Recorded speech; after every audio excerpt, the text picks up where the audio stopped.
like, yeah, and the pain of that of that belief was more than the pain of anything else, quite honestly. Yeah, you cannot, like, nobody can hurt yourself more than you can hurt yourself. Well, yeah, exactly. You won't allow it. You won't allow it. Yeah, and I didn't realize it at the time that was the thing.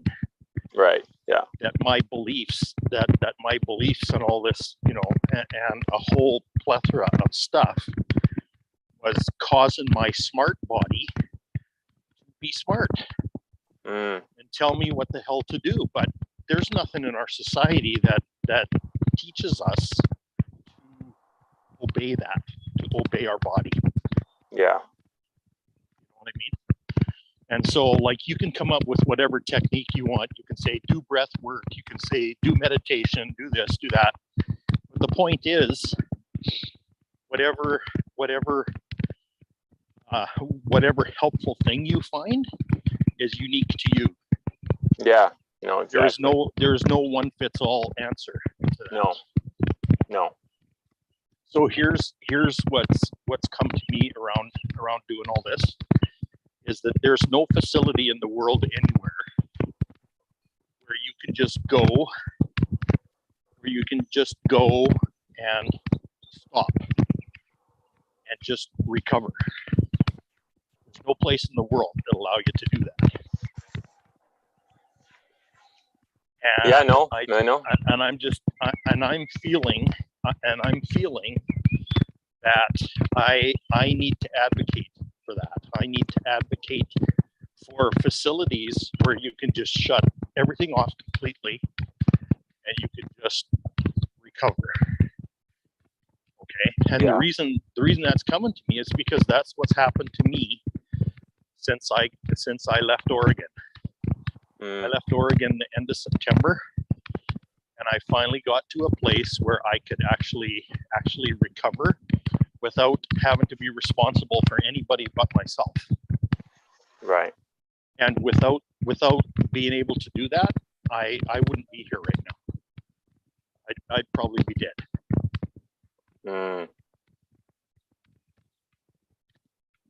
Yeah, like, it's just so hard, like, to see your friend going down like this, you know what I mean? Oh yeah. It's like, and like, yeah, that's our first response. It's like, I want to help. Right. But yeah, it has to come from him, from the inside, be like, and then if he asks, oh, what would you do? Right. Yeah. Then I looked for 15 years for things that would help. Yeah. And I really didn't find it, to be honest. I mean, I found things that were helpful. That's how I ended up with an energy therapist. He was really helpful, but he was really expensive. Like, we're talking $250 an hour. Yeah. And I was, and I had already spent $100,000 on remedies that were supposed to help me that didn't.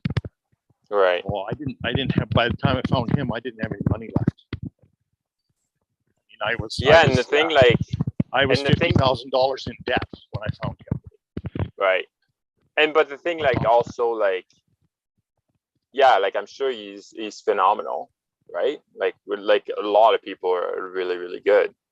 But the thing is, it's still a permission slip, right? So you're limited to his power. And his power are limited. What do you mean? So, like, it's the same thing, like, say, like, you use a crystal safe to meditate. You're limited to the thing that you're using. Like, the person that's trying to heal you, because we know nobody's healing you. You heal yourself. Right. But that's the point I'm making. That's the point I'm making. It's like people tried to sell me crystals, and they tried to do this and that and this and that, and the only people that really helped me was a hypnotherapist, and she only knew to go to a certain level. Like she was good at what she did, but she only knew to go to a certain level. But this energy healer I found was very effective, and it was because he was working with the energy, and it was because he was a master at this. He'd been doing this by the time I found him, he'd been doing this for running this practice for 30 years.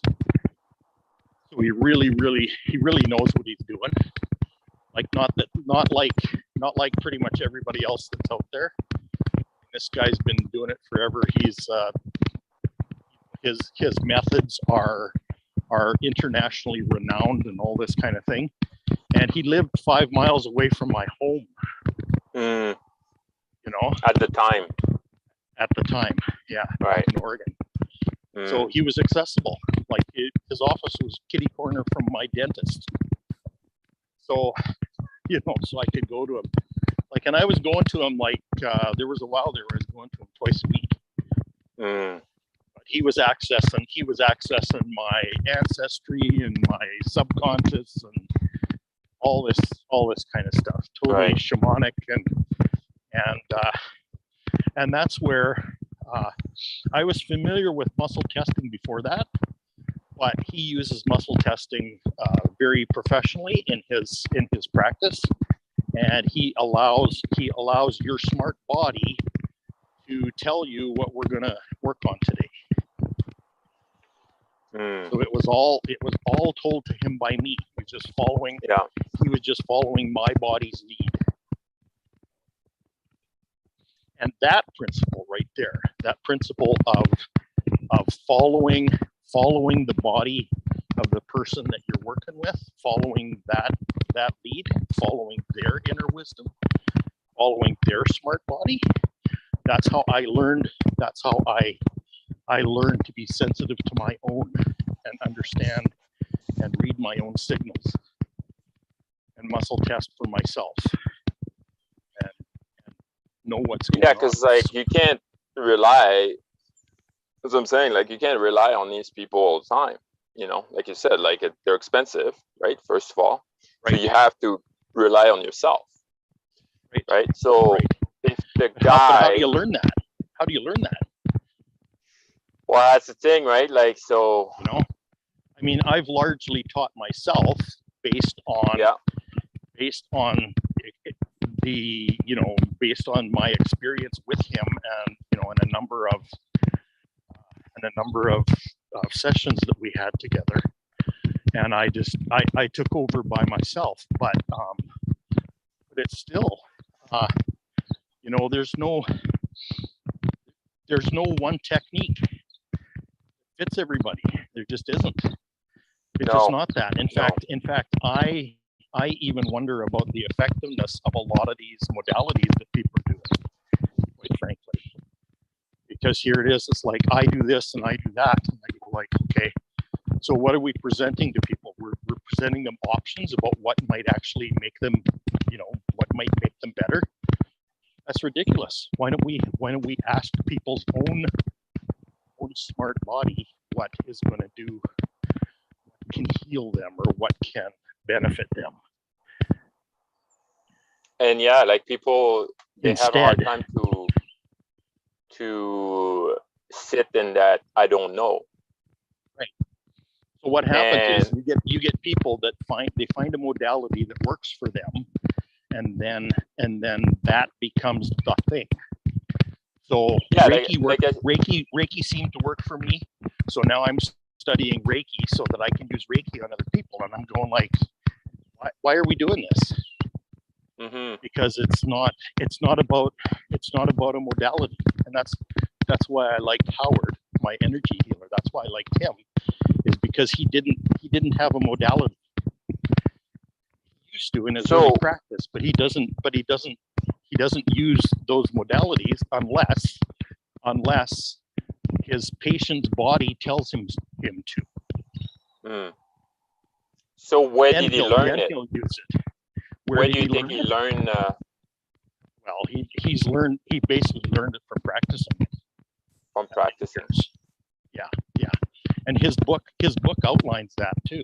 It's like, okay. Yeah, it's like you work from the patient. The patient will tell you what's required.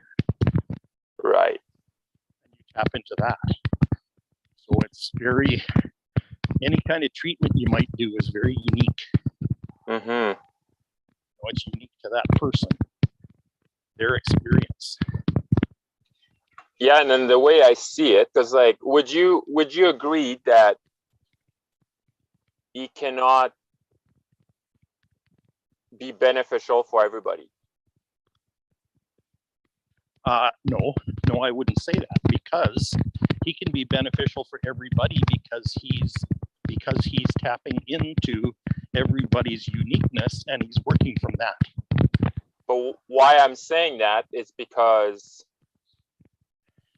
you can have like the best practitioner in the world, but if you don't allow your body to heal, it won't. So if you block the energy coming in, yeah, but see, he's addressing all that stuff too. See, because the thing is, if my body tells him to work to address this particular issue today, it's not going to be resistant to that.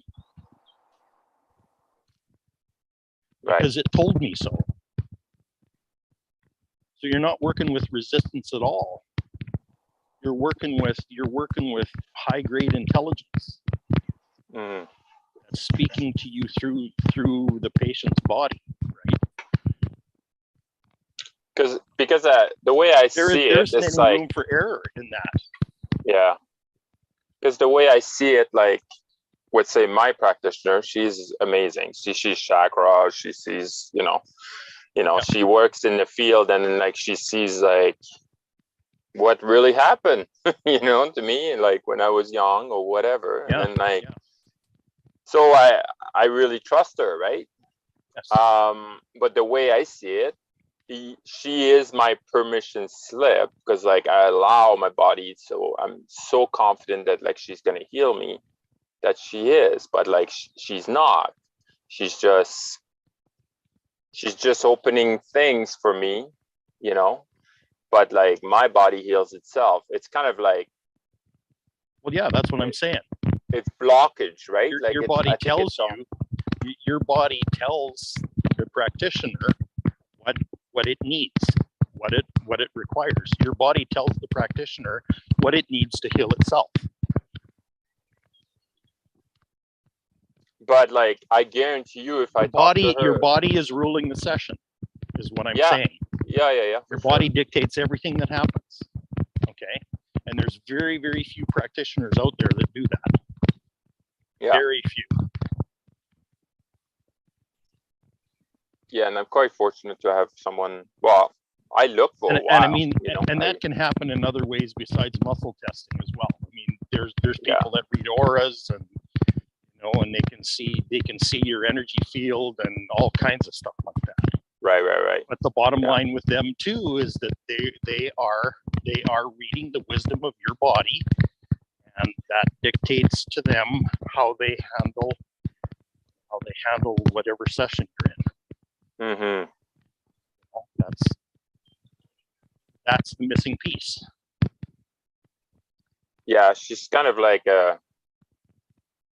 maybe a transducer. Is that how you call it? So, yeah. Right. Well, yeah, you could. Yeah. She kind of acts as a catalyst, as a go-between,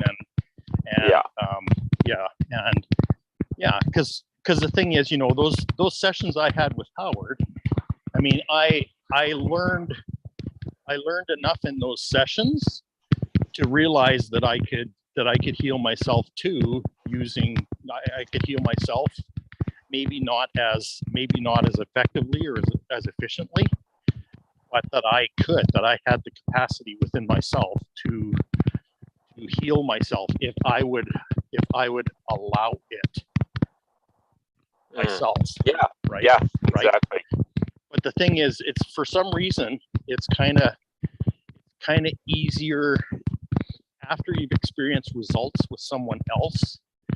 It's easier to trust somebody else than it is to trust yourself. Once you've felt the effects of what they're doing. Yeah, You know what I mean? you see 'Cause that it's it's hard to possible. believe. It's hard to believe. Yeah, it's hard to believe that you can heal yourself. Yeah. Right? Yeah. Until somebody guides you into that experience. And that's kind of like your new limit, right? Like, so like, Yeah. I'll give an example, like when the first person did a backflip, Yes. right? So nobody like knew that you could do a backflip, you know. Now they're doing front flip, right? Yeah. Exactly. But That's like the 4-minute mile. It took a long time for somebody to run a sub 4-minute mile, and then once one person did it, all of a sudden exactly, there were 100 other everybody ones does that did it, it. right? Yeah. So it's the same thing, right? So like talking to the guy again that like cured himself of like paraplegia, and then like nobody's seen that before, right? But now he's showing that it's possible. Yes. Yeah. Exactly. So it's kind of like putting this in the field, right? Like, well, yeah, it messes can with do it. people's beliefs, right? Yeah. And then once that And belief suits are doctors cleared and up, like everybody, right? Like it's just like he's blowing people away, right? It's just like, wow, Yeah. I can't believe it, you know? Or like just like type 1 diabetes, there's no cure for it, right? They say there's no cure. right? Well, his blood sugar is completely normal now, right? Like it's just like, and it's below normal, you know? It's like, Do you know you can tell your cells and your DNA what to do?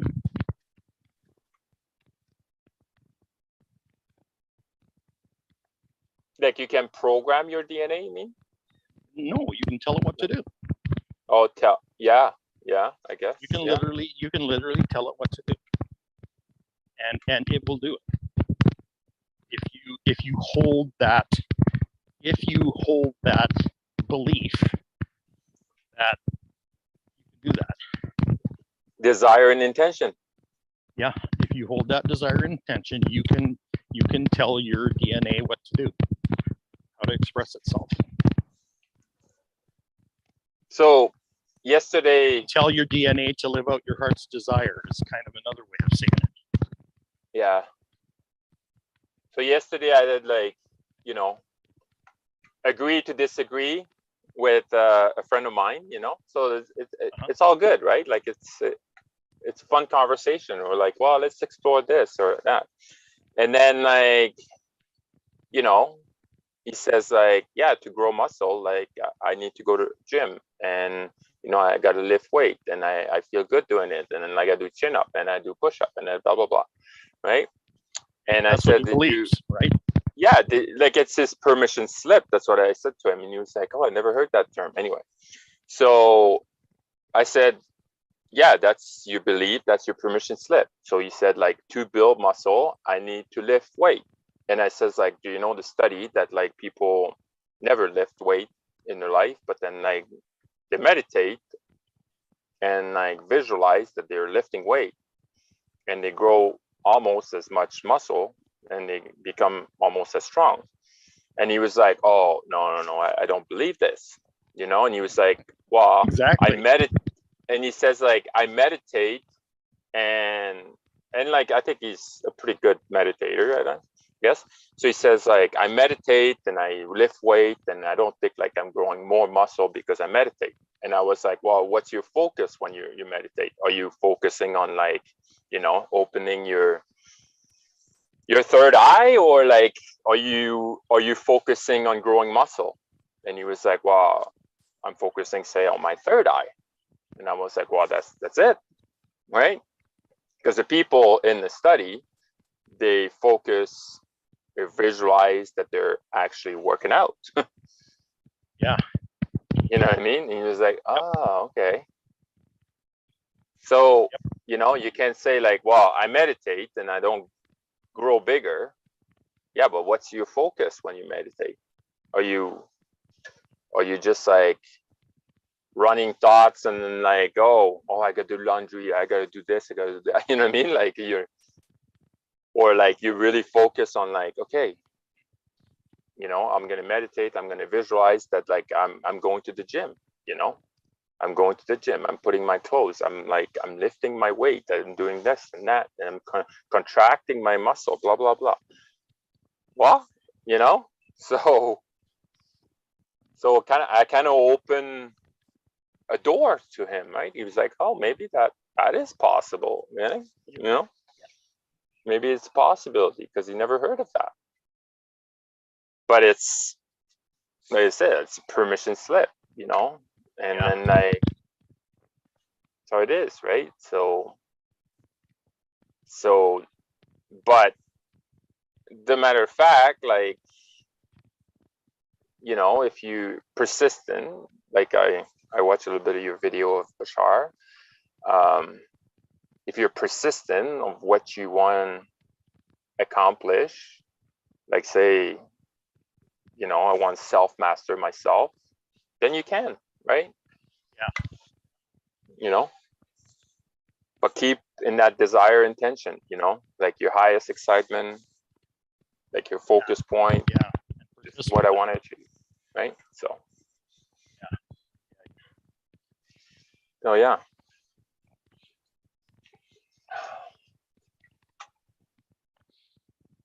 And like it's interesting what you said there, like to master myself or something like that. It was something like that, but it was a really self-mastery.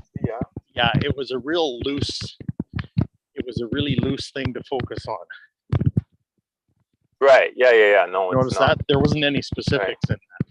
Yeah. It was very loose thing. Want to master? Yeah. The self. Yeah. Well, what does it mean, right? Yeah. Well, and that's a trick. That's a trick for me too, because it's not about specifics or appearances or anything like that. It's about like I've just been focusing the last few months on just being abundant. Right? What's interesting is it doesn't look like I'm abundant, but there's so much that's come up out of my heart, and so much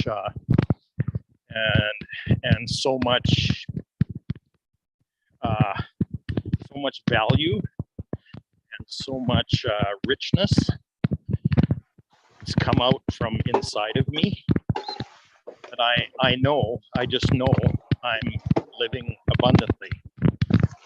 You know? Yeah, I think we got the wrong even though there's no proof. There's no proof of it. There's no we got the wrong definition about abundance, I think, right? Well, totally. Right. So. Yeah, because you can't define it, you can't measure it. It's an intangible. It's an intangible thing. Abundance. Because it's infinite by its very nature.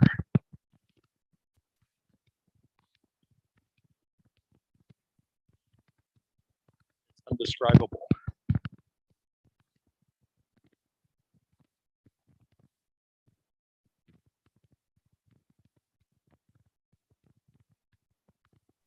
And also, it can mean one thing for someone and one thing for another.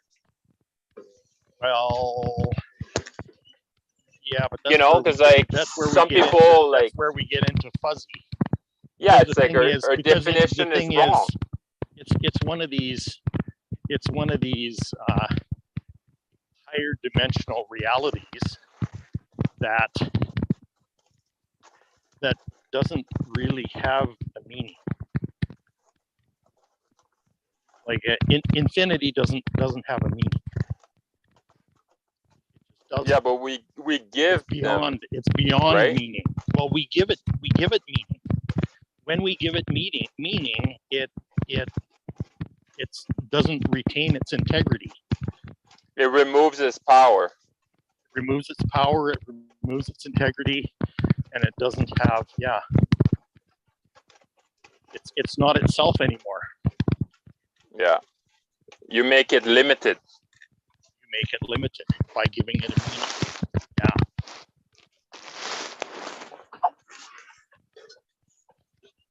By saying one word is like this. About it. Right.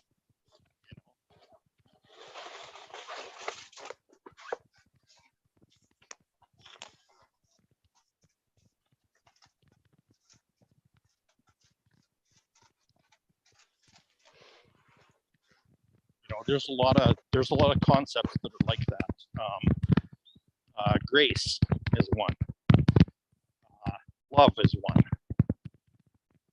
Truth is one. Another one of those.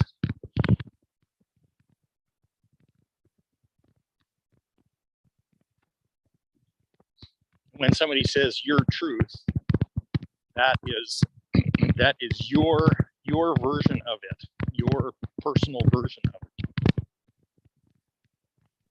Yeah, it's a perception. It's perception. Yeah.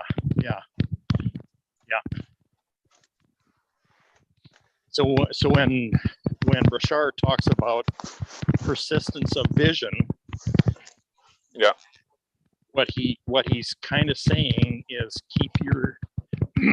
persist in keeping your vision open, keeping your vision infinite. Keep it moving, keep it in motion, because if you stop it with a definition or a meaning, it'll collapse it.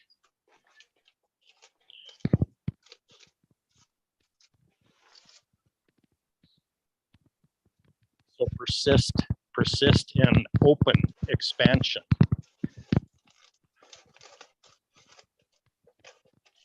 Yeah.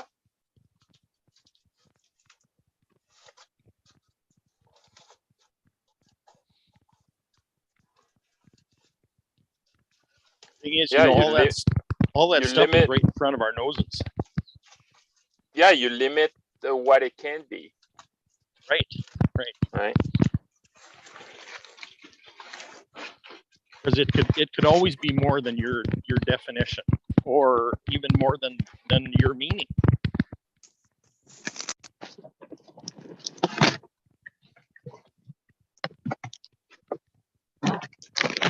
What's kind of freaking me out is that I'm starting to get kind of an access to my own truth, but it keeps expanding. It keeps blowing up. It keeps kind of blowing up in my face. It keeps getting bigger.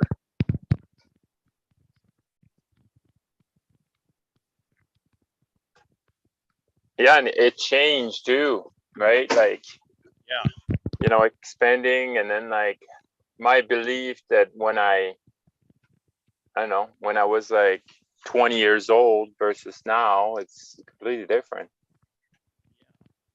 Well, it keeps creating itself spontaneously, like, it keeps building on what's there.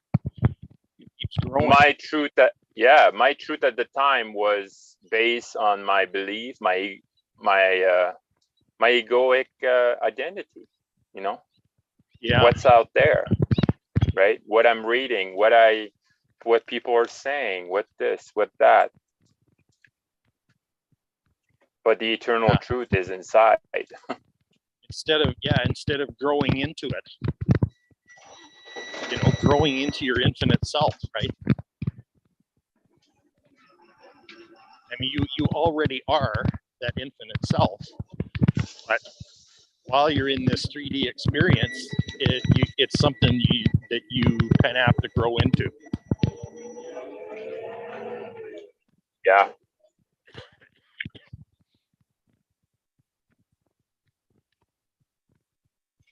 Yeah, we have all these masks. Yeah. You know, that we're uncovering.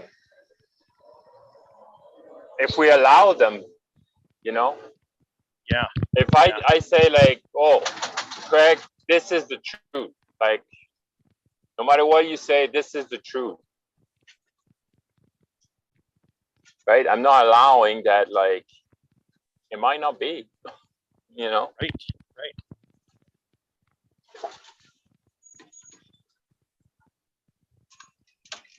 Yeah, I was raised that way.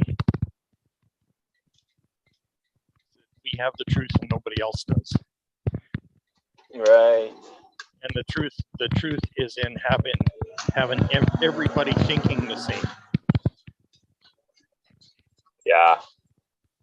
And then trying to get other people to think the same way that you do. Yeah, and try to make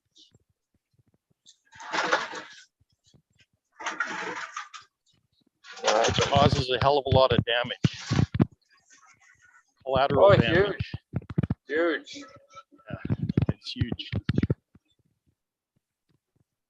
Like just in relationship, right? So I guarantee you, if I keep forcing or insist, you know, if I say to my friend, like, yeah, well, every day I call and be like, oh, did you do your meditation? Did you do your breath work? Did you do this? Did you do that?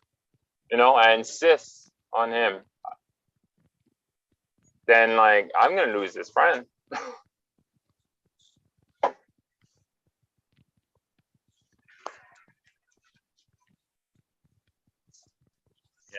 Yeah. Yeah. Just because, like, I'm pushing my belief on him, right? Like, it's just instead than just saying like, well, what works for me is this, and you're free to follow me or don't. So that way I detach from like, oh, I need to help him. Right? I can give him information, right? But this is what works for me.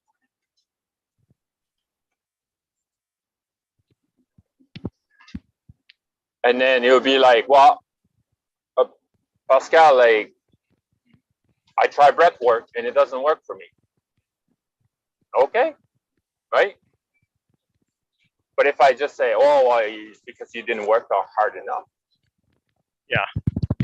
You know? That's usually what people say, right? Yeah. So like I'm insisting. Yeah. Right? I'm insisting that no, this is the way. Yep.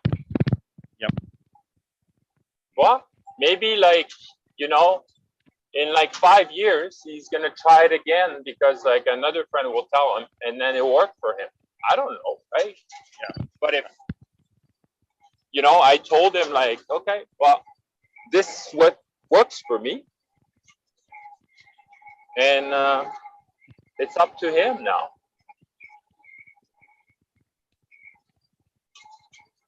You know, it's like saying to Kai, say, right? Yeah. When he's grown up, I'd be like, well, growing up, I really love hockey. You know? Yeah. I love hockey, I love badminton, I love this, I love that. So would you like to try? Not saying like, wow, you have to be in hockey. And that's what a lot of parents do, right? Like, yeah. It's either like, I didn't have the chance to be in the team of hockey, then I'm going to put my child in hockey because I want to feel that feeling of being in a hockey team. But really, like, you're pushing your kids, you know, to feel a hole in yourself. Oh, I didn't have the chance of doing this, so I'm going to make my child do this. But that doesn't mean the child wants to do it. Nope.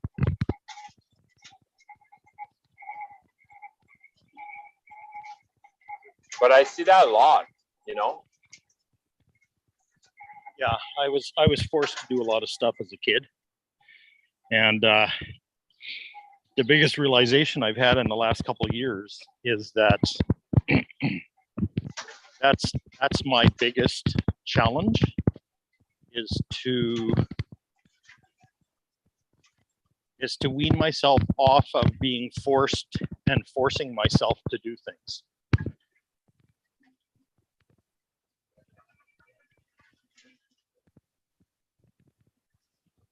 Because force and pressure run totally counter to the way my energy operates. Yeah. Okay.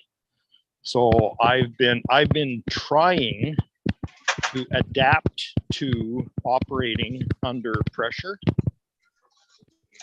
my whole life,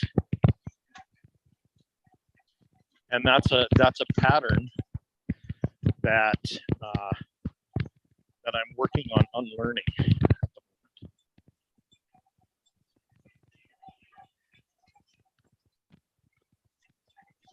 You know, like using fear, using fear, using terror, using shame to motivate myself.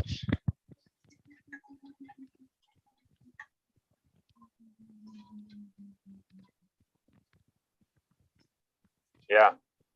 And so then what I've done is I've inflicted those things on myself in order to get performance out of myself.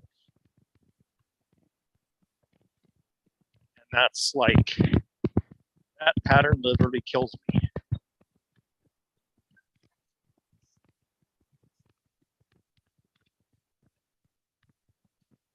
And it's the pattern. It's not the ingredients in the pattern. It's the pattern.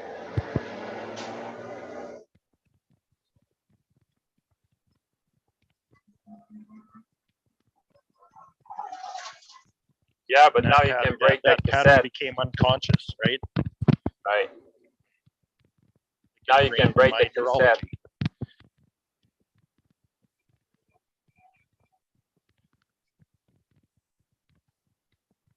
Yeah, it's actually a nervous system injury. It's really what it is. Where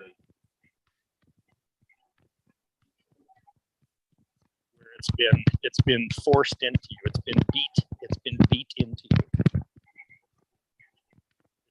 It's been disciplined into you. Okay. Where I grew up, they called that self-discipline. Forcing yourself to do things was considered self-discipline. Yeah, they call it self-discipline.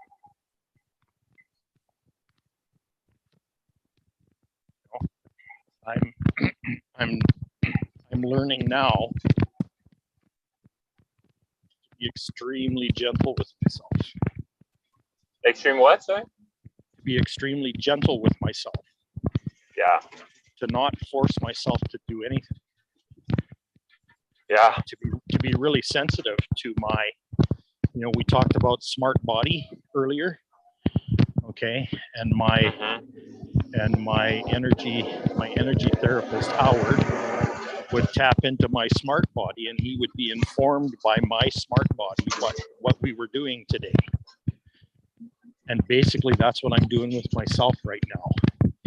Tap into my smart body to find out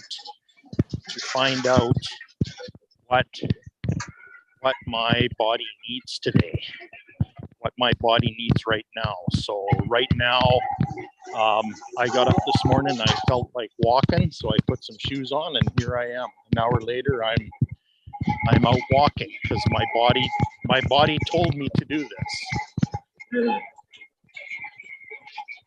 My body told me, I let my body inform me as to what it wanted. Yeah. Right now I'm feeling a little thirsty. So I say, okay, so what am I thirsty for? And I sense into my body and I find out, oh, water with lemon in it. So when I get back, I'm gonna have some water with lemon in it because my body told me so. And that's not. Yeah. And that's not force.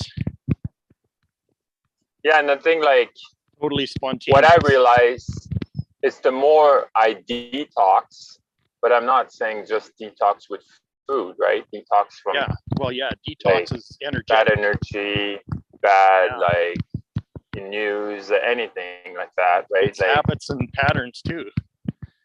Everything, right? Like even detox my home, like the stuff that I have in my home, like it's all energy, right? So it all waits on you if you don't use it, right? So, but what I realized is like, instead than reaching for, say, a candy bar, I have no intention or like no desire to get that anymore. You know what I mean? Like it's just like, but it wasn't force. You know, it's not like, oh, I'm gonna force myself not eating candy bar. I just don't want them. Yeah. Right. Yeah. You know, and then I was like a big sugar addict, you would say. Yeah. But it's not like I'm, you know, that's why like a diet, it's so restricted, right? And you restrict yourself. Yeah. But like until you detox, it's a lot harder like to know what your body wants, because like you're full of junk. Right? That's your mental, that's your physical, right? Well, you're carrying around a lot of dark, heavy energy. Yeah. That you've accumulated over this lifetime. I mean, that's the thing. Like, that's why I think, like, you know, if you say someone that has really bad habits, you would say, like, oh, okay, now, like, you know, you need to meditate for 30 minutes a day, breath work for 15, and then you meditate for 30 minutes. Well, I guarantee you they won't do it. Right? Well, no, because it's not right for them. And they haven't detoxed anything yet. Right? But it will come to them when they start like, okay, well, I'm going to start eating better food, or I'm going to start, you know, you got to start somewhere. Right? Yeah. But you know, I found this. I found this. It's not about detoxing either. It's about focusing on expansion, expanding things that get larger by themselves. And then what happens is detox happens spontaneously. Like it kind of happens in the background, out of your awareness. Right, it's kind of a byproduct, right? It's a byproduct. It's a byproduct of focusing on higher vibration, on your desire, openness, desire, expand. Yeah, exactly. It's funny because, you know, like behavior is the last thing, right? Yeah, totally. Right, it's the last thing, but like we start with that. Well, yeah, we try to start with it because we think behavior is the issue, but behavior is never the issue. Behavior is a byproduct. Yeah. Behavior is an after effect. And if you change, say, like your desire and intention, your thoughts will change, your emotion will change, your action will change, then your habit, and then your behavior. How many people are taught to meditate and focus on their heart? Have you ever heard anybody say that? Not many. No, I haven't either. I don't think I've ever heard anybody say that.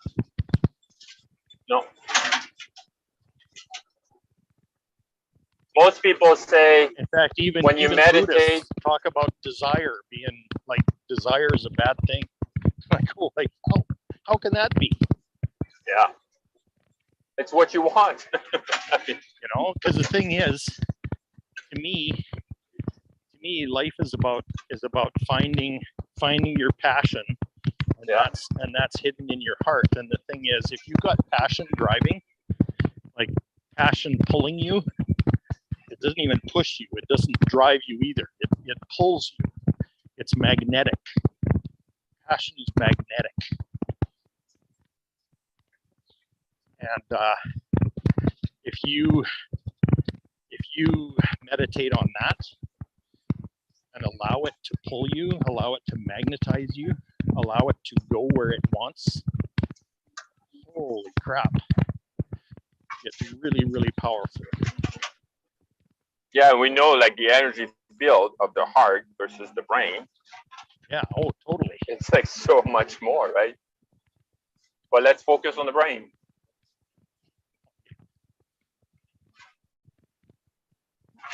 But that's what conventional wisdom says. And conventional wisdom is out to lunch. Yeah.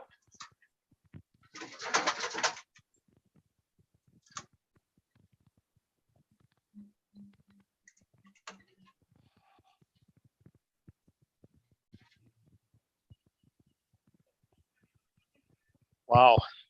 This is getting good here. Yeah. Oh wow. Yeah. Your prime motivation. Prime intention. Your prime intention needs to be passion.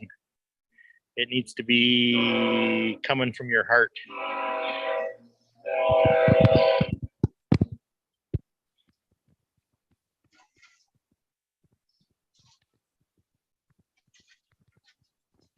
Oh wow.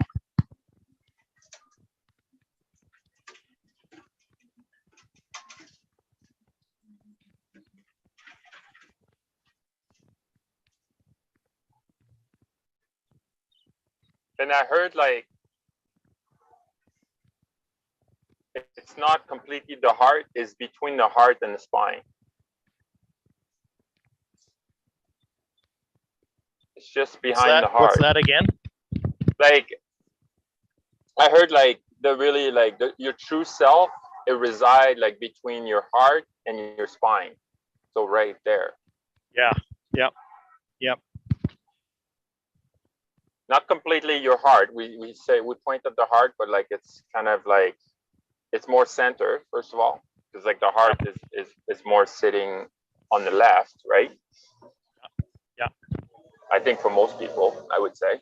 I don't know. Like yeah. Maybe some people like it's sometimes they're a little different place. Yeah. But anyway, like so it's I guess it's the heart center that people refer to, right? Your chakra. And I also heard like it's not the food that nourish you, it's your chakra.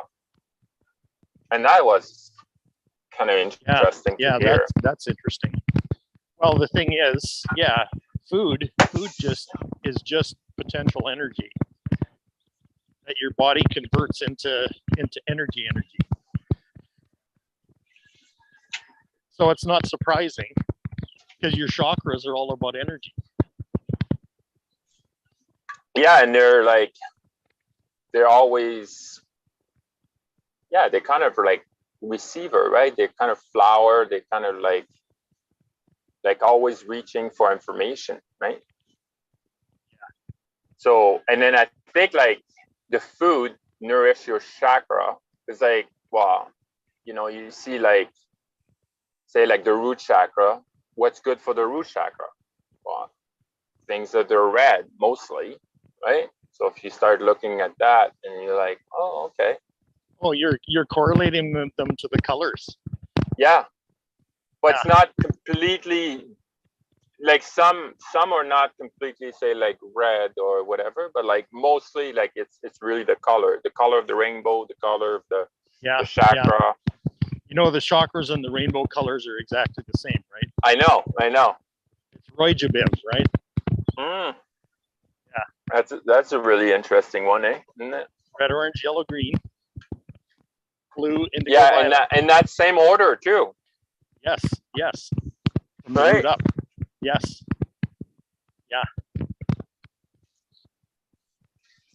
And like the highest chakra is her crown chakra in her physical body, right?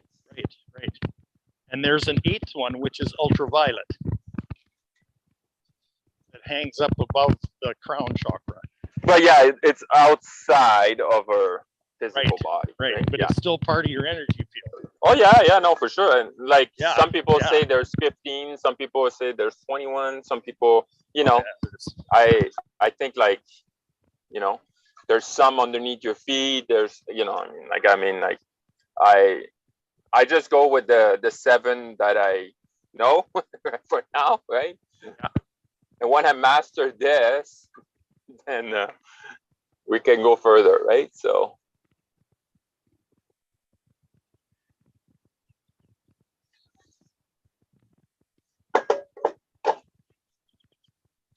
Yeah, because like when I go see my practitioner of energy, she's got a machine that you put like your finger in it, right? Just like the tip of your finger, and it reads your chakra, it reads the energy, it reads like which body system is off and stuff like that. So she kind of based that on just the reading, right? And then from that, now she's like, okay, let's see what your body's telling you, you know, because if I see all my chakras are not aligned, then like let's just work on the body itself. But if I see my chakras are pre-aligned, then like let's work in my field. Yes. Right, and then that's how we do it anyway. And then like we test it again after, and then see if it changed. And sometime like I'll become a little bit unbalanced, and she explained to me, okay, because I put so much energy there, then it will rebalance itself. And then based on that, like the machine makes a song or a frequency for you, about I think it's 8 minutes or something. And whenever you feel off, and it's individualized to you. And so far as I mean, like, but like I would say it's still limited, right? So, you know, it's a machine, and yeah, but at least it's reading your vibrations. Oh yeah, no, it's really good. It's really good, you know. So, but yeah, is it helping me in with the conflict with my wife? No, it doesn't, right? But like in terms of energy in the chakra and stuff, like it's helping, right? So that's what I'm saying. Like it's limited, right? Like it's not. Yeah, machine's not going to do everything at home, right? Yeah. So, and it's not AI is going to do it. But that's not AI. No. Nope. You know, the interesting thing about that, those resonance technologies, they were invented over 100 years ago. Oh yeah, I'm sure. But the medical industry outlawed them. Yeah, of course. Yeah, of course. Yeah, and anything that heals right here in the good old USA. Yeah, in fact, they outlawed alternative medicine of any kind. Right. Yeah, I know. I read a lot That's how about. big pharma took over. Yeah. Yeah, made everything about diagnosing stuff and prescribing pills. Yeah. Managing symptoms. Yep. That's what it Yep. is. Yep. Right. I've seen it firsthand with my dad. You know, I was just like, oh my God, like the pills Hey, I that he was spent eating. $100,000 just to get many practitioners all tell me the same thing. Yeah. You know, we don't know what's wrong with you, but here's pills to alleviate your symptoms. Right. Nobody ever figured out what was going on. Yeah. You know, I had to research it for myself. Yeah. And I still am actually. Yeah, it's a constant search, I guess, right? You know?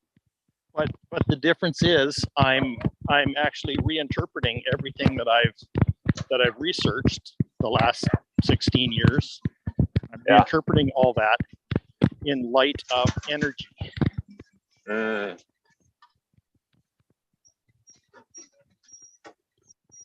Because energy has a heck of a lot to do with all that.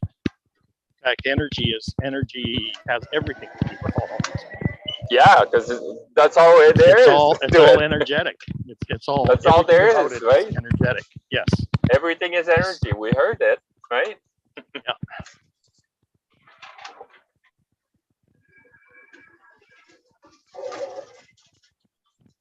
Yeah, it's about quantum biophysics, actually.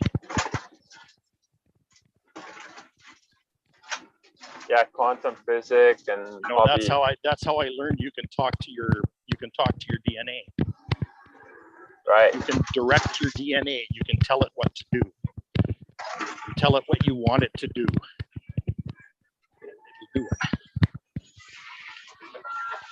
Right. That's the basic premise of epigenetics. Mm. Is that you can influence and instruct your DNA.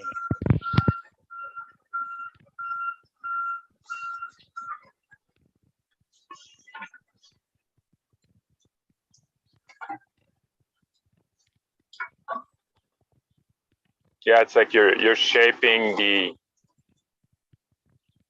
environment by instructing, right? Yeah. So here's a question for you, Pascal. What's your age? 41. 41. Okay. You can. What do you think? 41 looks like in a body? What does it look like? Yeah.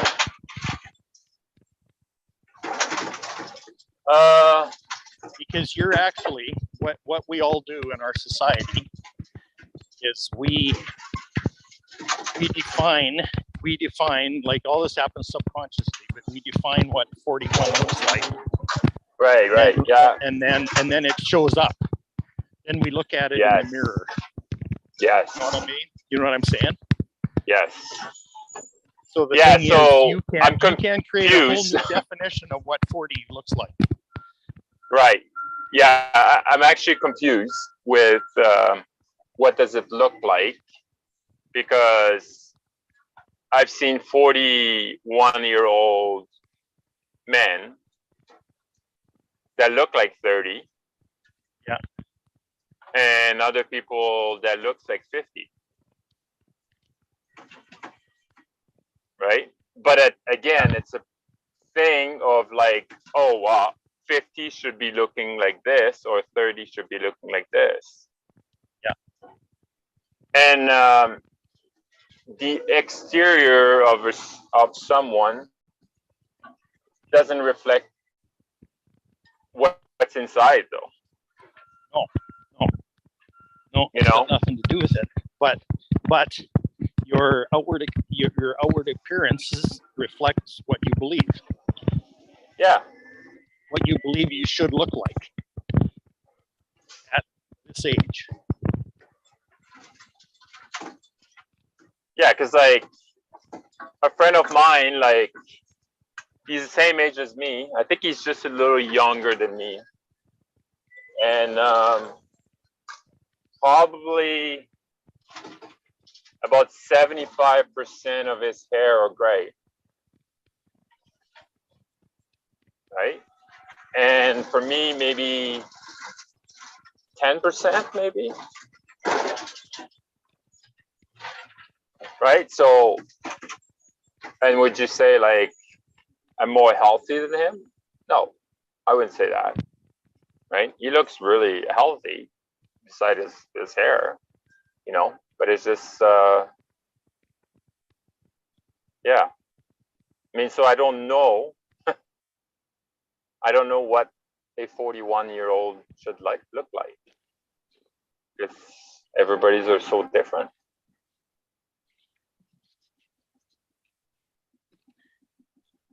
And even like,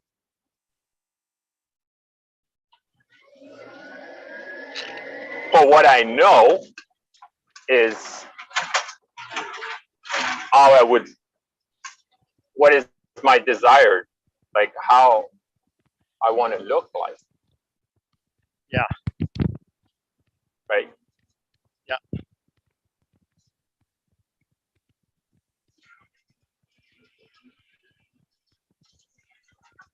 And I'm looking at the mirror, and then like I'm saying to myself, I'm looking younger and younger and younger and younger. Yep. I really believe that, you know. Me too. Me too. Hey, I can feel that in my body that I'm getting younger. Yeah. Yeah. And even before that, I've had people tell me I look like I'm 50, but I'm 15 years older than that.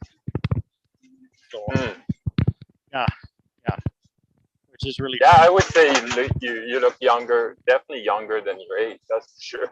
Oh yeah, big time. Yeah, that's getting better. Even now, exactly.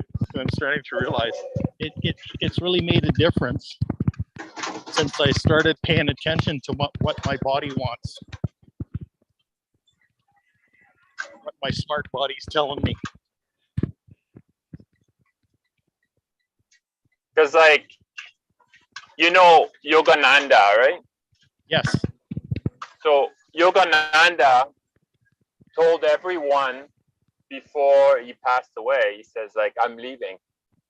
You know, it's not because he was like in disease or anything like that. He just says like, he decided he's like, yeah.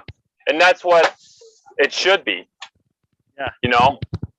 But we bought into like, oh wow. You know why he chose to die? Because he wants to come back and do it again. Right. He wants and to like, have that, I heard he wants like to have that baby experience in a very mutated body. Oh yeah. Yeah.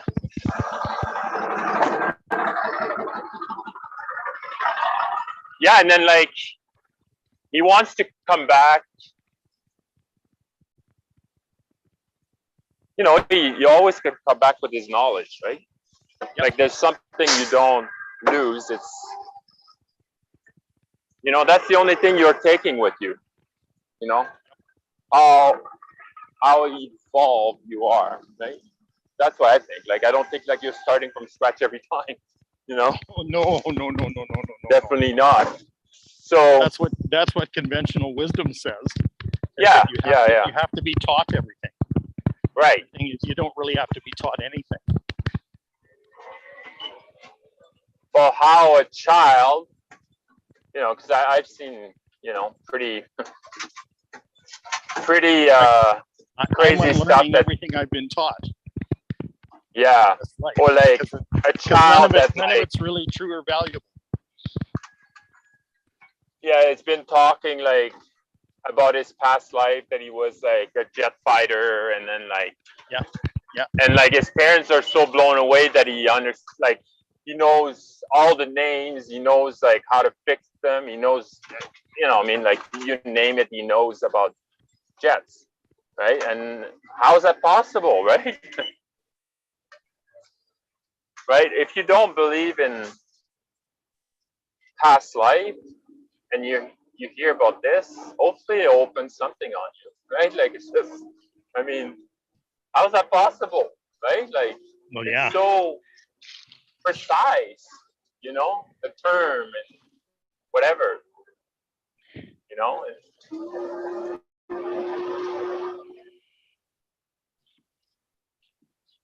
so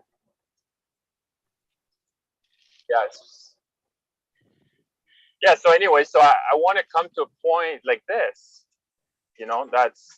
that's a goal. Like I want to be like, okay, when I want to leave this planet, I'll leave, I don't want to be like, oh, because I'm sick and this and that, and like, oh, I feel like my suit is failing me, so I gotta go. That's not how I want to go. Yeah. I've sat with a lot of people that were dying. Yeah. And yeah, you really have a choice.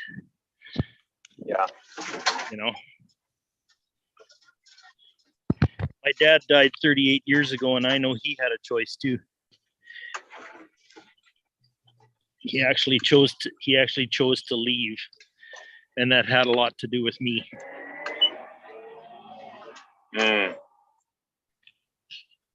He's been in support of me my whole life, even while he was alive, but he's been a lot more supportive since he's been dead and gone. And I know that. Yeah. Like every ounce of my body knows that he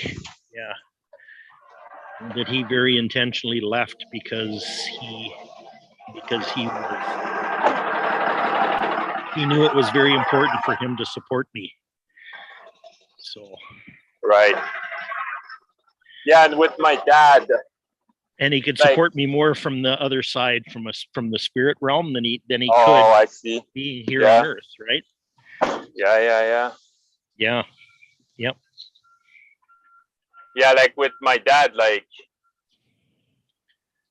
yeah, as much as like I was like bawling and I was like really freaking sad of like that he was leaving.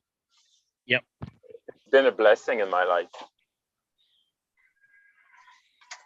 So when people say that you chose your parents, I really, I'm sure I did.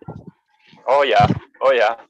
Yeah. Yeah, and then like I keep like, even though like Kai is not talking right now, I'd say almost every day, why did you choose me? I think like he's getting a lot of questions from me, like pretty deep, and he smiles at me or like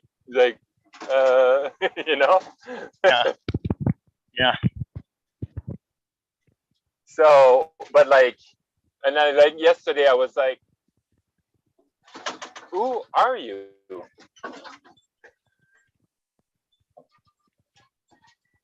Who are you? Who am I?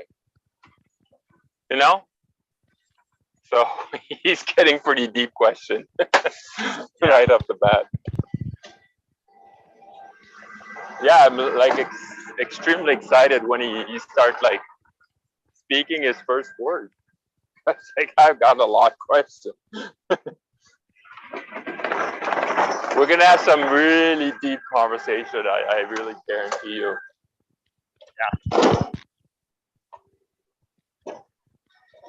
Yeah, I'm very excited about that.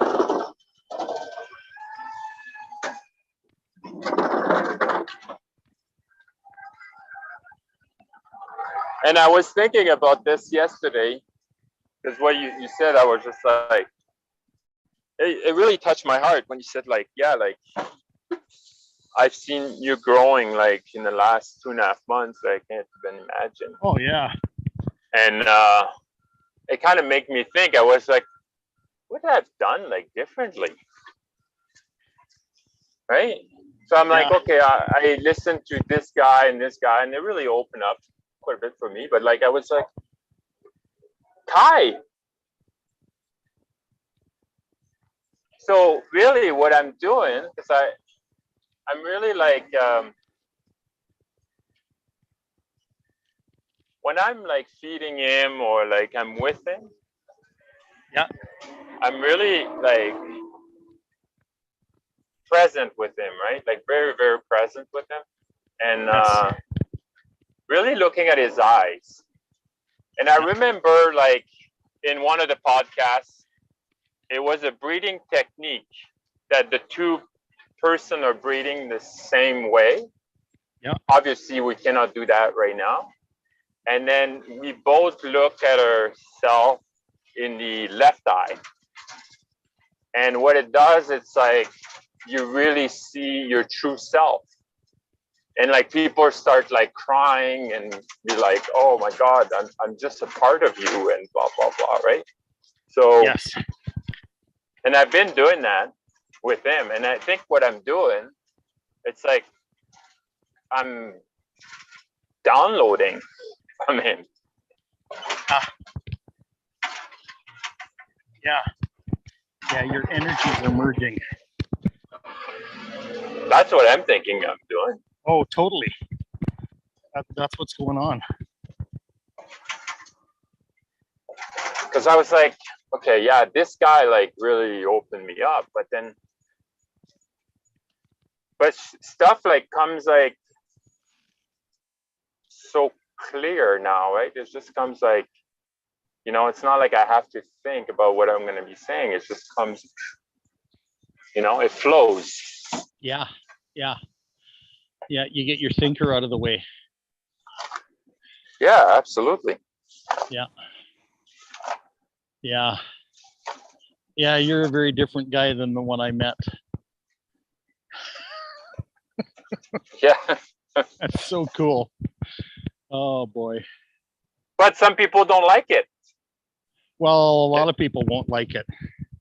That's the thing, right? Like, you know, like I said to my wife that like I'm not going to that party.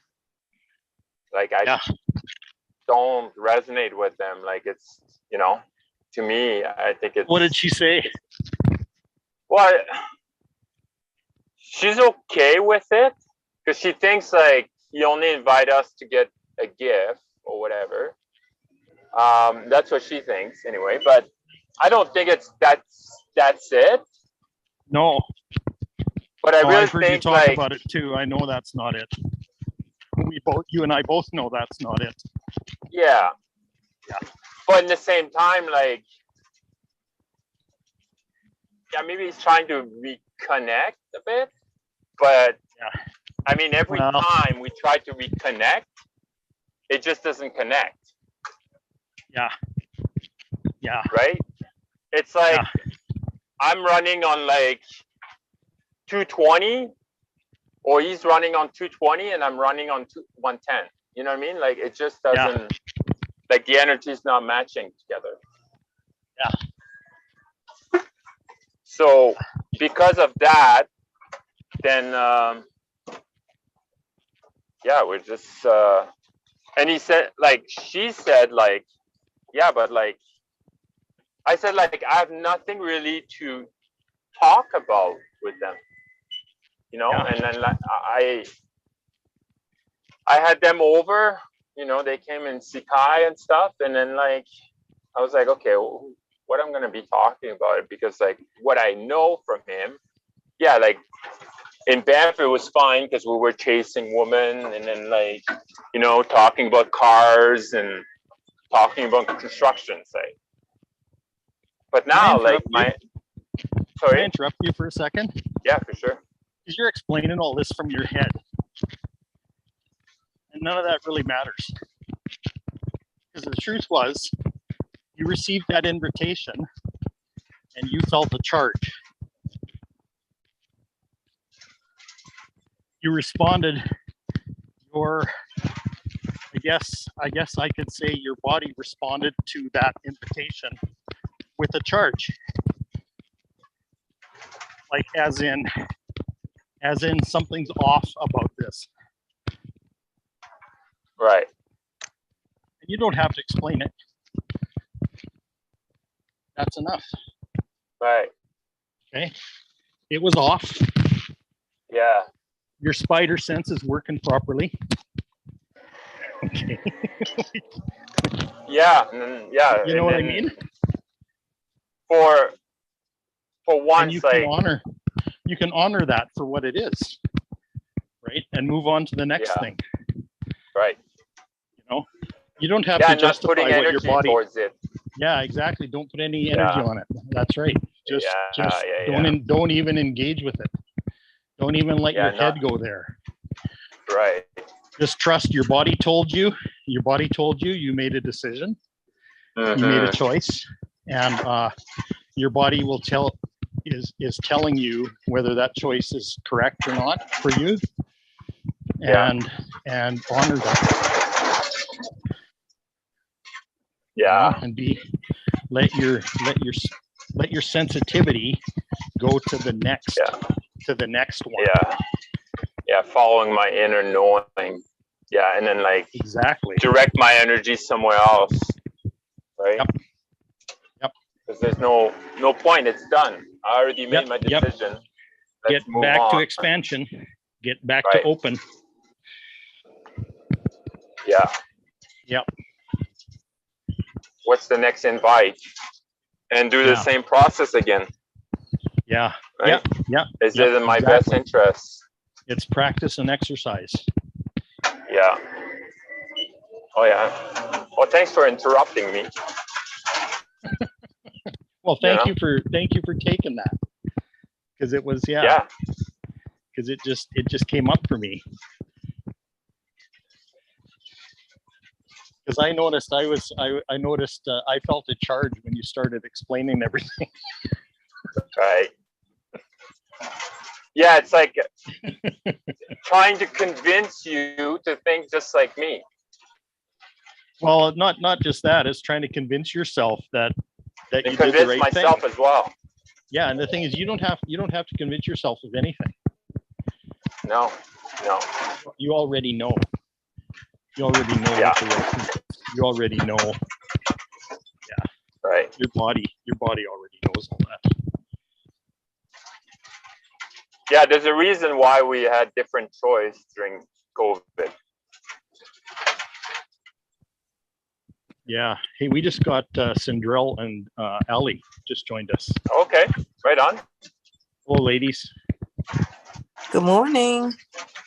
Good morning. We just stopped a train wreck. I don't know if you're a listener or not. But. Yeah,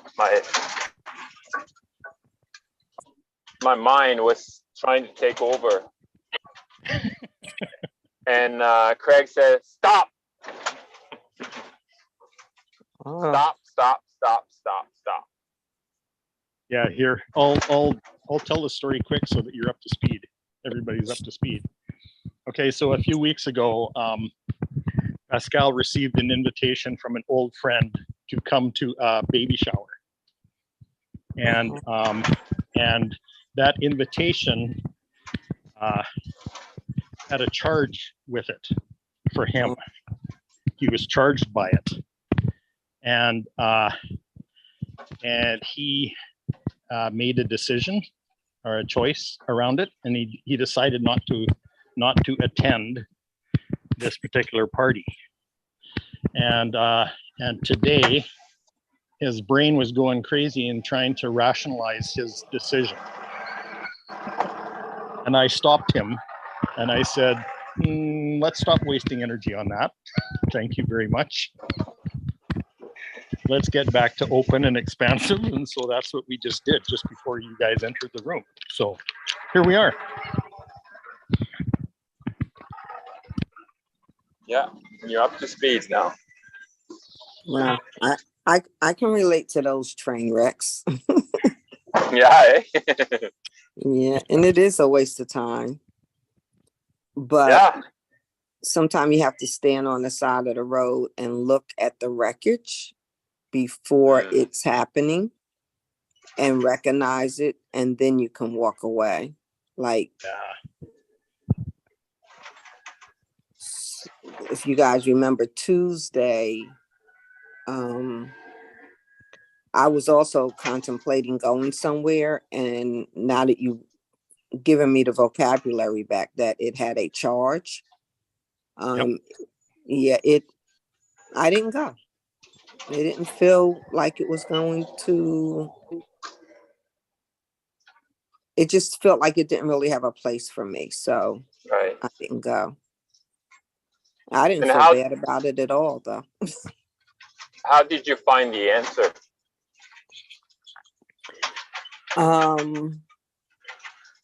I was productive doing other things that was more in flow. And before I knew it, it was, I said, if I didn't know by 3 o'clock, if I didn't have an answer by 3 o'clock, I wasn't going to consider it anymore. And it was 2:45. I said, well, I'm not going, because I was busy up until that time. And I didn't feel like getting ready, and I stayed in flow, and that worked for me. Nice. Yeah. It sounds like you follow your highest excitement, and at 3 o'clock, you were still in your highest excitement.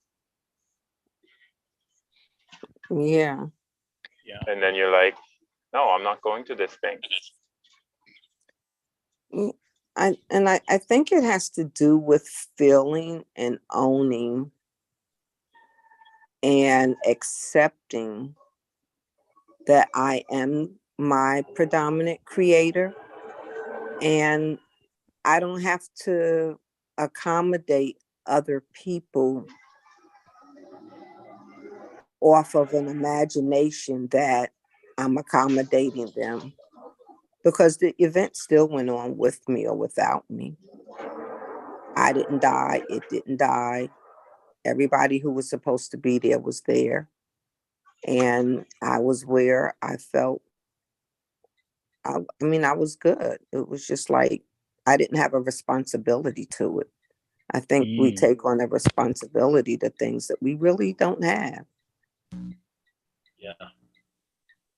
Yeah. Or shouldn't accept, because other people will make you, they'll say little things, even just sending the invitation, like you have a responsibility to be here. No, wait a minute. Let's check the status of that energy. I won't be there.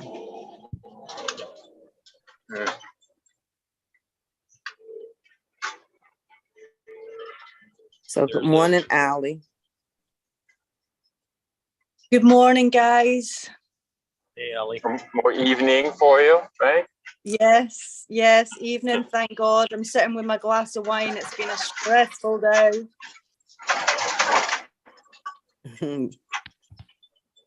You're at the end of your day. Yeah, I'm at the end of my day. It's 9:30 here. No, 9:45. 9:45.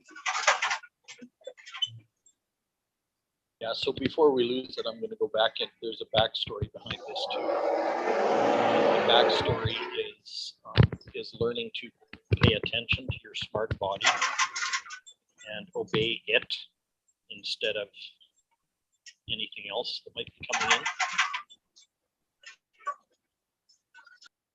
I just muted you, Pascal. So, if you've ever done muscle testing, you know that your muscles know the truth about a heck of a lot of things that that you don't really know about, which is why we use muscle testing and other things like that. But your body and your muscles are also your intuitive compass. And so when you feel a charge, that's where you feel it. You feel it in your muscles. And so when Pascal received that invitation, meditation,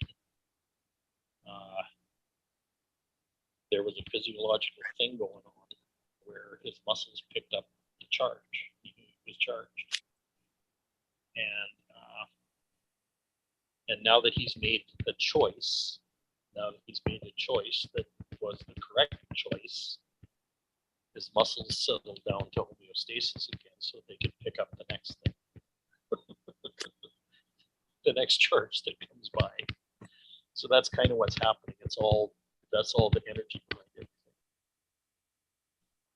And if you listen closely, your body will tell you when to sleep, when to eat, what to eat,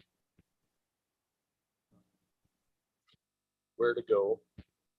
Just lost Cyril. But anyway, your body will tell you everything. It already knows what you need, where you need to go, what you need to be doing, who you need to be meeting, all of those kinds of things. And as you pay more and more attention, it'll actually start leading you around. It already is leading you around, but you can be consciously led by your body and the sensations that it feels, that it picks up.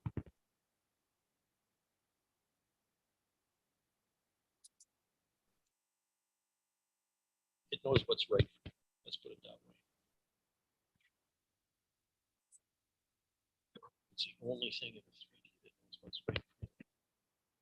It's your only access to what's right for you.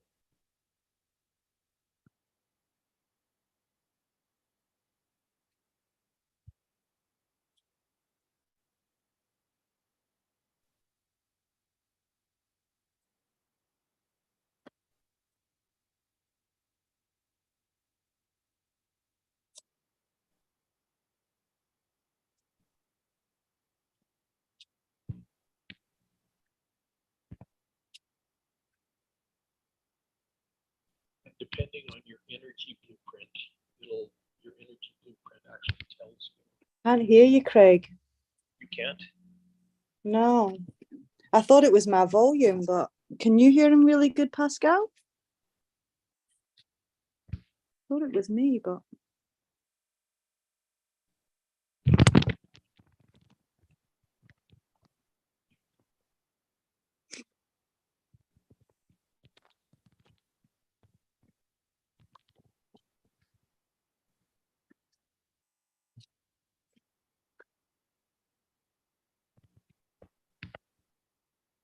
Anyway, your energy blueprint tells you how your body gives you those signals.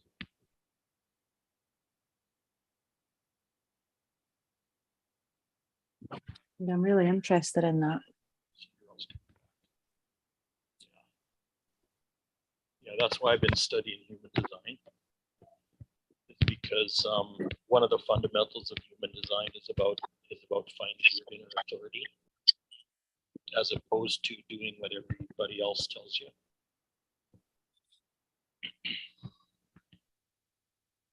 So that whole concept of a smart body and inner wisdom is very central to that.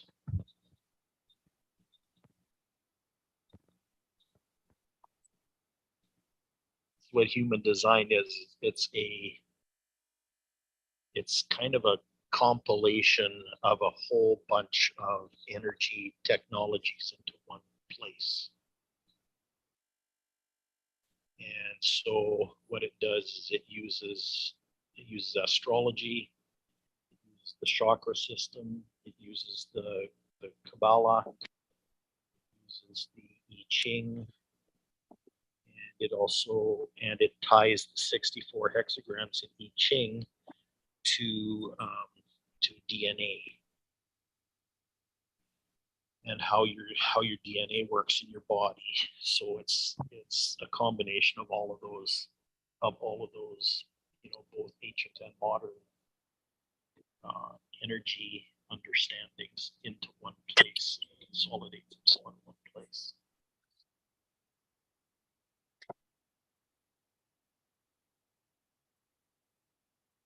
I just attended a 6-day a 6-day session where it's talking about applying human design to raising a family and raising kids, and comparing each other's human design charts, and realizing how you energetically interact with each other,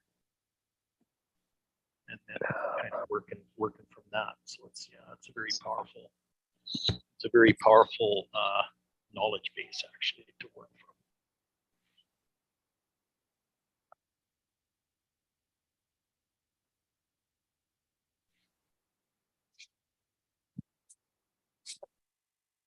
Mm-hmm.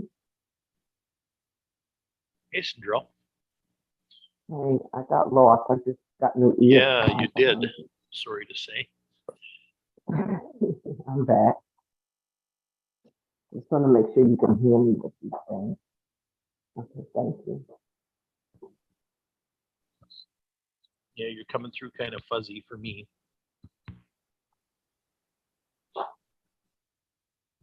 So I lost my original one, and I found these in the back of the drawer, and maybe that's why they were back there, because the sound for you was fuzzy. Yep, could be.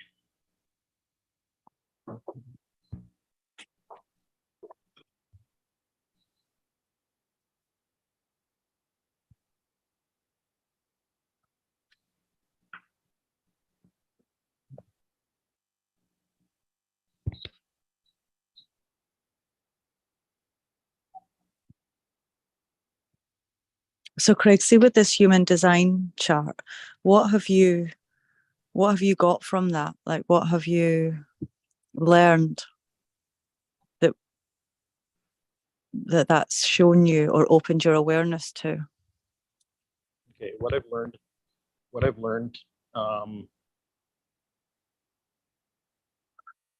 yeah, it's kind of about, I've learned a lot about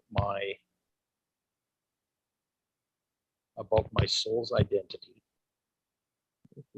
and and my human design chart shows me specifics as to how my soul lives out this particular life experience.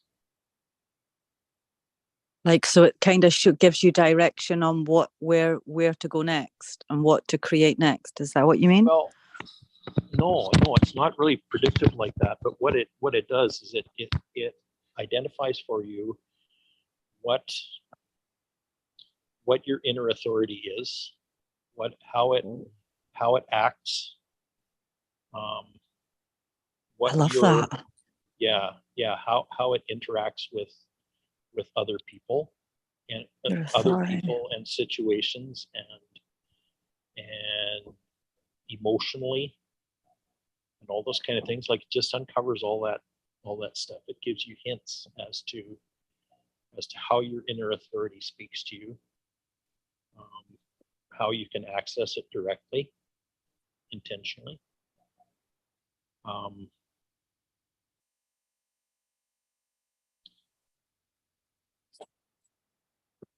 How you respond energetically to your environment and to other people's energies. It gives you some real hints as to what your aura does. This is so interesting. And other people, yeah. There's so much to it. It's kind of like a discovery adventure. You start looking at things, and it's kind of like your chart makes suggestions to you. And then you experiment with it, and you find out what's true for you. It's been very interesting that way.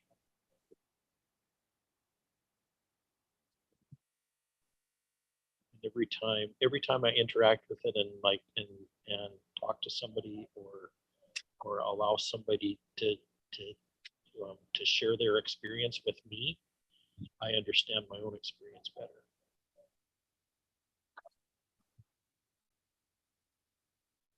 So what do you do if you don't know what time you were born?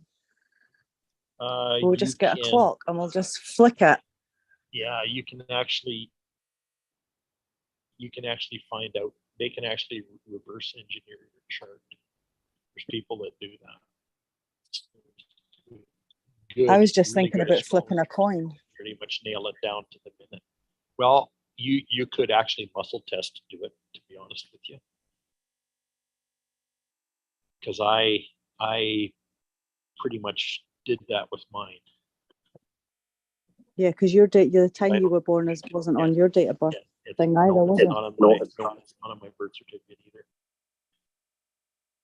So, and I nailed it down to pretty close to the minute.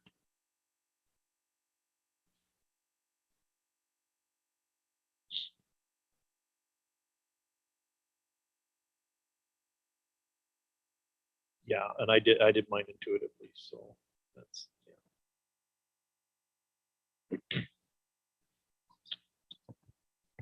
I was gonna get my little boy's toy clock, and I was just gonna flick it as hard as I could, and I was gonna go with that time, and I was gonna get a coin and flip it for morning or like daytime or nighttime when I was born. Yeah, yeah. Well, I thought that'll work. That could work too. Yeah, well, I mean, what it will be. So, because I really would like to do stranger this. things have but happened. yeah, definitely. You know, you could use tarot cards, or you could use a pendulum or anything like that.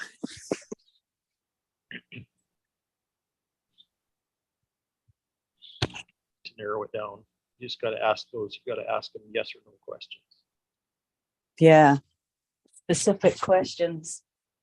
Yeah, but they got to be yes or no answers. Yeah. Yeah. See, that this is an interesting thing too. My inner authority doesn't work on yes or no answers. It works on, yeah, my inner authority works on what pops up. Okay. Yeah. But a lot of most people's inner authority works on an emotional wave. Yeah, because our emotions, it's everything, because every thought that we think causes an emotional response in our body, and we feel it. Right. Which then causes the physical response in our cells and our organs, which is where the disease starts. Right. So that makes perfect sense. But my inner authority doesn't work that way. What do you But mean? most people's do work that way. Most people have emotional authority that runs on the emotional wave. So it's cyclical, like the moon. But the cycles aren't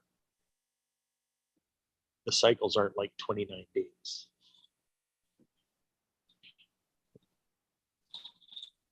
But there's one energy type that actually works on the moon cycle, believe it or not. Their inner authority, it's not an inner authority, it's actually outer authority, and it has to do with the moon. But that's only like 1 or 2% of the population of the Earth has that kind of inner authority.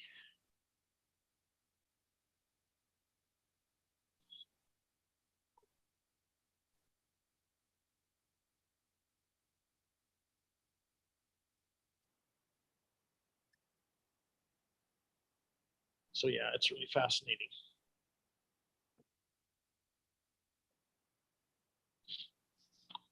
And that for me, that whole inner authority thing has been one of the most liberating things that's ever happened to me, is just getting some insight into that. Because my inner authority is very unique. So I'm really glad I found something that helped to identify that for me. It's made a huge difference in my life. That must be so affirming. Yeah. To Yeah. find your own identifying indicators. Yeah, yeah, exactly. Yeah. And, And the cool thing know about that that they is are it's true. grounded. It's grounded in your soul's experience from square one. Like everything your soul has ever experienced is part of that, as part of that information base that it uses to inform you.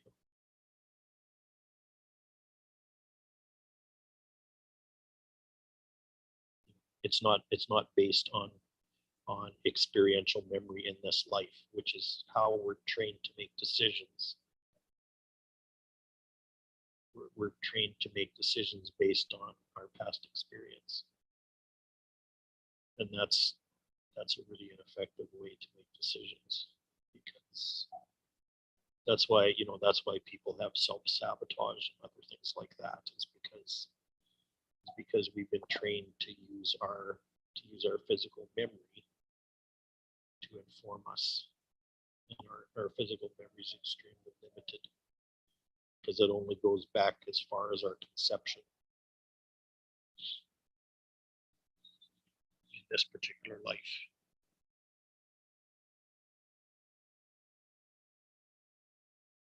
So it can't know enough to inform us properly because it's created. It's temporary.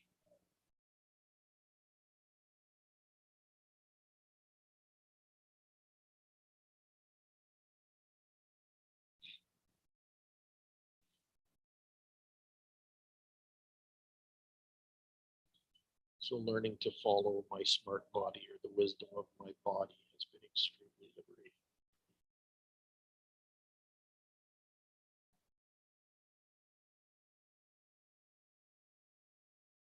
And it takes a lot of practice.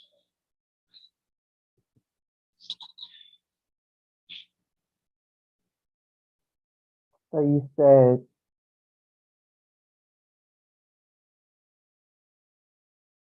our physical existence is limited. Yes. Yeah. Yeah. Well, and because, memory isn't all that effective because it's all subject to experience and interpretation. And it's also temporal.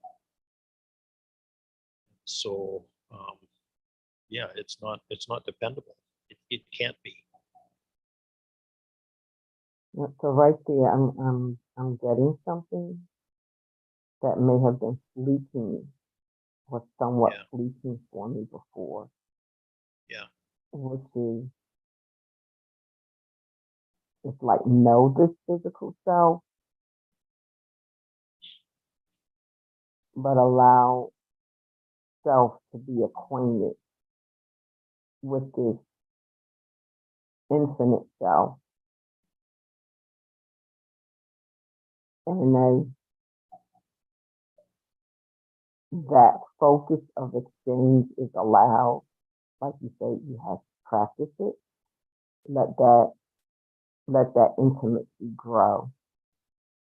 Yeah. And that's where you're experiencing that universal oneness of self. Yep. Yep. Yeah, our physical body, our physical reality is just a vehicle to drive in.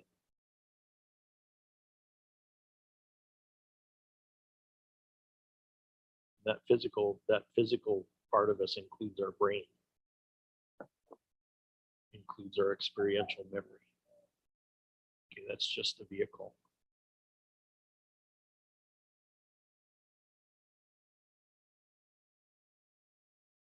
I'm back at my door again. Yeah, well, yeah, exactly. I mean, it's like, okay, so all this physical reality is the vehicle. My soul occupies the vehicle. But what But the happens, vehicle is not my what we tend to soul. do is we tend to put our soul in the back seat. We allow the car to drive itself. We allow our our brain or our mind to drive the car. And it's not, the car isn't designed to drive itself. It just isn't. The soul is designed to drive the car.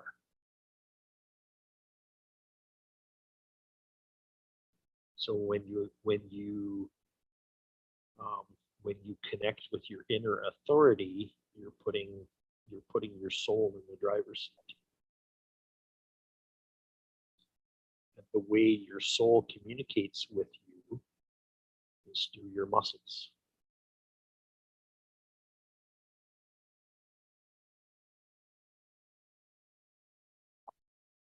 So I rode in a Tesla. Yeah. And I was in the driver's seat.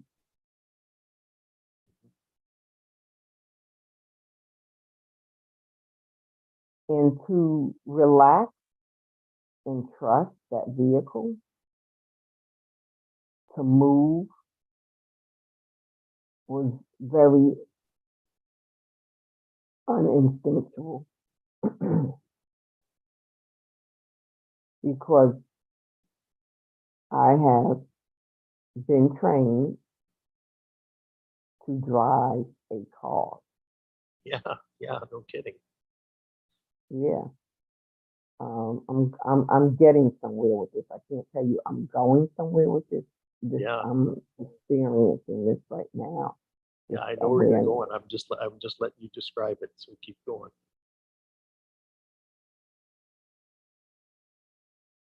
So say like this, the body is the vehicle and my soul is just using the vehicle as expression to transport. Yeah. Yeah. But in a Tesla, as in life, as in driving a Tesla, I have taken my hands off the wheel and just let it take me. Yeah. How much faith But did it take for you to take your hands off the wheel and let the car drive itself? it took faith I did not have. I had to put my brain in overdrive. So I why literally is had to- why is everybody on the planet doing that then? That's where exactly.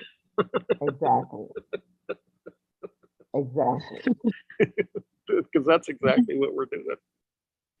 We're And allowing the car Matrix to drive has been itself. carrying my car. The Matrix has actually been carrying my car. And I'm just going along with it. Yep.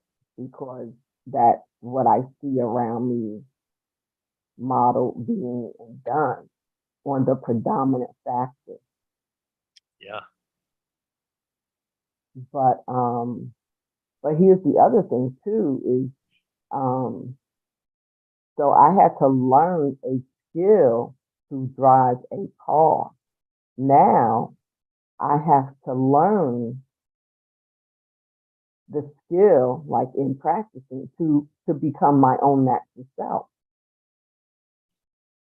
to function in my higher natural order. That's, like meditation or whatever. It takes, you have to do it to live it, to be acquainted with it, to be it, to do it. So right there, like this little pinpoint hole.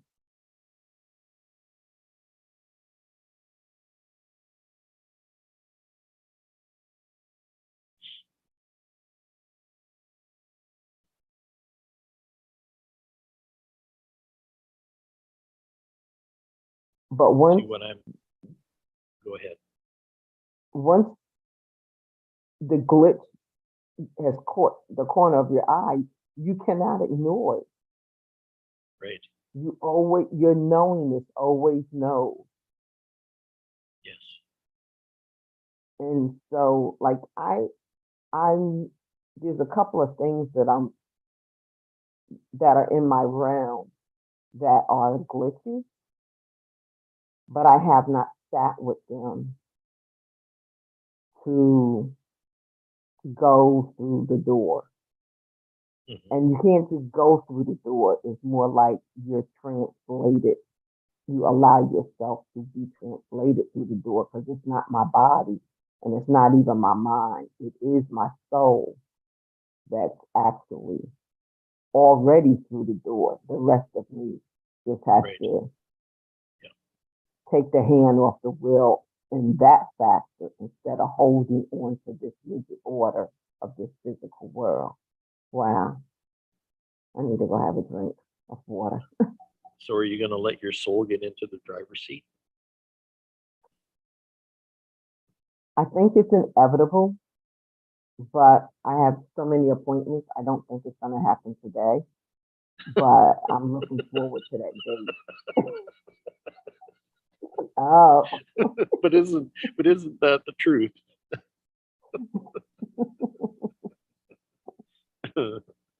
Yeah, some really radical things had to happen in my life in order for that to truly happen for me.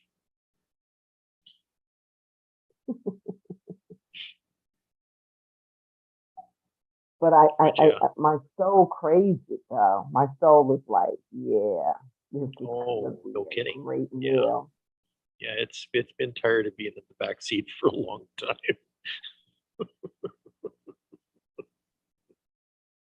It's like, is my soul is sitting in the back seat saying, all right, it's about, I told you I got this, but you know, you want to drive until you can't see the road no more. It's like you're so Yeah. tired, but you won't give up the will.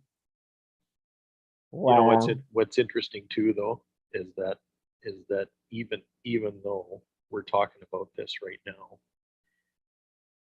your soul's been in the back seat, but it's been backseat driving a lot of ways. It's Mm-hmm. kept you out of the ditches, and it's you know what I mean. Mm-hmm. It's done a lot of preventive stuff that's totally out of your consciousness, but that's the truth, Mm-hmm. you know, and directed you in ways that you never knew. But now we're getting to a point where we're being called to bring all that into awareness So and I refer to to that as changing. intentionally have our soul running the show.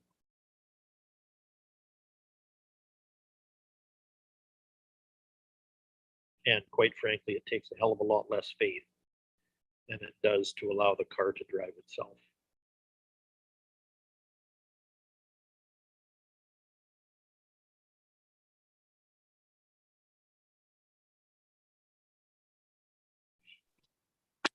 Oh my God, guys, that is just amazing. What we're this is driving the car.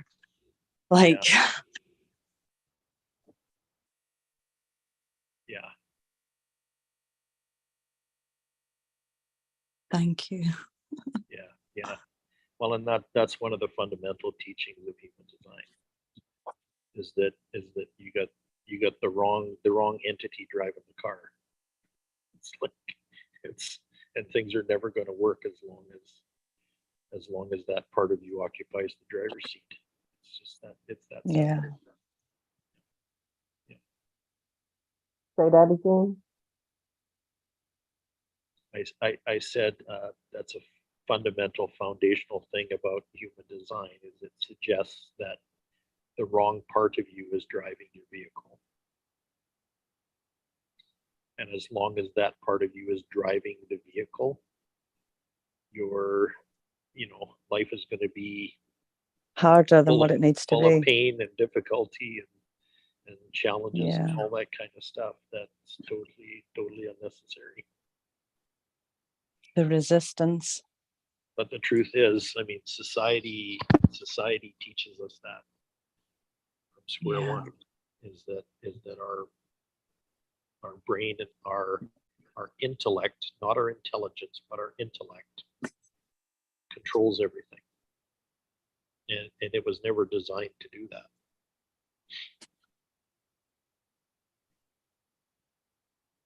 Yeah, well, I know how I feel when I would go to a job and someone would be out and I had to do somebody else's work. I mean, I could do it, but it was like, ugh, Yeah. and it kept me from naturally doing my part when I was doing someone else's part. And it really stifles the rate of return or the ingenuity of working in my natural being. And so I can only imagine my intelligence um, going, just having it functioning for me, but having an inner rebellion. And, God enjoys a cheerful giver. And Yep. even though I can do it, it's not cheerful. And therefore, what is the what is the true energy in the Cain and Abel offering? It's, you want it given in love. You want it given in infiniteness. And you, wow, to give, with limitation is to give what you give. And what Yep. you're giving is really flat lines and zero. It's like someone bringing you flowers for Mother's Day and only doing it because here, it's Mother's Day, take these. No, keep them. Right. So, um, but you could get like one flower. It could be a dandelion, but given with energy of earnest, hi, I love you. Here's a flower. That dandelion can, give more joy. The giving of that dandelion gives more joy. So it's like we've I have I put too much on intellect, and intellect never is, you can get some answers right and go yada yada yay yay, but sometimes like I don't know what the answer is. I don't know what the Yeah. answer is, and so you go forward with insufficient energy, insufficient knowingness, and you're placating it to fit in a model of what is right and wrong, and hoping that you make it, or it shows up or ends up or shapes up acceptably as right. But when you don't know,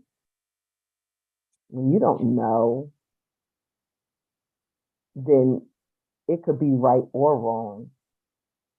But when you don't know, it's wrong. It's not right.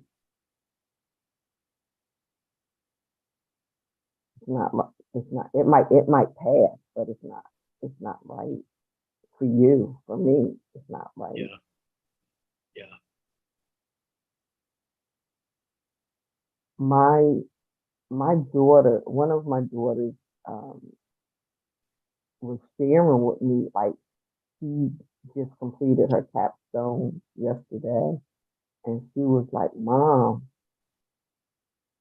it was like nothing I ever thought I would experience." I was like, "Wow, really? Tell me what set up? What was the scenery?" She said, "Well, you have there were 5 panelists, and she had to, they could call it, I never had to do this, defending your dissertation."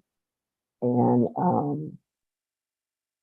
she said she just, she went in, open, and she said it was more of, like, explain this, tell me that. And she just was like, speaking it. And it became more of a collaborative conversation. She didn't feel any hint of, or she didn't feel like she was being judged, you know. Yeah. The flow and the energy was, in short, she is what she is. She knows what she knows, and she doesn't know it for others. She knows it for herself because this is who and what she is about. And usually what they do is they ask you all these questions and da da da, and then you go out the room and they might let you know later on in a couple of days or whatever, something like that, or they may let you know like in an hour. You go out the room while they deliberate. She said they end up just having such a fluid conversation, and it was like, oh yeah, just for the record, yes, girl, you're done. You are Miss Hospitality. Let's wrap that. Y'all want to go to dinner? And they invited her to dinner. She said, you haven't arrived, you're it. So we're peers. We're collaborators. She said, Mom, it was so amazing. I said, that's because you found your calling, your purpose. And we were just sitting on the phone. You know how we sit sometimes and just muse in the energy or something, and it's like quiet. Yep. That's how she and I were, just like really just facing in that. Yes, facing in the yes. So what a happy blessing for her. that is, hey, to have those kind of moments with your kids. Oh my. Man, so Just basking sitting in the in that. energy, Mm-hmm. the afterglow.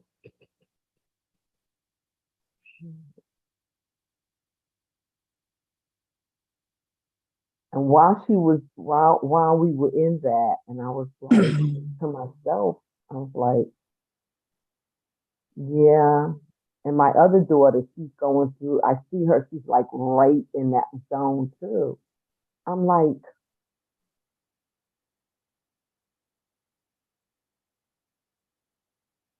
I'm not there yet. I've created enough space to honor that this is what should be in my relationships with them. But I'm like, when I grow up, I want that. I'm not fully expressed there yet, and I recognize it. And I feel like it's coming, but it's not yet. I don't have resentment of it. I'm enjoying the journey of it, like being here and living.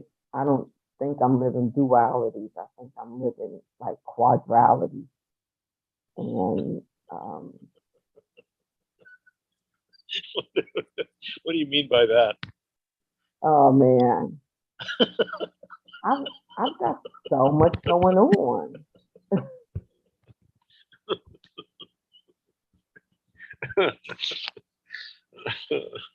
I'm not living duality, I'm living quadrality. That's funny. Yeah, it's a lot. It's a lot. Being me is a lot.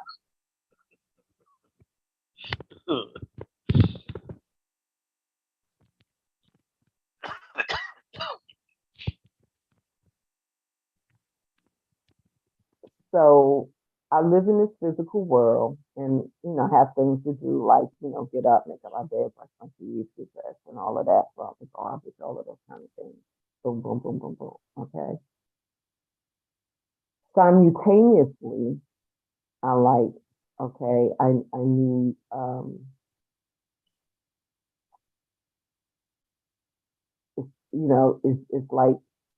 it's like living on so many, it's like having so many levels of interaction. Like to experience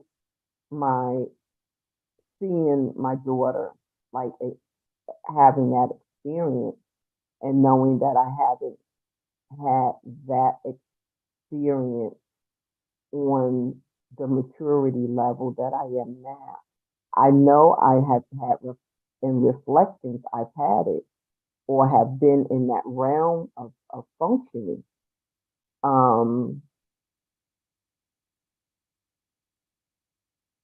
Like when I can paint for like 3 and 4 days and like have no concern about if the world ended yesterday or not.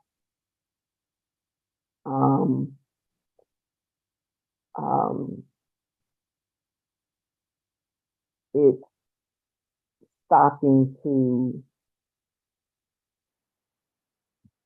keep appointments that I have to keep. It's like I go into another zone to facilitate that. Like I had a great conversation yesterday with someone that I'm filling them out that I would want to deal with this person doing business going forward, but I'm letting some of that resonation of that relationship settle, and but yet honoring it to, like, I gotta send some papers to them and follow up and do some other stuff before we really engage. It's like this person's like the best model of a realtor that I have ever experienced. But I'm like, okay, let me do my part of engagement and let's let things play out. Let's see how that goes. But it's not in a zone or an area that I want to isolate myself to invest in. But the experience, I think the experience is there. The quadriality. So I had a full schedule yesterday of just all of my intentions and hitting the mark of them. And yet, you have to pivot. I had to go handle getting my blood work done on 3 different occasions. So, yet all yesterday because paperwork was all in the wrong place. So even though I'm working and hitting my mark on my way out, I saw a lady, and at that moment, she was sitting, she plumped down on the bench, she looked at some paperwork, and she was like, darn it. And she was by herself, and she was on a walker. And I said, are you all right? And she said, these people want me to go back in. I got to get my lab work done. I said, well, it's right, it's downstairs. She says, oh, I know where it is. That means I got to take an elevator. I'm claustrophobic. I can't do this in this building.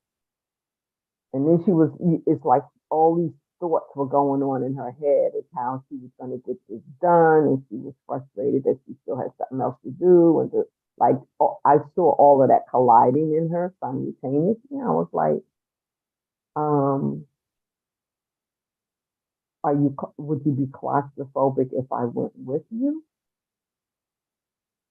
She said, I don't know if I can do that. I said, well, just close your eyes and think, if I'm there with you to get down one level, would that be okay? She said, okay, I'll go. I said, okay. So as I'm going, and then she stopped, and when she stopped on her way to the elevator, I was like, I put my hand on her arm, and I said, and don't worry, I'll stay with you so you can get back up. So she went on, she got on the elevator. When the doors closed, I was watching her demeanor and her body energy. She was okay. Nobody else was on there with her. And as soon as the elevator descended and had stopped its descension, I was she was like, okay, elevator, don't you do this to me. I said, tell it to open, and it opened right then and there. It was gonna open anyway, but it's that one split second when the elevator just sits there and doesn't open. That's what triggers her. And before the sentences were out, the elevator was open, and then she was kind of cantankerous, spicy old lady. So then she just, I said, you just have to go to the right. and we sat there and we talked. So anyway, long story short, her all of a sudden it got really crowded down there. All of a sudden, and it was great conversations for people that were sitting around. I said, this is community, you know. Her test took longer than anybody else's test. But I was like, I've got an appointment. I've got time. I've got things to do. And yet I am not at all bothered at being where I am right now. So for me, that was the ultra other being of me that just took residency and moved all of the other stuff like out the way so I could be there with her. And it just felt, I said, this is the me of the who that I am. This is who I am. So I got it back upstairs. She wasn't even cantankerous. We kept talking. She didn't even like say anything about making the elevator door open up when we came back up. And I, kind of delivered her back to where I had met her. I said, are you going to be all right now? And she had to go to the bathroom, so I helped her get in and out of this bathroom stall and all of this stuff with her walker. And she was like, she said to me, she said, what church you go to? I said, well, I'm kind of unchurched right now. She said, you remind me of one of them Christian women. You a Christian woman, aren't you? I said, I'm a woman. She said, mm-hmm. You practice what religion? What religion are you? And I said, well, I have practiced Judaism, but I'm not confined. So she says, yeah, you one of them good Christian women, I can tell. I love that. Good answer, Cinderella. Wow. But you see that? Even That's you guys that's are coming from someone who grew up in the third pew on the right. Yeah, you one of them good Christian brothers. Where are you? Where are you in the world? I'm in Maryland, USA. Maryland. Yeah, East Coast. Oh. Yeah. Not far from Washington, D.C., actually. Yeah, I'm a stone's throw away from DC. Yeah. And she said to me, she said, now this is a cantankerous woman, frustrated, high anxiety, right? And so You she tend sat to gravitate down. towards those kind of women. But she wasn't that way with me, you know? Like I didn't feel her cantankery to be at all offensive. And this is how we parted. So I said, "You good? Your ride's coming here?" She said, "Yeah, he'll be here. He's pulling up." I said, "Okay, well I'm gonna flow and go." And so I turned like 3 or 4 steps away from her. She says, "Come here." I said, "Are you?" I looked and like, what? I turned around and looked at her and said, is there something wrong? Are you okay?" And she had, in that short period, she was fiddling in her bag. She said, come here. And I saw she was going into her money bag. I said, no. We don't have to do that. She says, no, my heart has to give this to you. I'm giving this to you from my heart, and you're going to take it. I love I couldn't reject her. Her heart was busting and flowing. Her heart was, she says, I'm giving this from my heart. Her heart was busting and flowing. And she put it in my hand and she smiled. Oh. I said, yes, ma'am. You have a wonderful I love day. that. what, and I like end up spending like 2 hours with this woman, which should have taken like 15 to 20 minutes. Don't you just love when that happens? Yeah. But it was such a highlight, I was Yep. like, I do. I like, we don't know experience when many she goes situations home. like Sis. that. We don't know what, she could be alone. And she said she has had brain surgery. She had a stroke. She couldn't talk. Her whole left side was numb. God. And she, she's really very, very thankful.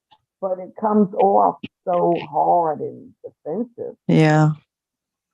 Mm. So that's so yesterday I stepped from one realm of, on time, let's get this done. Okay, I'm making progress, I'm on point, to going into a whole new realm of timing. Yeah. A new segment. Wow. Mm-hmm. I love that. So how does that feel? And you ran with it. I just flowed with it. It felt fine. Yep. It felt wonderful. And I didn't die. And I didn't die yesterday. It didn't kill me. None of it at all. Did you think it might? No, I'm just saying that, when you live in It sounds like it was a quad surprise. existence, it was a fun interjection, It was a fun. I was like, okay, this is what's happening today. I think I let my soul come forward and take the seat for a while. I think it was that kind of thing. It really was, because my soul.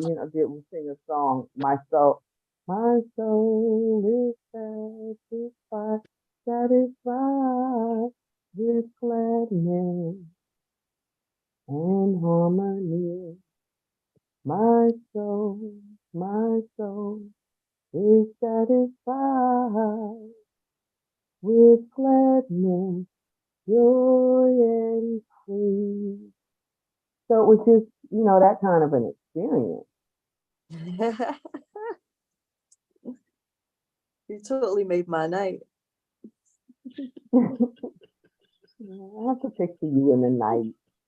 You bring so much sunshine.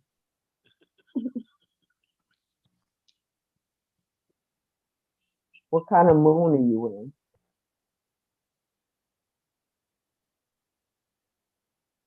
Moon? What do you mean? You see the moon?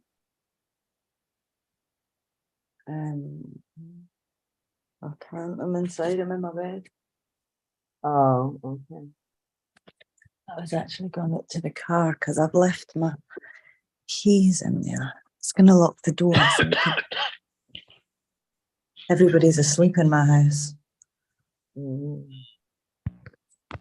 I'm going to go out. Yeah, it's 10:30. They're almost 11.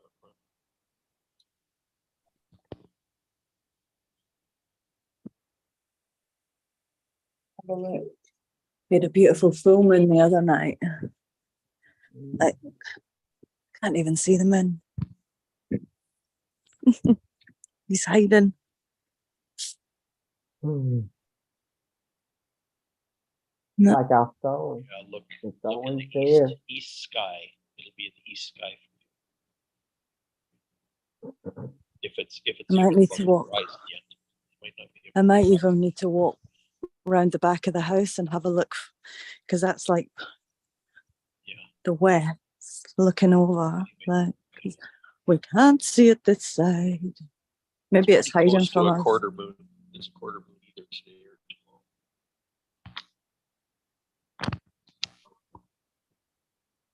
tomorrow. No, the moon's hiding. It's like our soul. The moon is hiding. But it's He's still actually there. hiding. He's not out. I can't see him. Mm.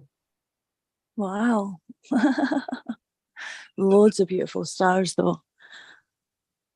And if I listen, you can hear the waves. You can hear them.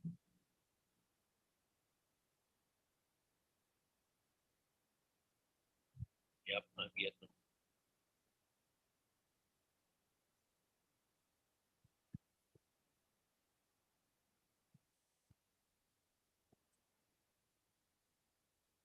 Yeah, I love doing energy work. It's so much fun. Craig, your voice is going down to me. I can't hear you. I wasn't talking very loud. Oh, I just said I love doing energy work.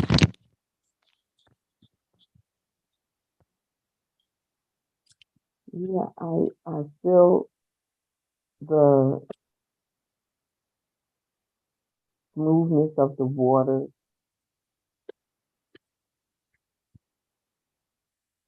I see the horizon, even in the darkness of the sky.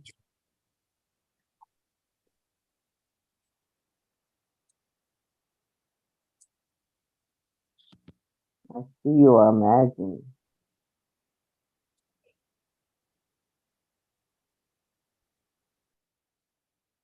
buildings off to the right and the water off to the left.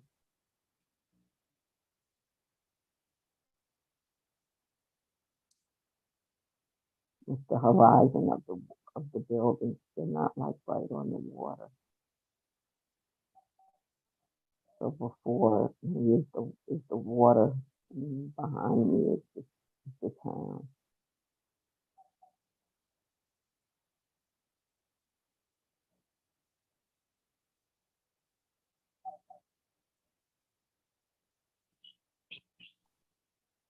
And the moon is hiding, but it still gives light like our soul in the backseat of the Tesla.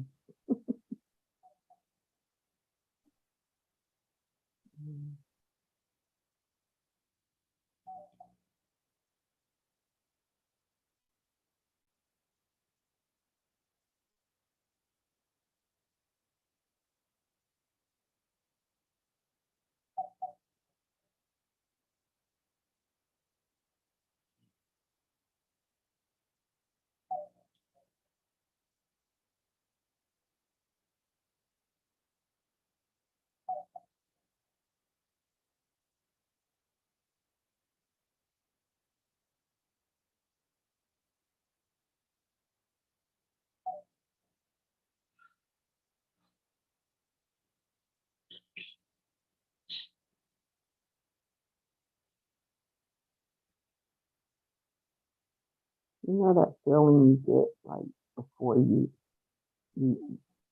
want to cry. You got pre-foreclosures, it's like that pre-crying feeling.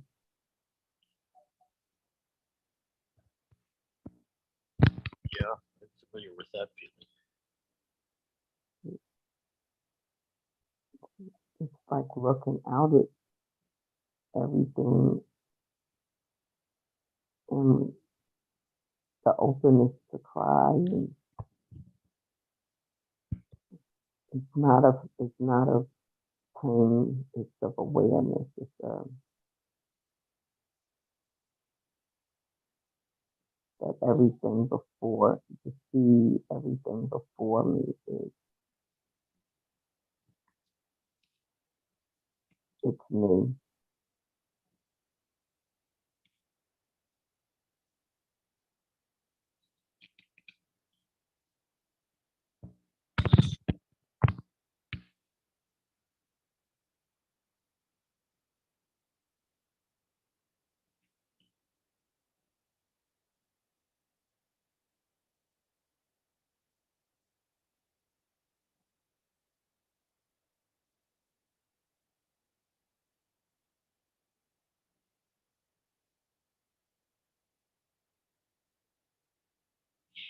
Are those your birds, Alan? Yeah, that's around me. That's you, Craig? Yep, a couple weeks ago, I asked all my guides to reveal themselves in a way that would be really, really obvious. It's birds everywhere. The other day, I had a hummingbird that came like within 6 inches of my ear. And just That's hovered there brilliant.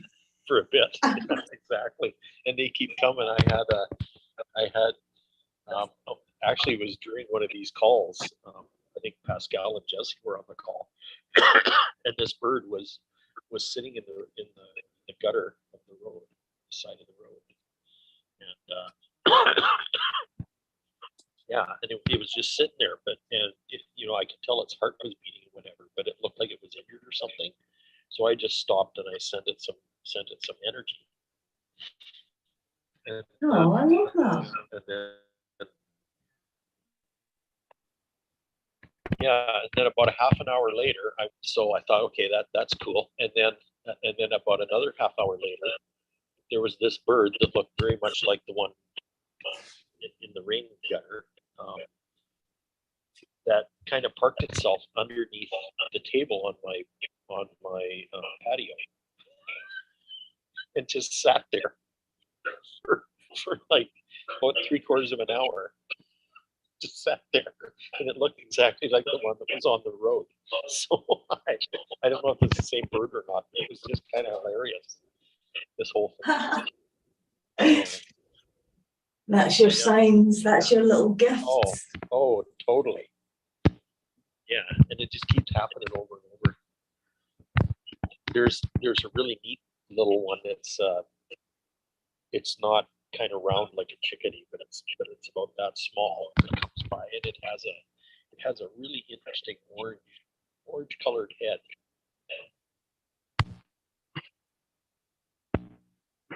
So yeah, I'm watching all these things.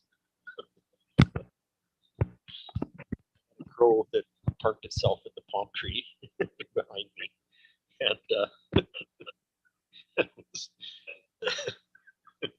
it parked itself in the palm tree behind me and started yapping at me. All that kind of stuff. It's really hilarious.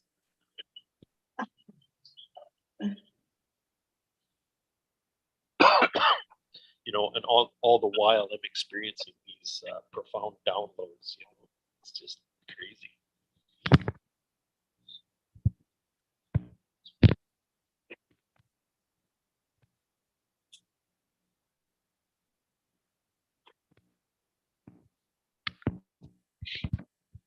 So I've been doing tons of downloading and unpacking lately.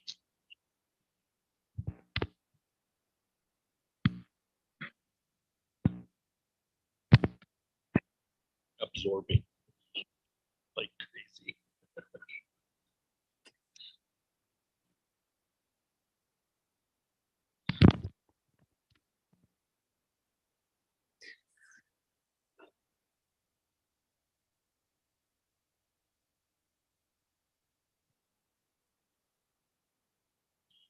You guys want to talk about inner authority some more? Or are we done? Yeah. I'd love to have the recording of that. I do have a call on my agenda I need to make. Have a wonderful day. Okay, Cinderell. Yeah, I'm really glad you could be here. Even though I don't know what happened, but you popped out a few times, but glad to have you anytime. I'm always glad that I can partake. It's amazing. It's one of my quad existences. Yeah. Thank you so much. Namaste. Thank you. Thank Big you. love. You get up here. Thank you, Sandro. Oh man. It's amazing. So Ellie, are you glad you dropped in today? Oh my God. Driving that vehicle. I know who I want to be driving my vehicle. Well, yeah, that's the thing. Well, you know, that's the big struggle of life, you know, is we keep trying to get our brain to do stuff that it's not capable of doing. You know, expect so much of it. And I mean, all that does is leads to stress. Yeah.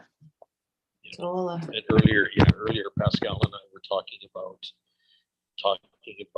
when you feel forced to do something, or forced to act, or pressured, when you feel pressure, those kind of things, and what kind of behavior that brings out. Yeah. You know, and a lot of that is because we're expecting our brains to do things that weren't ever designed to do.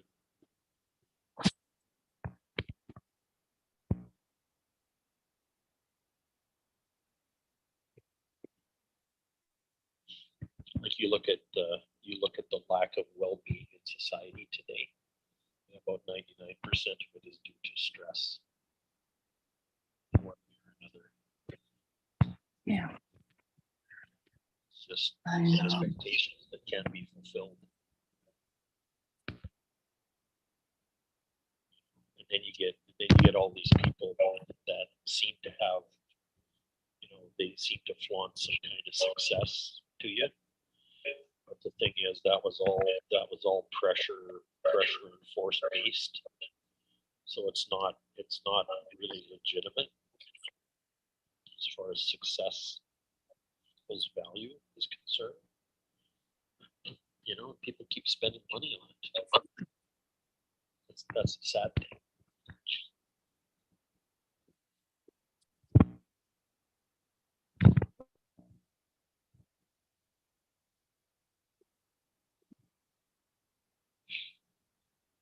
So what I realized is that I was actually using stress and pressure as a motivation, like using force as a motivation, and even converting that into self-discipline and that kind of stuff. And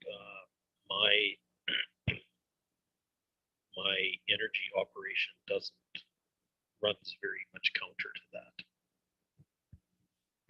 It's like when I approach pretty much anything I want to do from a place of rest and relaxation, I'm a lot more let's say fulfilled in what I'm doing than if I approach something from force or pressure.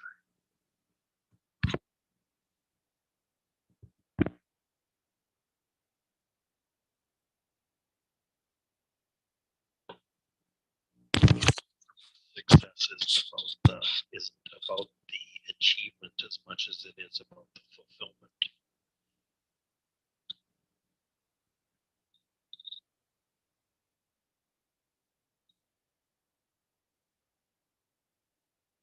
You know, the fulfillment that's experienced from it. I've achieved a lot of stuff that wasn't fulfilling, and I'm sure that's true for everybody on the planet.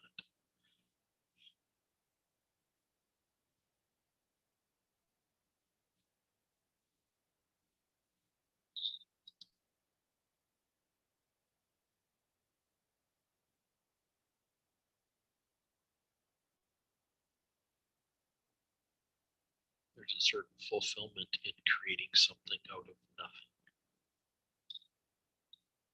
that you can't experience any other way, apparently.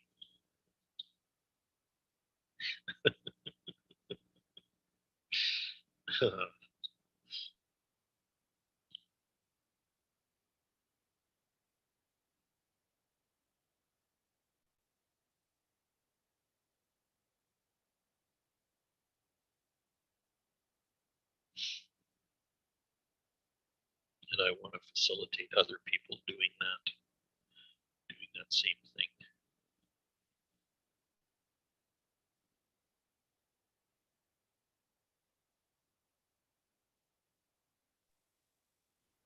Yeah.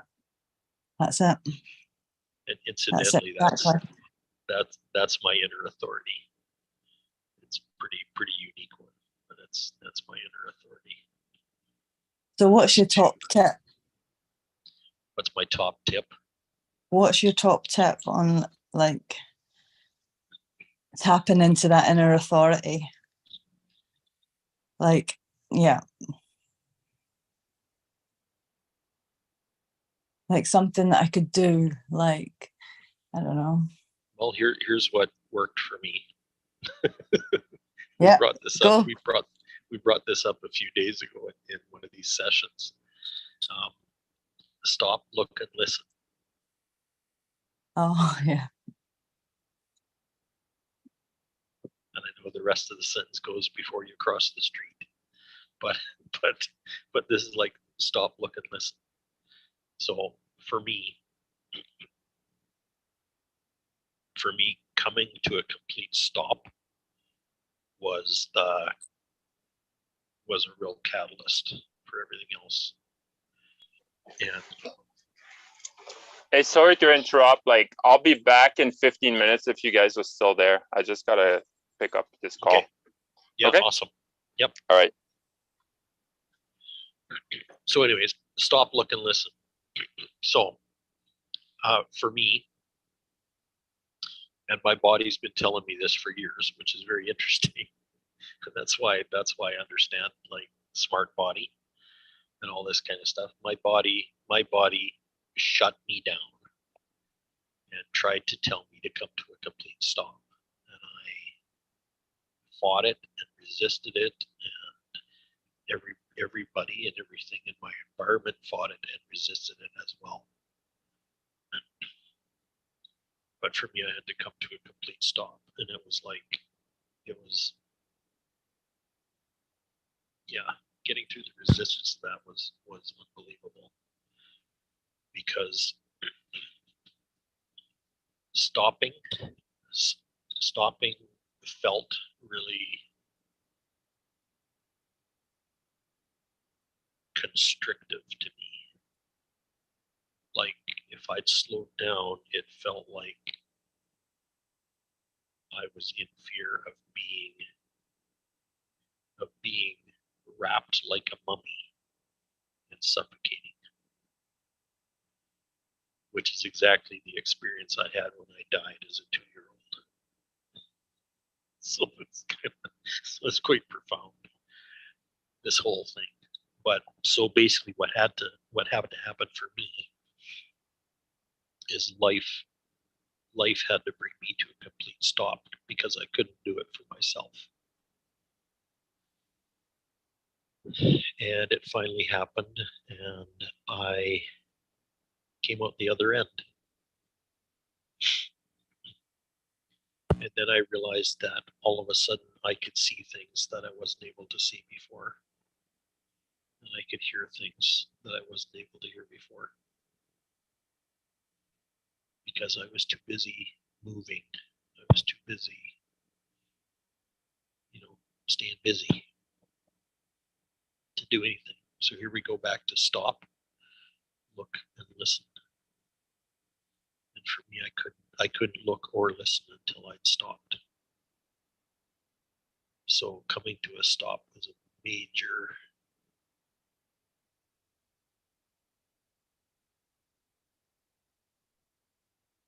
I guess you could call it a breakthrough for me.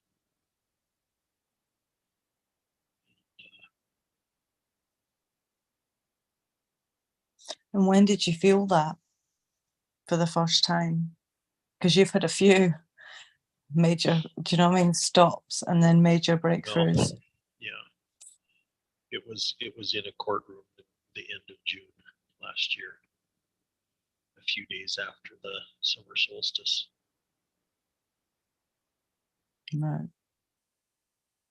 So that's kind of when I started to realize that I could survive this, that I could actually come out the other side. Because it wasn't like I was afraid I was going to die, but it was like I was kind of afraid that I wouldn't exist anymore. It's really, really hard to explain. That is, but it is very, isn't it? Yeah.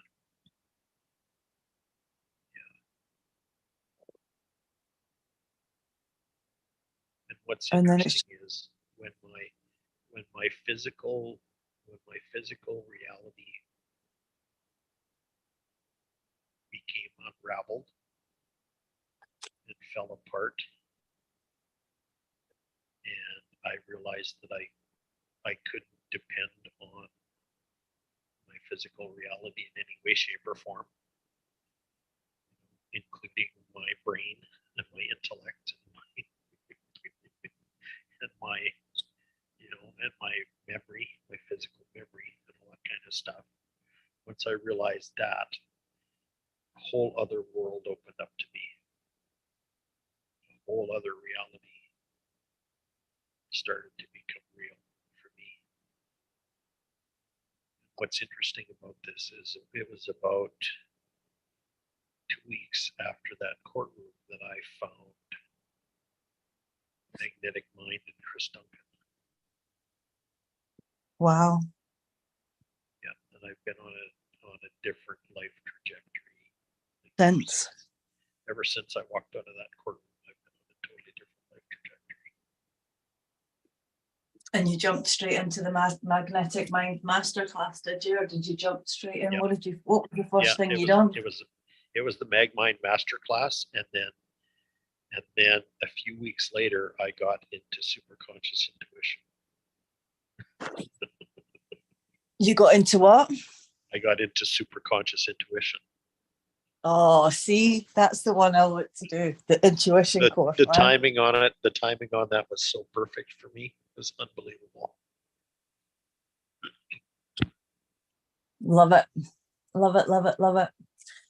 So I was in that up to my eyeballs, right up until I lost everything, until everything was confiscated from me. What, in the Magnetic Mind? No, I was in superconscious intuition program for about the start of August 1st. So it would have ended in November into October. So yeah. So I was 2 months into that when I ended up leaving Oregon. Right. And yeah, I didn't have too much choice. I got evicted from the home I owned. Evicted by a court order. And basically the court confiscated everything I owned. So I packed whatever I could into the car that I had left, which was our oldest junker. and I drove out How the does that driveway and actually didn't look happen? back. I don't know. I still don't know, and I lived through it. So tell me how. Like I don't know. It's weird. That's like something that happens in the movies, not to people that we know. I know. Yeah, it's beyond description.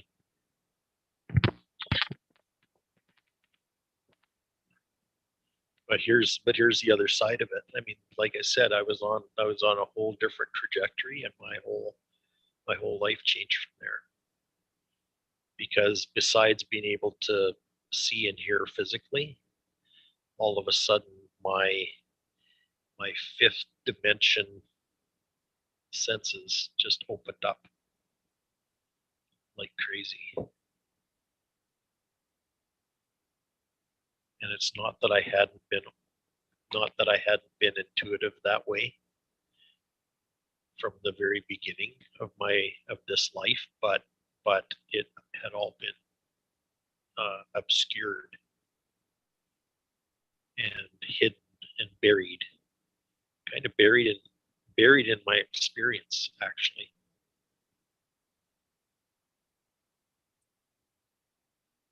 Like I buried from the time I was 2 years old. Like I buried the terror. I buried the memories. I couldn't access or remember any of it. It was like, it was kind of like I acted like none of that ever happened. Yeah. But it did, and later on in life it came out to play. Bits and pieces of it are still coming out now. It's very, very interesting all of So that you're still unfolds. navigating it. You'll still be navigating all the shit that Oh, you've yeah. left behind, I guess. Yeah. It's going to be a But while before things settle down for you, I guess. But what's interesting is it's the higher dimensions of everything, and it's a higher frequency and a higher dimensions that Yeah. I'm dancing in right now, and that's the only place you can find healing for that kind of stuff. Yeah. So it's kind of That- like my soul trajectory was about experiencing all that stuff in the physical, and it's like it's a huge launch pad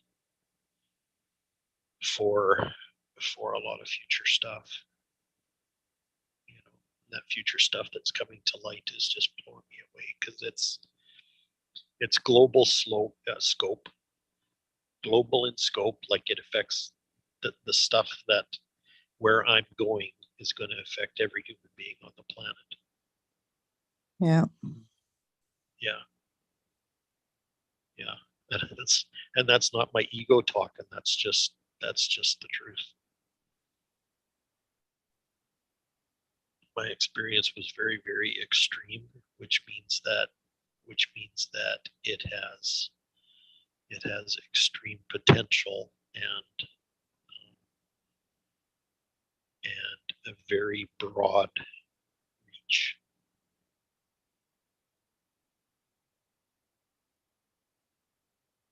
A very potent influence.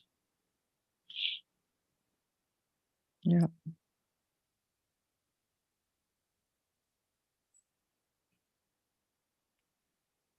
You know, and I'm not the only one. I'm not the only one on the planet. I'm just one of those who's who was meant to have a life experience like this. Yeah. For huge cosmic reasons, you know. Yeah.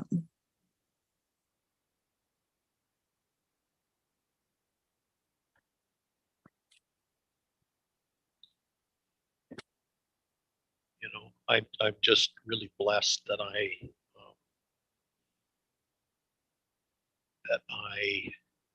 somehow the significance of all of that has come into my awareness. I mean, that's the real blessing of all this. It's, you know, the awareness of who you truly are and what you're here for, and the big why behind everything. It's amazing to just to be aware of that as it unfolds right in front of your eyes. Like it's just whoa. It's like, wow. Yeah. Yeah. Yeah.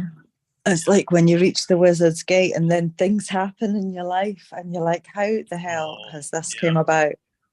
Yeah, I'm definitely on Good the or other side bad? of the wizard's gate. This is a huge one. Yeah. I love that. Well, I had this realization the other day that I'm actually a portal. I am the portal. I'm one of Oh my many, God. but I am the portal. Oh my God. I'm a link. I'm still trying to come. I'm still coming to terms with muscle testing, Craig. You're way past. Know what I mean? Like so fucked in. I'm a link. I'm a link between science and technology and spirituality. In happy days. Yeah. Well, and I embody both. I embody the. Well, I understood that tonight. The combination. You know. Yeah, I understood that tonight. I wasn't really understanding what you meant at one point tonight in this chat. But then when you said something else a wee while later and it all fell into place what you were talking about and how it meant, I can't remember what it was at the time, but I was like, I got it. Yeah, and I've been blessed with the comprehension and the language to be able to explain it to people, explain things like that to people.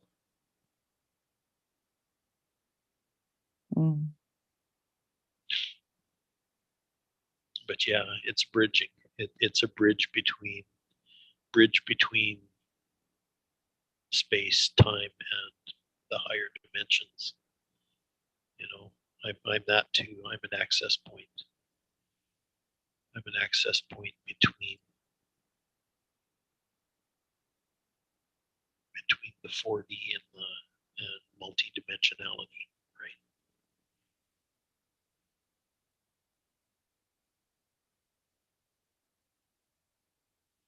What's weird is I don't channel another entity. It's just I'm it. Stuff comes directly to me.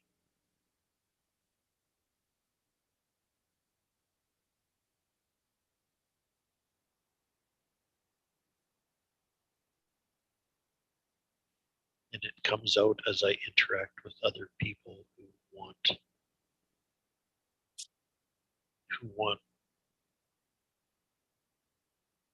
to see the other parts that I already see.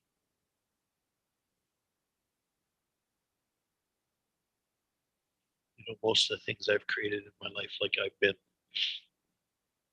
entrepreneuring and working on contract for over 45 years now. And most of that stuff I've done has been solo, like you'd call that a solopreneur today. Most of the stuff I've done up to this point has been solo. So either I would do things myself or I would be the lead of a creative team or whatever. It's usually that's the way things worked out for me. But what I understand now from this point on is that I'm a catalyst. I'm a spark. And in order for me to create anything from here on out, I need to find two other people that provide the wood and the kindling to get the fire going. And I provide the spark. And so there's a lot of things that are going to be brought into our world, a lot of new innovations and new thinking and inventions and all kinds of stuff like that are going to be brought into the world. And I already know that I have the spark for thousands of those have already downloaded them. They're already here. They're already waiting to be matched up with the other two people that bring them into reality, bring them into form. But I'm the fire starter. I'm the Twisted spark. Fire. Yep. I'm the spark. You know that song? Remember that song? I'm the conceiver. I'm the preconceiver. What's the song? I'm trying to think how it goes. It says, "Twisted Fire Starter. I'm the fire starter." It's like a stupid dance song from the fucking 90s. Oh, is it? It's probably. I don't know if you've heard it, but there's a song and it goes, "Twisted Fire Starter. I'm the fire starter." Well, My cousin used to play it all the time. I'm going to have to Google it. Yeah, you will. Like, my cousin used to play it all the time. If it was a disco song, I would know about it. But the 90s is a little past that. Oh, brilliant. No. Oh yeah.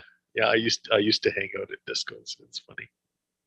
Yeah, well, Google it. I was like, big into that. In fact, I used to disco with roller skates on. So there you go. Brilliant. There you go. Fucking brilliant. I still got my skates too. There you. Of all the things. Yeah. Of all the things. Yeah. Yeah. And That's the wheels I bought in Manhattan Beach, California back in 1983 or 4, I think it was, something like that. That's 40 years ago, by the way. What's that? That was 40 years ago. Yeah, I know. It's downright insane. But yeah, but I've been collecting this stuff ever since, you know. I've been collecting all these downloads of stuff that wants to be created, right? Yeah. So tell me about them. What are you going to create? Like, because really, your world's your oyster now. So if you've had like Oregon done, do you know what I mean? Like, Yep. is it Yep. or how do you pronounce it? Oregon. Oregon. Yeah. Oregon. I think of the movie. You probably won't know this either. It's the movie Disney movie, and they're from Oregon. That's where the baddies live in the Disney movie. What's it called now? Oh, I can't remember. That'll come back It's to a me. Disney movie? Yeah, and it's got Okay. all the Disney characters in it, and but it's like I need to think what it's called. I'll find it and send. Great. Okay. They're from Oregon. That's where the baddies are from, and they're kept there. And Yeah. I'm trying to think what it's called now. It'll come back to me. Yeah. This is cartoons. When you've got kids, you're into all the new cartoons, and the things that comes. You've got to be in there. You've got to be in the know. Got to know the names of the Yeah. characters and everything. Are you familiar with the movie Stand By Me? I think I've seen that actually. Yeah, I think you have. It had those. These kids would be the same age as you probably. Will Wheaton and Jerry O'Connell and who else? River Phoenix was in that. And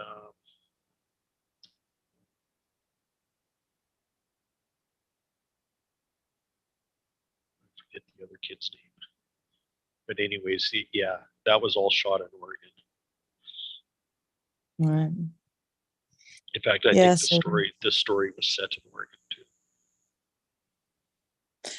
Yeah. So do you think Phoenix is going to be home for the next wee while then?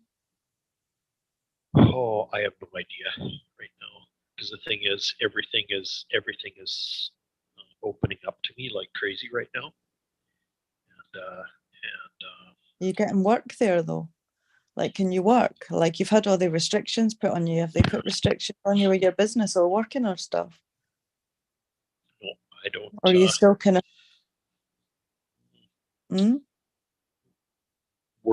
Work is going to be something very different from anything I've ever experienced before. Yeah, because you're going to be doing this work. Yep. This is your work. This was your. And I'm already seeing things with respect to business structures and all that kind of stuff. Cool. I mean that part is being invented too. Yeah. Yeah. The thing is, see, when I find the other people, that I'm working with on different things, I'm going to be compensated from that. Yeah. From what comes out of that.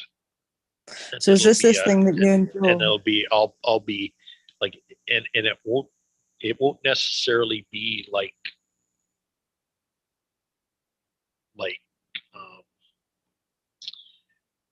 legal business structure. It'll be something kind of different. So what I'm experimenting with right now is I'm looking at creating nonprofits or a benefit corporation, which is a kind of a new entity form that you can create these days.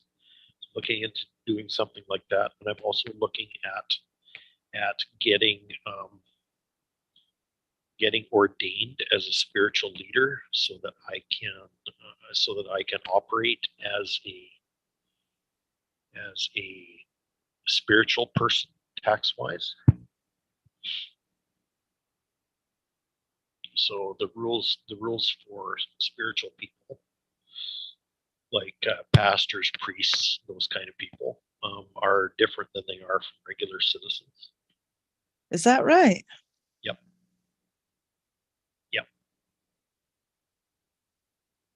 There's a whole lot of things you can do differently, and so I'm considering things like not even having a home base anymore, but actually but actually living in a recreational vehicle and cruising around the country Run. and basically having business pay for all that.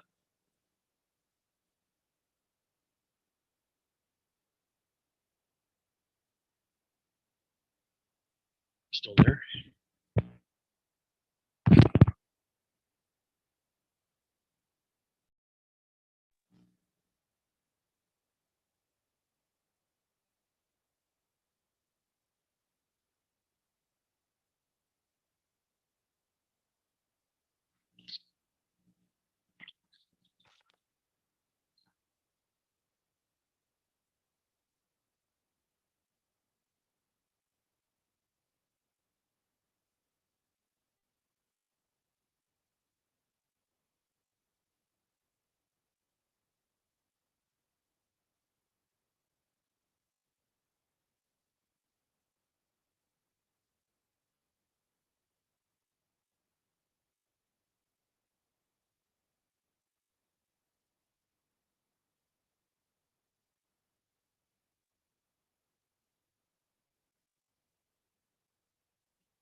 There we are.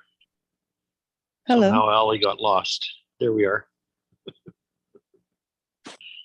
Yeah, sorry about that. I don't know what happened there. I know, it just totally caught out. Anyway, you're thinking about a recreational and going fucking traveling. I love that idea. I was one of my girlfriends up the road, her and her husband have bought a transit van. And it just looks awesome. They're going traveling in it at the weekends and stuff, and it just looks amazing. It's such good fun. They've got electricity in the back of it and everything. You could do that. Yeah. You could have a whole setup. Well, here's what's kind of freaky is that I've always wanted to be a world traveler. There you go. Well, yeah, there you go. Exactly. What I've are they always wanted to be a called? world They're traveler. called gypsies. They're actually called gypsies. World travelers just makes it sound posher. Yeah, there you go. And and be just total freewheeling. But you know what's interesting is I've Right. never been off the North American continent. Have you not? No, I haven't even There been to the you go. Caribbean. I haven't been Oh there. my God. Haven't been to Hawaii. Oh my God, you got to go to these places. They're all on I my know. Never bucket been to list. Hawaii. Oh, I've my never even been to favorite. Hawaii. So here's what's really wild though, is for the first time in my life, the first time in my whole life, the only person I'm responsible for right now is me. Is you lucky bugger. Yeah, but this is the first time in my life. I believe So you. that's the other thing. When I talk about putting things in my car and driving away and not looking back, there is so much liberation in that. It's unbelievable because I walked away from any responsibility or anything. Like the whole thing. It was over. And so so this is a thing. And when I say I don't know, I'm totally happy with that. I'm totally happy with not knowing what I'm going to be doing next month or where I'm going to be either. Like it just doesn't matter to me. That's all right if you can sustain that. Yep. I'd love to be like that for sure. And the truth is, I take my power with me wherever I go. I'm left with all the stuff that nobody can take away from me. That's all I'm left with. Yeah. And the other thing, I was talking to a friend of mine, and he was like, her parents, his wife, they're from the Philippines. And I was like, also, do they have a little bit of cash, because they're thinking about buying a place here in Canada together. And he was like, no, they don't. And he was like, well, that's kind of, a bummer. And I was like, it's actually a blessing. So many people would love to start completely from scratch.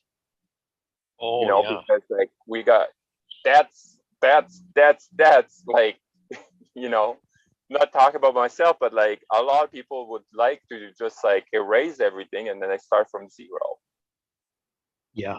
Yeah. right? That's a beautiful place to start, you know? Oh, You it's got a no perfect place to start. attachment. You got no attachment, right? Like you don't have any Yeah. attachment because you have nothing. Well, Right? yeah. Yeah. And the other thing I would add, because I heard you guys about the car, and I was just like, okay, well, I kind of want to say this, but like I was kind of busy with work and stuff. Yep. Like what I would say, it's like the analogy I would say, it's like it's a rental car. And when we have an accident with a rental car, who give a shit? But why do we give a shit? It doesn't affect the driver. Yeah. Right? And the car, like, yeah, like being on the driver's seat and this and this. Like what I would add, like it's like detached from the car completely. Yeah. You're not the car. Well, that's the truth is I'm not the car. You know? It's a rental car. Yeah. I love you, Pascal. Right? Like forget about driving the car and like changing the car, changing the wheels, changing whatever. Yeah. Detached from the car completely. Yeah. Yeah.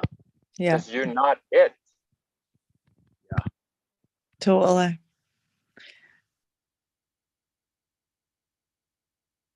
Right? And it's not about changing car. Right? It's not getting a brand new vehicle. No. No. You know, because how many people, like myself, I bought like a newer vehicle, and did it change me? Yeah, at first I was like So so you bought- excited. I was just you like, bought it. oh, this is good. This is good. Yeah, I got a new car. But you know what? Right now, I don't care. You know, because I'm completely detached. Like even my friend was saying like, oh, like something is off with you.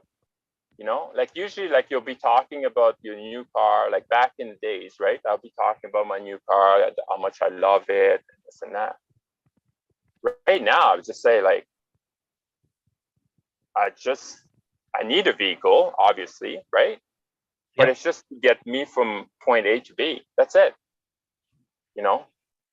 And like I will like, you know, take care of my car. Right? You know, I'll do the oil change and whatnot, but like I'm not attached to my car. Right? So yeah, you guys keep going. My boys just woke up. I'm gonna have to go. It's been a pleasure, guys. Yeah, absolutely. Oh boy. Good Did we night. cover any ground today, Callie? Just a bit. Just a bit. Yeah. Thanks, guys. I love it. Yeah, Thank you guys for no letting me worries. talk. Have a good night. Yeah. Yeah, Pascal, I should shove off here too. I got a meeting coming up pretty quick. So Oh, no worries. Yeah, all good. All good. oh man. You know. Oh, today's been really interesting.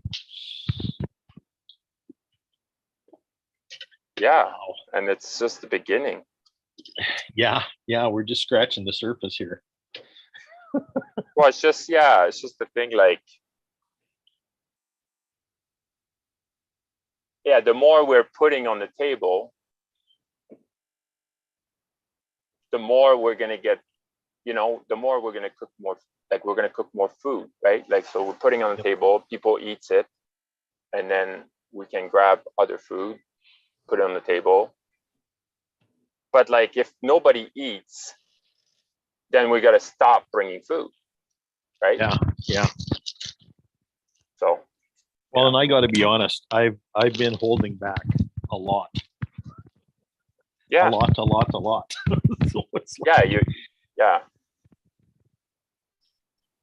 You've been bringing maybe the appetizer, yeah, right? But then like you want to deliver the main meal, but like everybody ate too much at the appetizer, so they can't eat your main meal. Yeah. And forget about dessert, yeah. right? Well, the other thing is too, I like to stand back and let people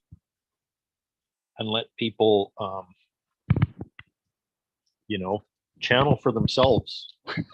You know, like, Yeah. you know, Yeah. like when you're in flow, you know, I sense that. I know you are. So I just let you go because it's just like, who wants to stop that? Right. Yeah. Certainly not me. Yeah. No, for sure. But yeah, But on it's the other hand, there's sometimes when people are in their head and they start spewing. yeah, because know, you're ready and- to receive it, right? Like, And I can tell the difference. So like I stopped you today yeah. when you were in your head and trying to explain all that thing and rationalize Uh-huh. your decision. Yeah, exactly. So we didn't need to do that. Yeah, well, that just shows I'm a student, Well, exactly. right? Yep. And if I would have said, well, no, let me explain, you know, let me finish. You'll understand the whole picture, right? Yep. And I'm just feeding that fire that it should be extinguished. Right? Yeah, Let's build probably- another fire. Probably you didn't realize that that's what you were doing. No, but that's the thing, right? That's It's part okay. of me, I guess, right? It's part of me. Yeah. Right? Yeah, totally. And we all do it. That's the thing. And it's not to be like, oh, I was so bad today. Why did I say that? You know, it's not about that. It's Well, like, here's what did I another thing. learn from it? Right? What did I learn? You're from not it? your habits. No, None of us, our habits aren't us. no, They don't belong to us. no, exactly. You know, they're just there. Yeah.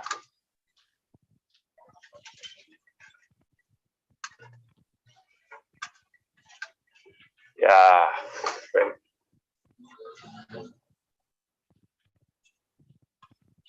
But yeah, I didn't like, I don't know if you have like just like 5 minutes, I didn't hear too much the story. It was this truck is quite loud.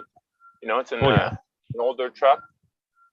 And like Cinderella's story, like, can you just like, do you have like a small resume of it? A Cinderella story. Yeah. Yeah, About the lady, I think you remember that one? Yeah. She was And it talking was- about. Yeah, I think was that she was talking about going to that meeting. I think so. Yeah. Yeah. No, not that meeting. Not the Is meeting. it the meeting? No. Like, and I think you said brilliant response. Oh. Yeah, it was like, you know, almost before she left. You know, it wasn't like in the beginning when she. It doesn't matter. Maybe I'll just listen to the recording. Yeah. Yeah, because I can't. It's I can't funny recall because all of it. yeah. It's funny because like I was listening something or reading something, I can't remember, but like they were saying that like we remember the beginning and then the end mostly. Yep. You know. So, and it was that. Here's another practice. thing I'm realizing too, is I don't really listen to the details Yeah. as much as I listen to the energy, Mm. which is kind of freaky to say, but that's the truth for me right now, is that I'm listening to the energy instead of listening to the Right. Yeah. Yeah, and I'm listening to kind of the resonance and the voice. yeah. That's what I usually listen. Like I said, I'm so sensitive to voice that, I shut off. I shut off completely. If I don't like your voice, I wouldn't be listening to it, Craig. Oh, interesting. Yeah. Oh, absolutely. It doesn't matter like what you say. Yeah. It's really like a small portion of it, right? Yep. But if I like the resonance, energy, whatever, vibration, frequency, then I'll listen to it. Yeah, that's a really interesting BS meter to have, It's like, I'm not even going to listen to this person because I sense dissonance in their voice between me and them. Yeah, maybe like I don't get the clear signal. I don't know. Oh, I think you really do get a clear signal. That's probably why it works. No, but I mean, like with them, maybe like it's like the vibration doesn't match, maybe, right? Like I'm getting like the information I'm getting, that it's like I have a hard time to listen to you because of your voice. But so that's clear to me. Yeah. Yep. But what's not clear, maybe like why? And I don't think it's my responsibility to know why. Nope. Like you said, like, with the party, you didn't need to know why. Nope. At all. Nope. So it's just kind of quite like, frankly, you didn't either. No. You just needed to follow your instinct, or your, you know what I mean, your inner authority. Yeah. You need to follow that. Yeah. Yeah. Yeah. Exactly. Yeah. Wow. Yeah. Yeah. Because your inner authority never fails you. What type of meeting do you have? Once you learn how to read it. It's a webinar of some kind, I think. Or maybe. Let me look at my calendar again and see. Yeah. Because that's another thing that I'm not doing all that much, is trying to stick to a schedule.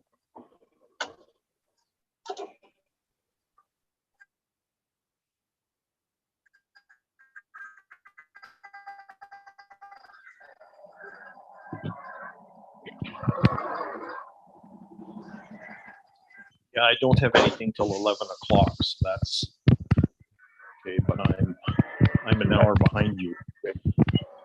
Yeah. Okay. That'd be noon your time. So yeah, I can stay on here for a while longer if you want. It's up to you.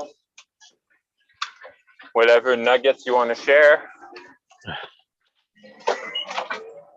I have a pile of gold. Yeah. Well, yeah, no kidding. But I can add more to my pile. Yeah. Well, all of us can. That's the interesting thing about Yeah, having conversations like this, right? but that's the thing. Like, but like some people are not ready to receive the gold, Well, yeah. right? That's, to me, that's gold. Like when someone's talking to a high level, like I'm not interested in like listening about the feminists. You know what I mean? Yeah. Like, Yeah. oh, the women's are this and this and that, na. You know, I'm not interested. You know, like I Yeah. want the highest level truth. Yeah. And that's why like I keep switching of people I listen to. Yeah. Because why? Why do you switch? Because like it's like I learned, or I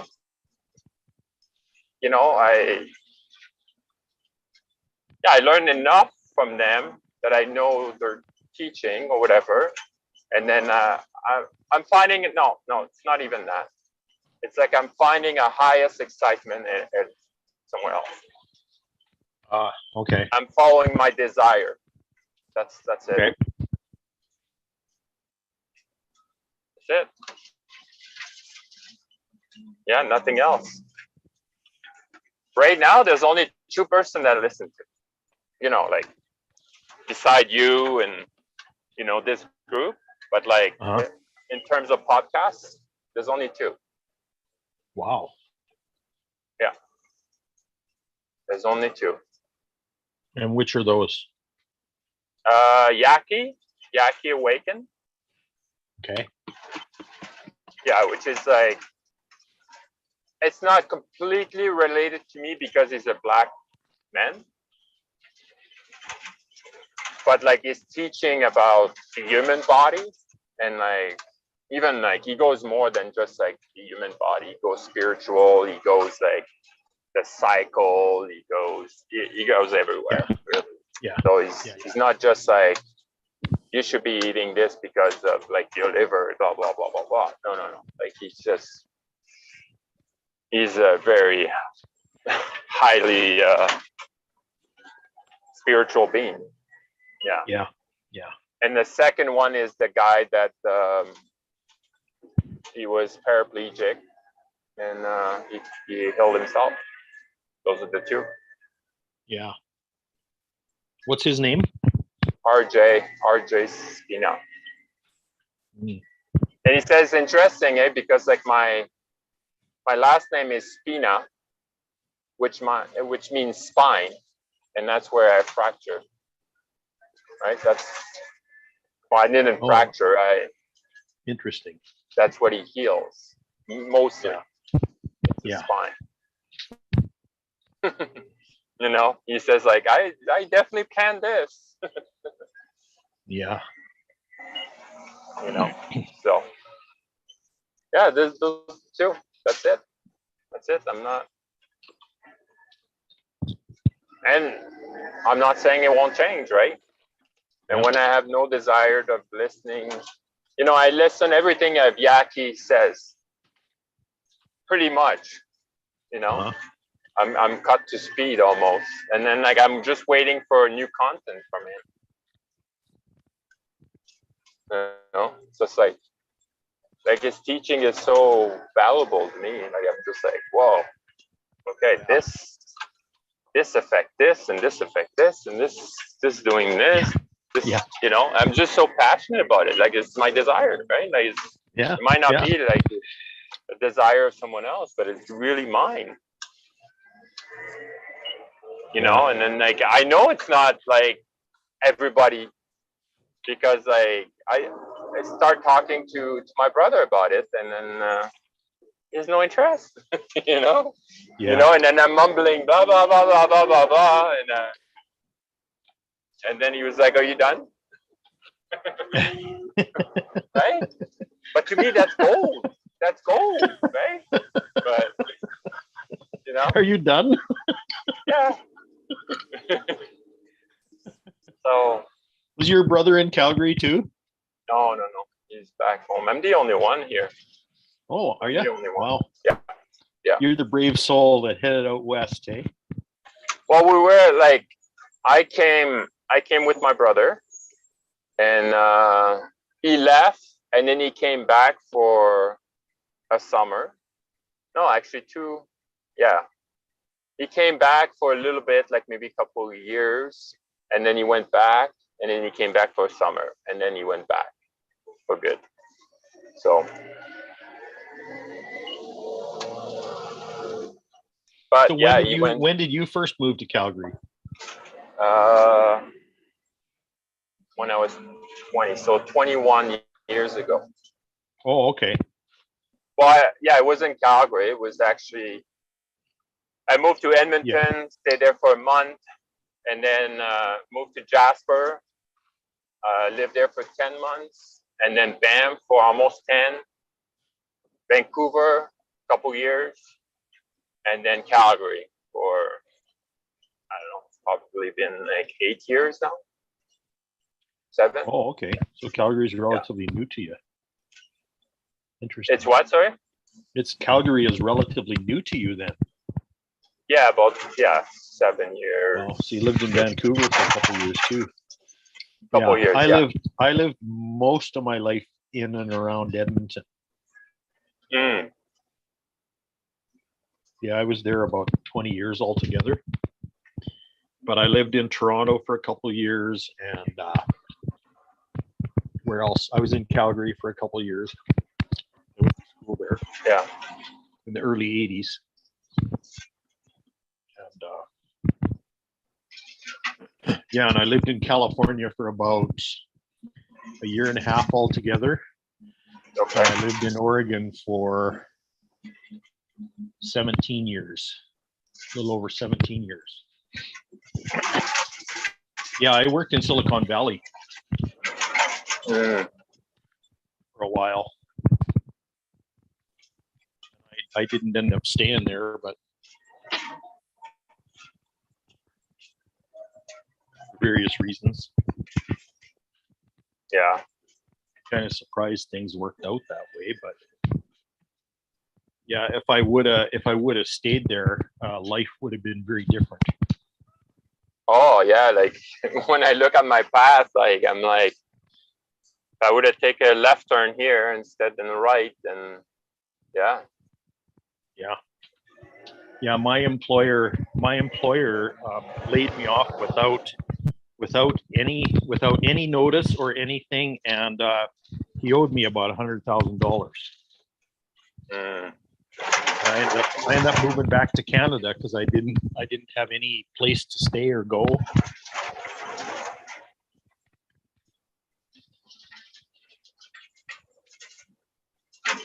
Yeah.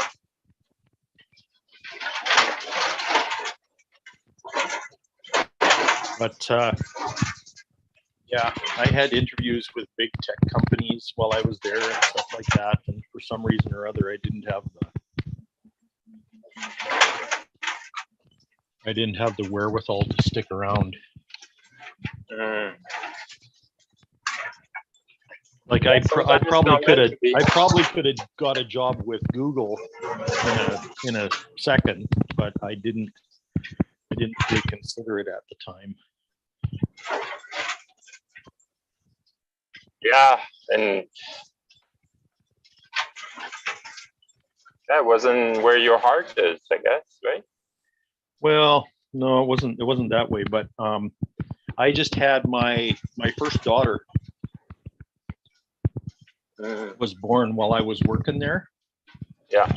And so I had this baby, this wife and this baby, and we weren't being looked after very well by the company that I was working for.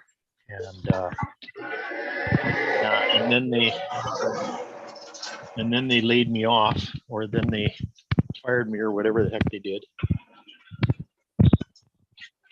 Mm.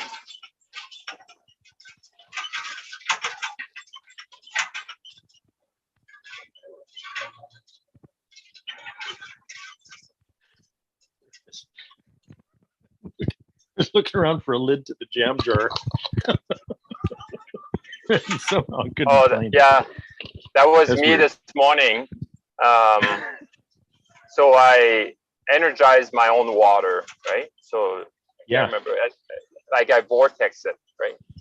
Yep. So You have a machine that does that or something or what? no, it's not even a machine. It's actually just like, it's basically 2 bottles that you know, vertically, Oh, you yeah. put vertically, and there's a Two little 2 liter device. bottles? Yeah, pretty much. Yeah, I use glass, but yeah, and then I just spin my bottle in the top. Well, like I grabbed the 2 bottles and I made circle, like 2 counterclockwise, 2 clockwise. That's was suggested, and then it goes down the other bottle, and then vice versa, and then and that's what I drink, and then I add some mineral, like because like I'm not gonna like drink the water in Calgary, right? Yep. Lead with fluoride and medication and whatever there is in there, right? So I get reverse osmosis, and then I energize it that way. So cool. So yeah, that's what I do. And then like this morning, so come back to the bottle. So and then the last, so I pour it in a clear bottle that I bring at work, and then like I'm like, where did I put this lid? And I'm looking everywhere, and obviously I wasn't present. I was in my thought, and then I screw it on the bottle that stays at home. Right? So I'm like, where is it? Where is it? I was looking everywhere, and then I finally found it.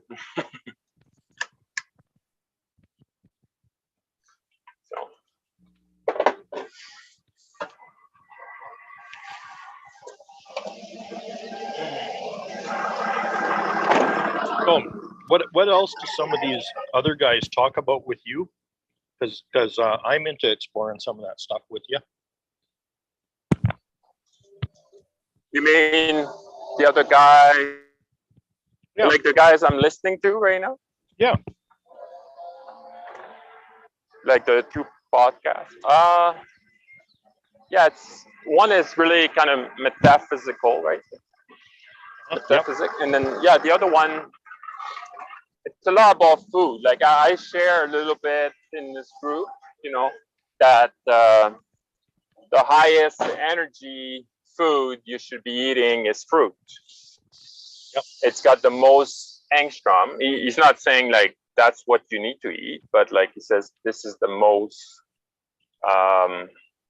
energy or angstrom, right? So for him, like he says, why?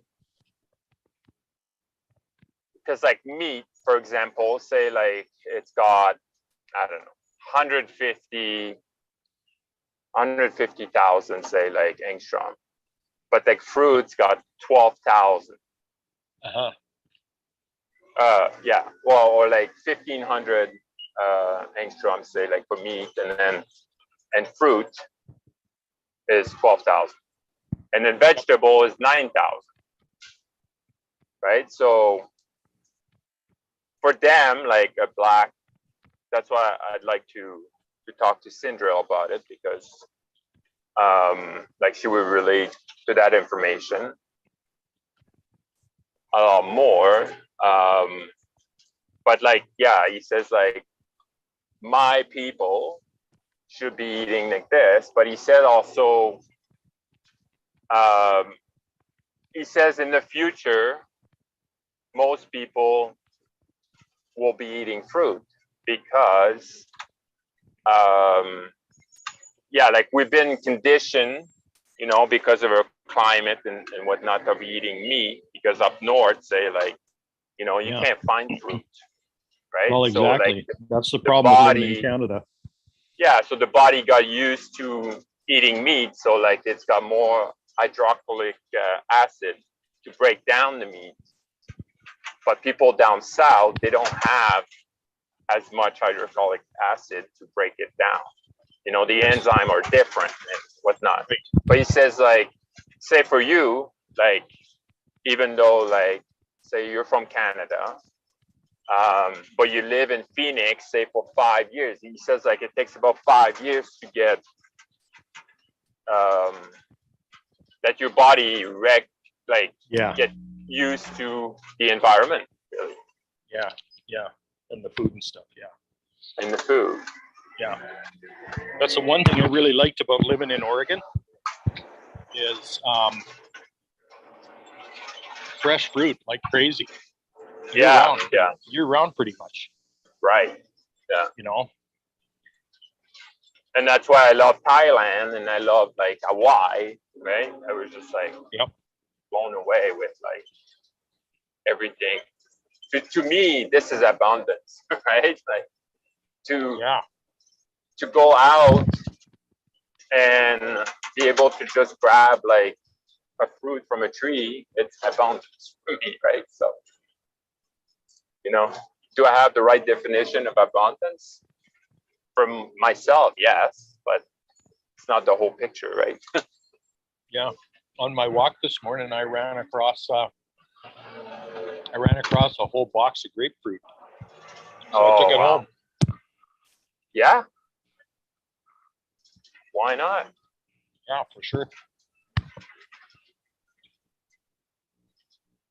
I mean, you know, don't get it to waste, right? Yeah, they were just in the garbage. Wow. Yeah, no, that's amazing. You know. Yeah, it's hard to believe as a Canadian that somebody would put a box of grapefruit out on the porch and just garbage. Yeah. Well, I've seen that.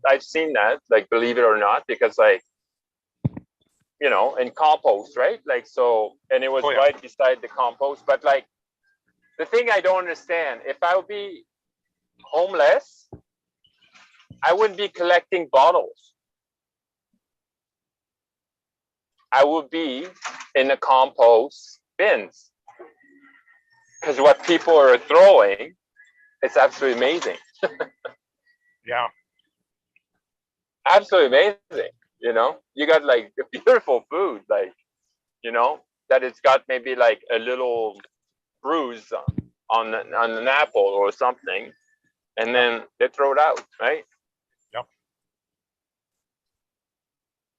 Or you think like the apple has a worm in it, or like it made a hole, so you think like that apple is not good, but it's actually the best one. You know, because if it would be full of chemical, the worm will stay away from it. Yeah. Right? Yeah, don't we have everything backward? Eh? Yep. Yeah, it's quite. But yeah, no, I'd love to live down south just for that reason. You know, when I go to Mexico, like my wife, like we go for an all-inclusive. I went once, and that's all I ate. Pretty much, I just ate fruit, and it kind of like it shocked me a little bit because like now that I realize how much I felt better when I was just eating fruit, and then like I went to see my brother, and he's got a beautiful plum tree, and then like it overproduced, like it was just nuts that year. Oh yeah. And I was there for 2 weeks, and I ate like, you have no idea, I probably ate like at least 20 plums a day, at least. And I was so surprised that like, you know, plums will let you go on, like you'll go to the washroom more often or whatever, right? But it wasn't the case at all for me. You know, it was just like regular bowel and all that stuff. It was just all good. Yep. So my body, like it's not like everybody, but I think like you can make your body anything you want. You know, and it's not by forcing it, but say like, you know, if a fruit is the highest energy, like you can start small, whatever like your body wants, and then you add more and more and more and more, and eventually like you might be able to just eat fruit. Who knows? Because the revelation for me, like, it's looking at like breast milk, right? Yeah. And I was so surprised that it's got barely no protein in there. And like I swear to God, like when I pick up Kai this morning, I was like, did you grow again last night? Oh my God, like you're getting heavy. Yeah. Like, and it's no protein. Mhm. Yeah. You know? And what's to make them grow? And then you'll be like, well, yeah, but it's a baby. Does it really matter? No, Right? no, shouldn't make any difference.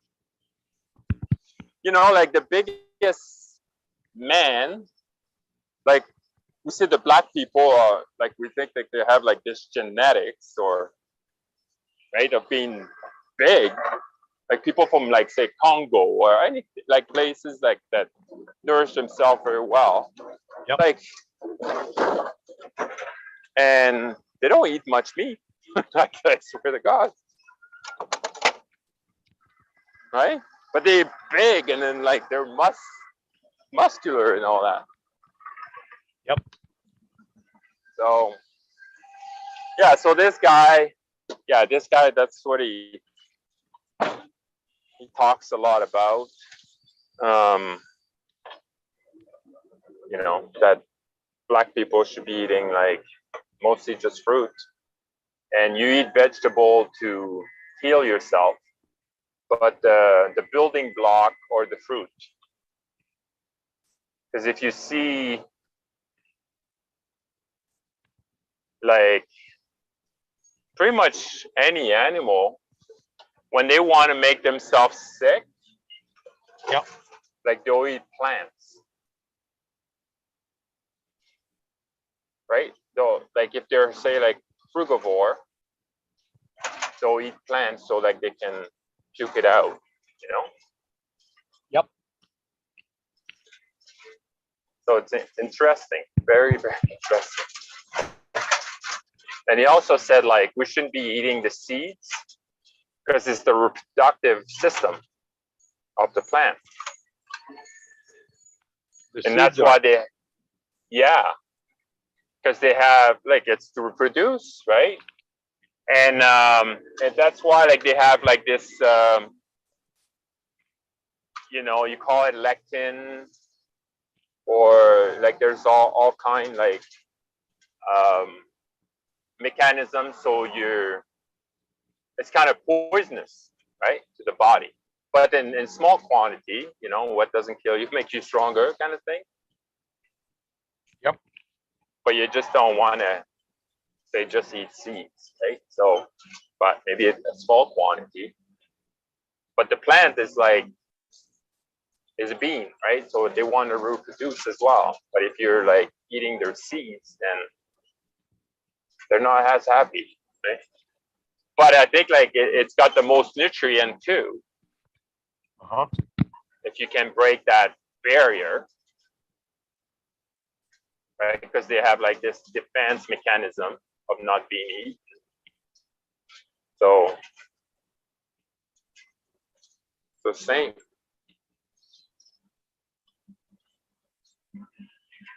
So yeah, no, this guy, like if you start listening to him, I'm like, well, yeah, I'm devouring his teaching. It's, Yeah. so good. But I stay open, right? Like it might be someone else that, but I come now that like I used to listen like podcast after podcast after podcast, different podcasts, but now I'm like really more selective. Very, very selective. And I kind of stick to like a few, and then That's very different like, for you too. yeah, exactly. But I wasn't always like that, No. right? I changed, right? Like I'm more focused. I guess my desire, more focus, or goal, or yeah. But it's unique to me. Like you're right. Yeah. Yep. Well, and again, it's not about the modalities. It's about tuning into your own inner authority, and allowing your inner authority to inform you. Yeah. About as to what you need, as to what you want. Yeah. All those things. Yeah, and even like I use a pendulum. Like I'm gonna use a pendulum more and more. I use it for food. Like the biogeometry with Iberitarium, like he's got one that it's I can't remember what's it called, but anyway, like it's you can calibrate your food, right? Is it something that would be good for me, or Yep. And I trust that quite a bit. Yeah. And like even now, like I'm using for courses, if like I need to take this course or like this webinar or whatever, right? Yep. And sometimes like that's interesting because like my mind would say no, but then this thing says yes. But then we're like, okay, let's follow where it goes, right? Yeah.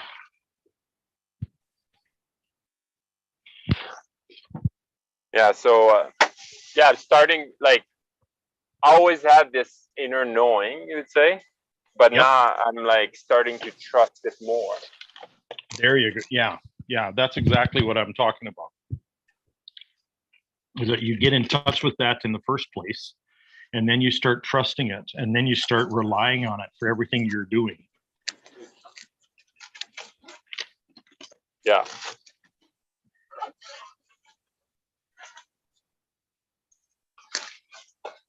Yeah, no, exactly.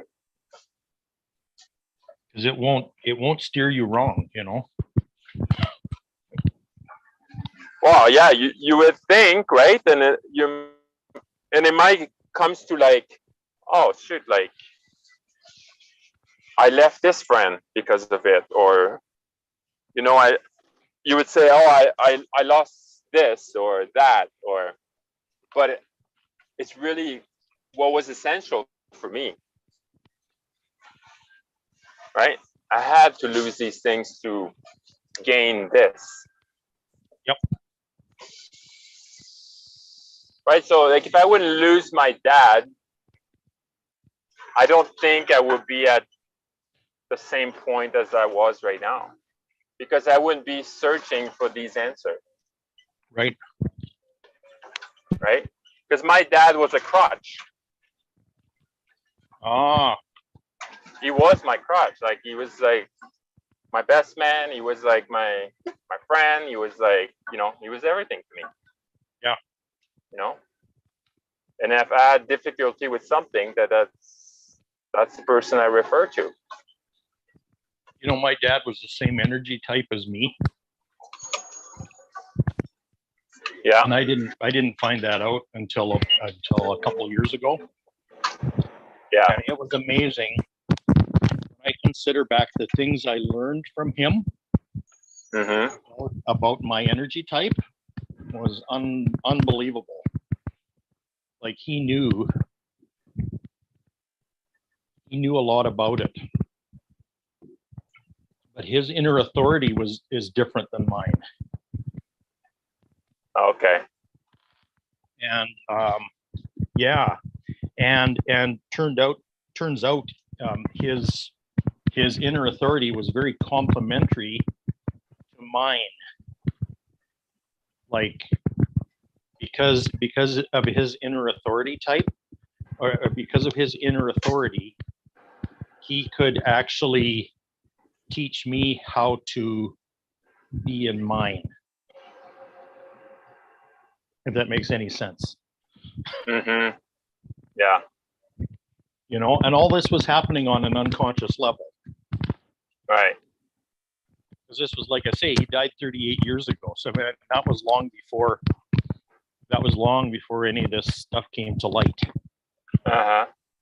You know, so it's kind of amazing to me how there's all this preparation going on, and it's as if this higher intelligence knows what's coming for you, and so kind of magically prepares you for it. Yeah. Yeah, no, for sure. For You know? sure. Mm-hmm. Yeah. And it's funny, like in my family, so my dad and I have the same blood type. Oh yeah. And we have the exact same type of character. We're like, you know, like I said, like if my dad is not there, that's why like it was almost like a friendly competition in like a party thing. Yep. Right? Like, because like they gravitate so much around my dad, right? Because I think maybe the father figure or something. I don't know. But like we're the same type. Like we're like, we love to detach from our day-to-day life when we're going to a party, and then like really like have fun, make people laugh, like all that stuff, right? So, and during his funeral, so you know, we were in the church, like I was all the way to the front, right? Like shaking hands, people, and people were all the way to the back, and they were confused. They were like, "We thought you were Michel," which is my dad. Like, I looked similar, I guess, but maybe like they felt that energy the same. I don't know, but they were like, it's like your dad is you. You know what I mean? Like it's like yeah, and I thought it was it's and like there's one phrase that always shocked me, because like he always was saying, like, and he said like many times, he said like, "Aimerais-tu ça être beau comme moi?" And that means like, would you like to be beautiful like me? You know, as a joke, right? Would you like to be beautiful like me? So say that in French for me again. Aimerais-tu ça être beau comme moi? Okay. Yeah. Interesting. And that would always like stays with me, because he wasn't saying it to anybody else, right? He was just saying to me. You know, it's just like, yeah.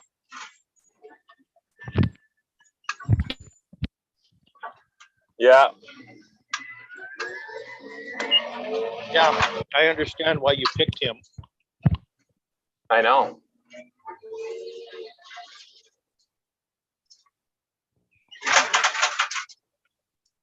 Yeah. Yeah. I really know why I picked my mom and dad. Because it was very, it was very important to have those influences.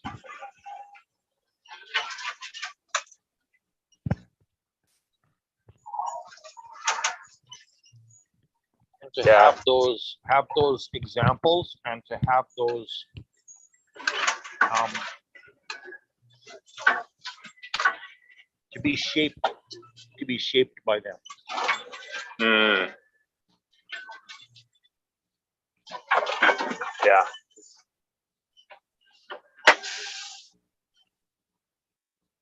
You know, and of course nobody understands what's going on, right? No, They didn't no. they didn't understand any more than I did.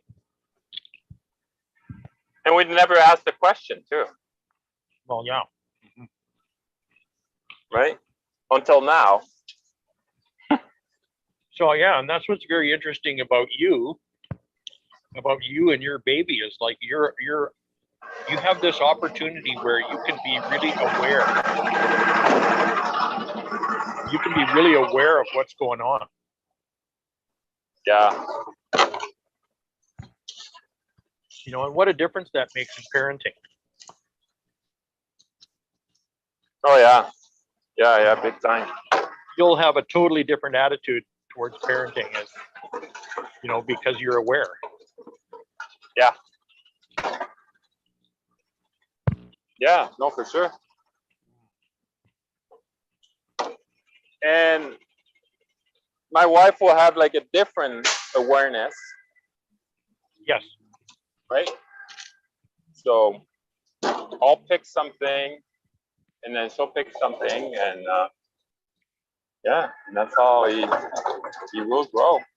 Well, it's interesting, and there's a very unique combination of cultures there between you and your wife. Yeah.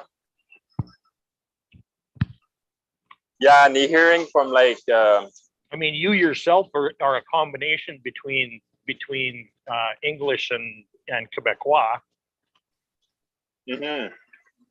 You know, you're bicultural yourself, but then you throw a Korean into the mix of that too, right? Yeah.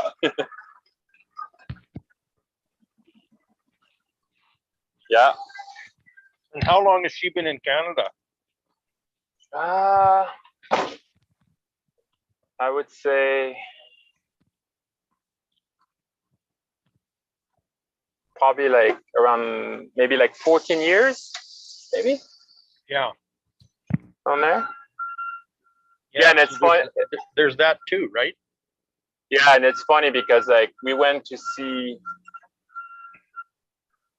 Oh, she went to see Medium, and it was so funny because like, yeah, she went to see Medium twice, you know, and then she's like, you know, before I had like my first reading, she's like, what are you doing? Like wasting money, blah, blah, blah, blah, blah, right? But for her, like it was a different thing, right? Like she wanted to know about the baby, right? So she went to see a medium and then she said, I'll tell you something interesting.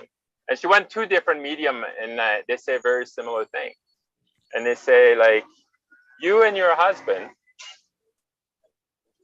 have been together in many, many, many lives. Yeah, together. Wow.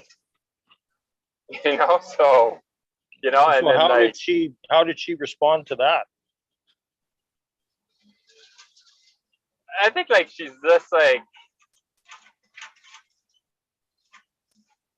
there's no, wow. I wouldn't know for sure, but she's just like, okay, yeah.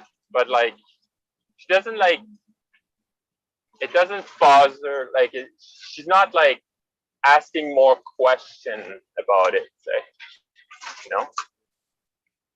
She's not as interested as me about this stuff. But slowly, she started changing. As I'm changing, she started changing. And the beautiful thing is like, I don't have to force her. Yeah. You know? At first, like, I don't know if you know Yeah, Gaia. remember what we talked about, force and pressure earlier? Yeah, Yeah. Yeah, exactly. But that was me before, right? Like I try to force my belief and force this and force that. But she get really annoyed.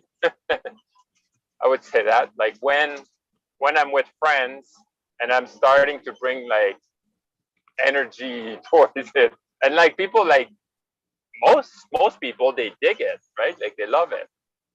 But you know, sometimes she thinks it's too much, right? And it's fine, whatever. But like, you know, so like I said, like the analogy, you know, I got to bring a little bit less food, but like I'm always going to bring food though, Yeah. you know, because that's who I am. I mean, Yep. I bring food, you know, Yeah. I spark fire. I do this, you know, this is, you know, and then like, you know, I might be sparking that fire or bringing the food, and you think that nobody changed in people, but then like they'll be like, ah, he talked about it like 3 or 4 years ago.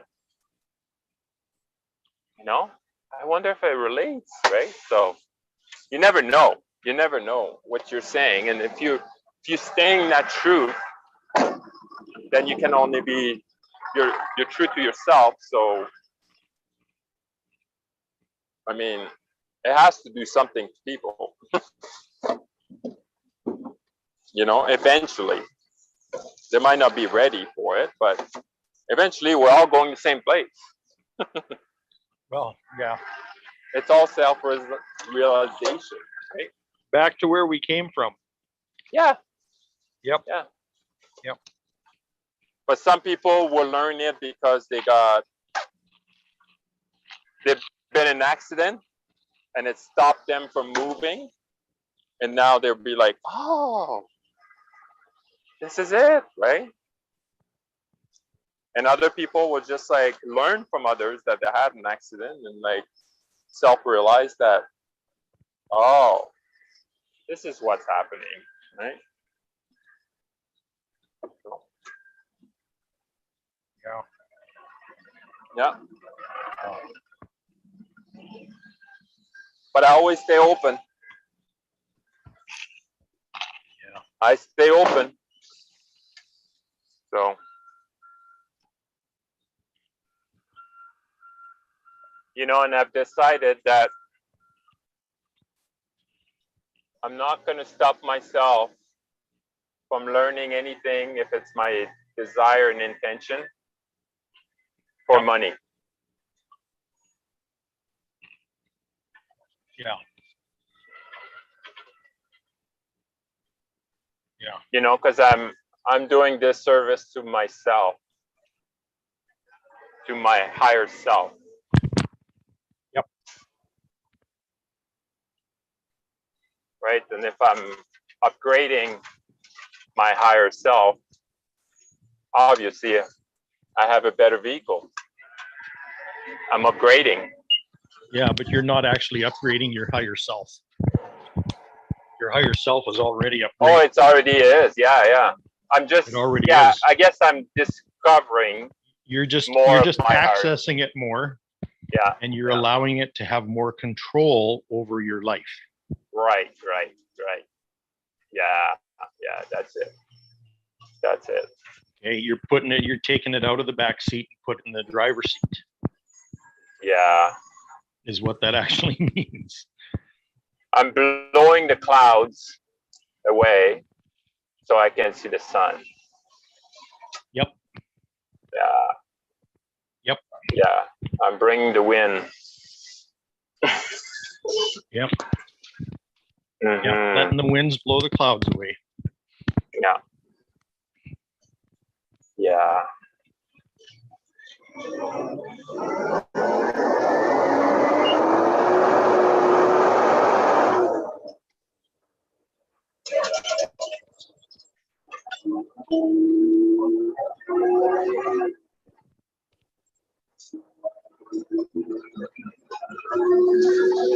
Yeah. Wow.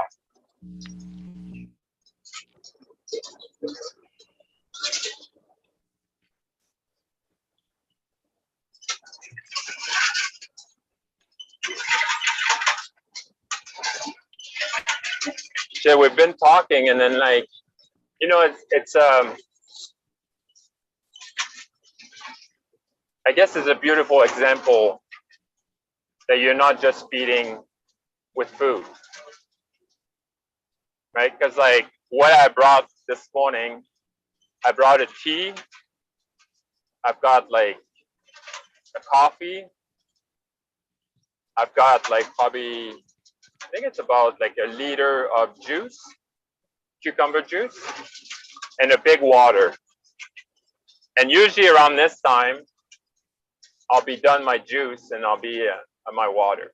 I don't really eat before noon. Yeah. And but today, I guess it's been feeding me well. I'm just finishing my tea. Ah. Yeah. That's And I interesting I'm because not I hungry. made tea the other day for the first time in a long time too. I hadn't had tea for a long time. Well, yeah, I don't usually drink that much tea. It's just like I had these herbs that supposed to help to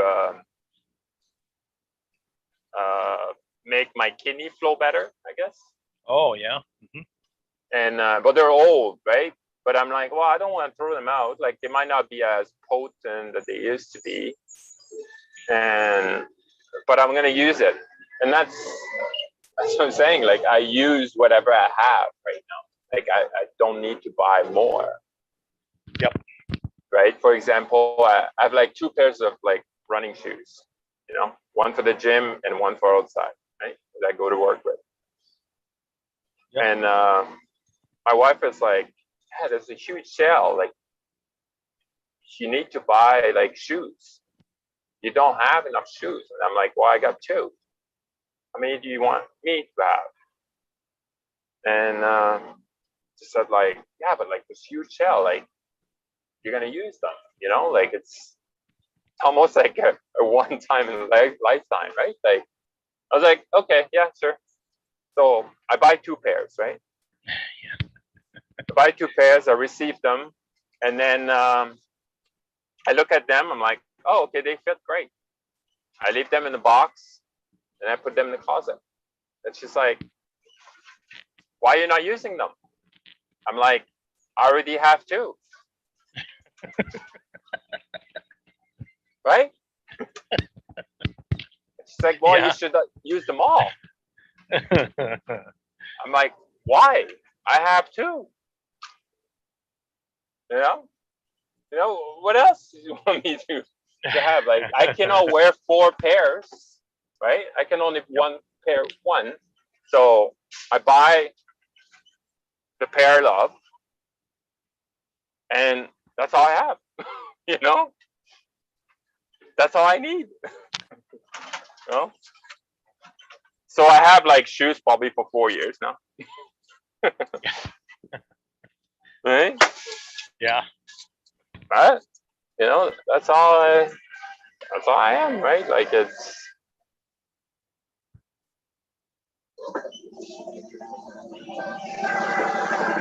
because I used to overconsume, right? Like in everything. Yeah. Yeah. Like information, in this, that, anything. Yeah. But now I'm more selective. I'm buying better stuff that lasts me. But I'm really, yeah, it's almost like following my inner guidance. I'm like, okay, I need a jacket, not 5 jackets that I'm gonna wear all the time. Right?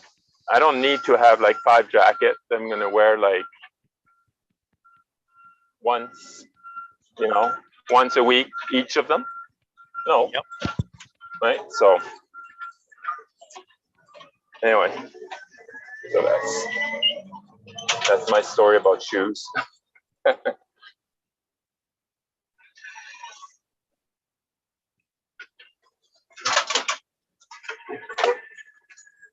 Yeah, I simplify my life, I guess, right? Yeah. By choice, by choice. That's really important to say. By choice.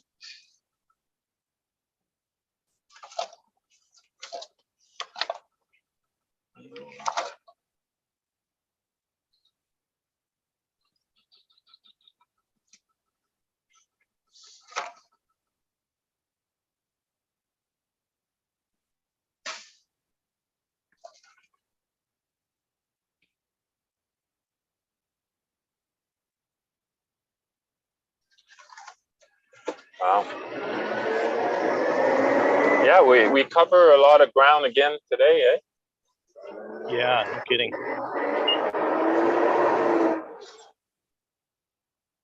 And it's interesting when we're not in our thoughts, how much more comes out, you know? Yeah. Like Yeah, you and always, you just let the flow go, right? yeah.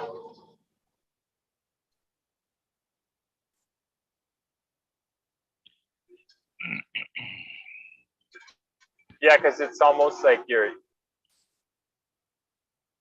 building a golden nuggets and then you let it out, right? Yeah.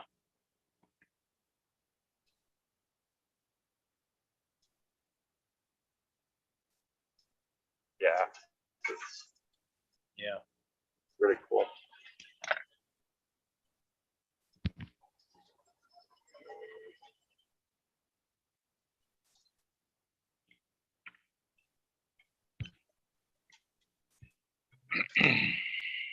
So you say you got a webinar? Yeah. Nice. Yeah. What kind of webinar is it? This one is this is a guy named Manny, who's from he's from LA. Okay. He's a Hispanic guy who went through the foster system. He was a foster child for his whole life, and basically now what he does is gets entrepreneurs together and gets them collaborating with each other and doing stuff like that.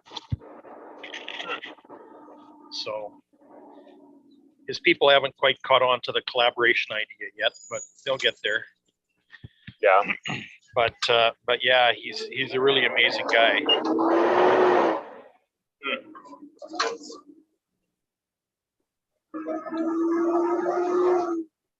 So yeah, that's what I'm doing today. He's on for 3 hours today. Oh wow. Yeah. Yeah, and he was on yesterday for 3 hours too. So. Oh my God, that's cool. Yeah.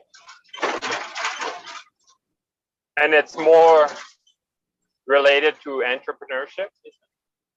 Yeah. Yeah. Yeah, mostly. He's into, what do you say, speakers, coaches, authors, and consultants. Okay. Cool. Yeah. Are the people he works with. And that's like, yeah.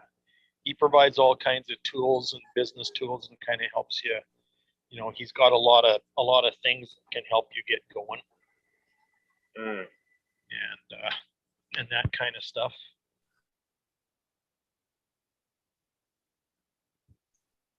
Is he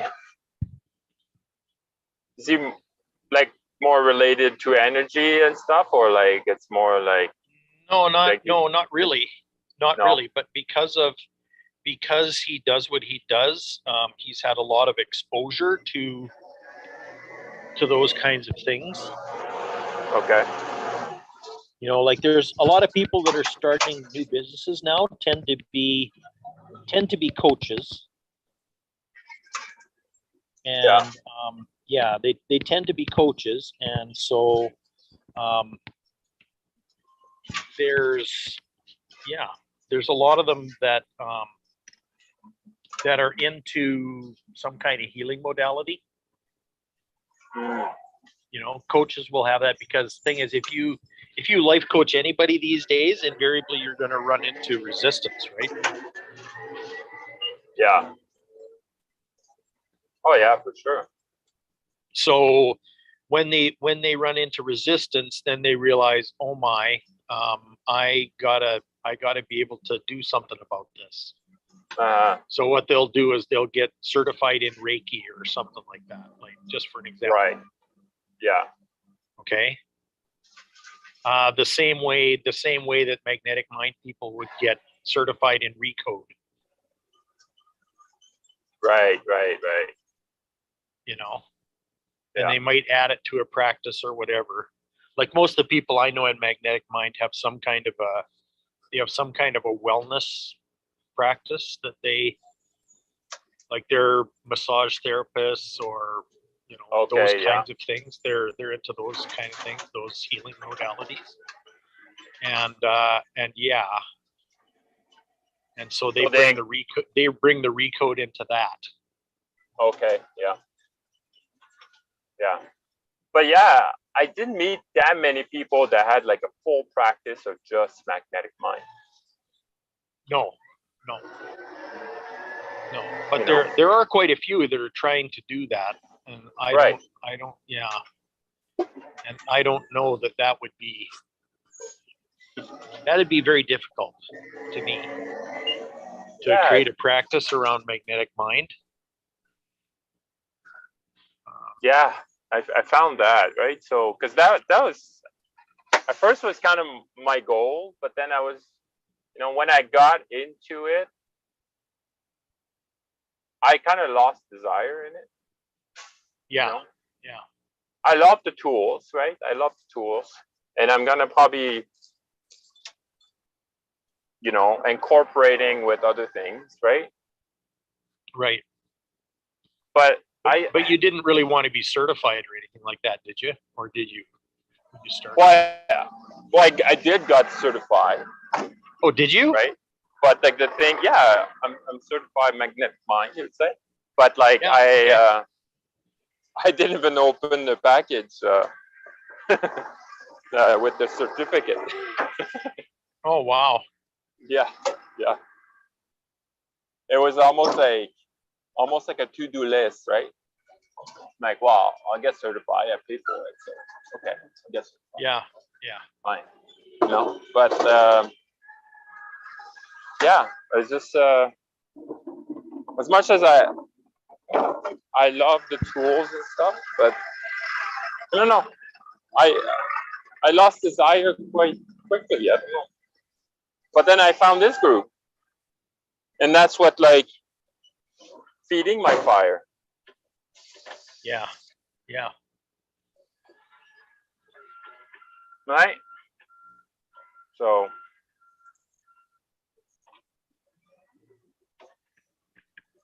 I feel like we had a pretty big fire going on, you know, and a lot more people before. Yeah. Well, yeah, we did. But then it went up, down, you know, like it was just like, you know. Yeah. But now I feel like it's sustainable. Yeah. Right? Yeah. It's more sustainable. Like we got a solid fire. Might not be as big, but it's sustainable. Yeah. Interesting. Yeah.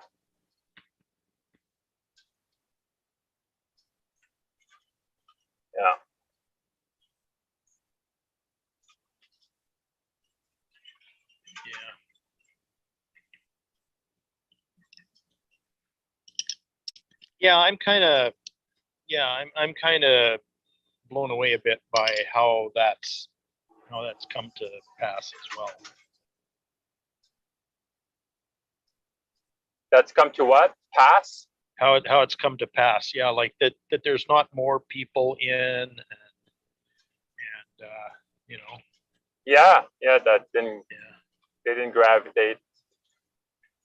Well, it's almost like they wanted the final product, right? But we're building it as we go. Right. Nobody wants to live through the process. They just want the finished product. Yeah. Yeah.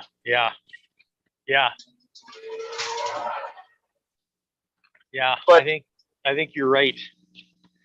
But really, like, the truth is, there's no final product. It's never end. Correct. It's not ever going to be over. Are you gonna jump in on the chain of production, or you're just gonna let it buy, right? Yeah.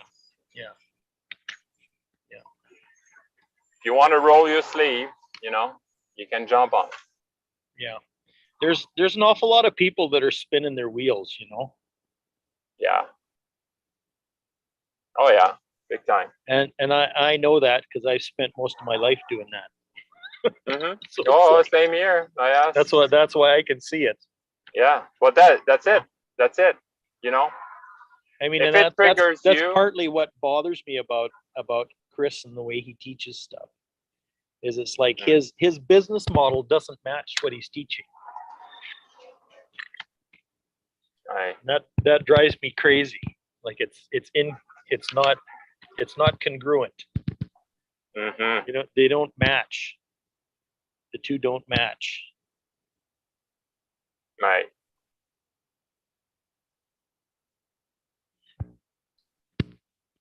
Yeah. So, you know, and it's not that it's right or wrong. It's just that they don't match. Mm-hmm. You know, like he's doing a lot of the right things, but they don't match. Yeah. Yeah, and you know, why do you always have to come back for a recode? Well, yeah.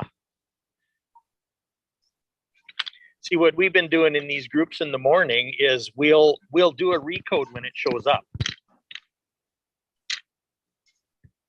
Yeah. You know what I mean? We'll do a recode when a charge shows up. But until a charge shows up, we're not gonna do a recode. Like we're not gonna, you know. Yeah, you will say like he's not. But that's the only thing. Like he Fixing. has regular scheduled sessions for recodes, but that's it. That's all. It's regular. Yeah. And I wonder about that. I say, okay, so why is that central to everything? And what is, you know, what comes next? What, you know, what's after the recode? And he would say lenses. And I go like, no, what's after lenses? You know what I mean? Like Mm-hmm. it's just kind of, you know, it's just kind of like that. It's weird. It stops. Yeah. Yep. The recode is the ultimate. Yeah. Yeah. Yeah. Yeah, because like, I mean, I watch, you know, the weekly recode or whatever. Like they have them almost every day now, and nothing really moved for me. Well, no, it doesn't. It doesn't for me either. In fact, I've come to a point where I don't know that Chris has any more that he can teach me. No, I shouldn't say it that way. I don't know that Chris's company has anything more to teach me. Yeah. Would be a better way to say it. Right. Because I'm pretty sure Chris has a lot that he can teach me. But the thing is, he refuses to make that available. Right. And quite frankly, that pisses me off. Because I don't, you know.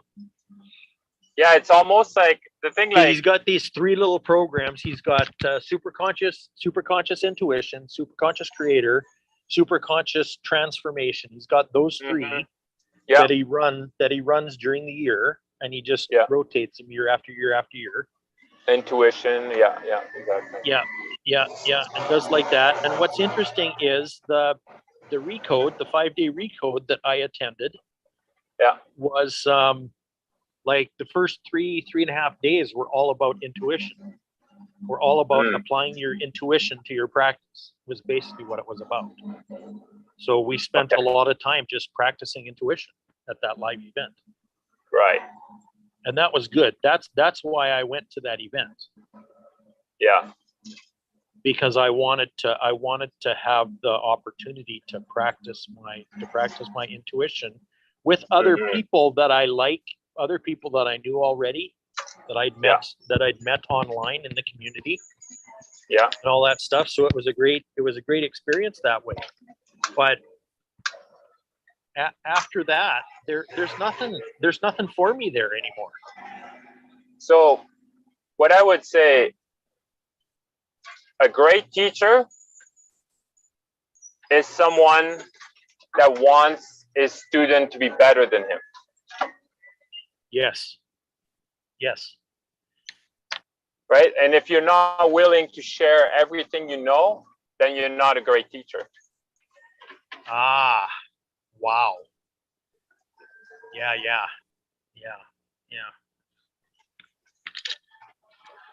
Right? If I'm holding back, then, you know, I shouldn't be a teacher. Pure and simple.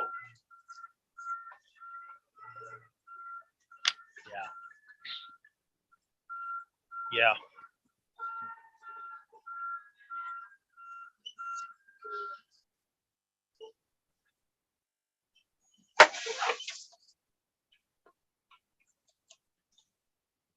You know, Wow. like a great teacher, like say Yogananda, right? Yep. That's how they want. They want their student to be better than them, Yeah. so they can grow, right? Because like they think that the best teaching there, it stops there, right? But like if I am helping you to be a better, then I can be better. You know, I can build from this.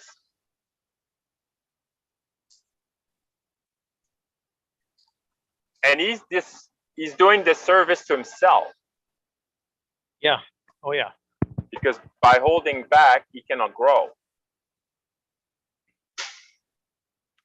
as much as he wants to.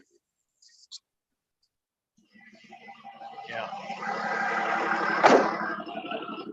Well, there's a thing about being an entrepreneur in this day and age, and that is about being in control of your business to a certain extent. Mm. That control piece is a big issue. And the funny thing is, all these people are calling themselves business owners, but they're not really. They're self-employed. They don't really own a business, because a business doesn't require your own involvement. Right. A true business doesn't.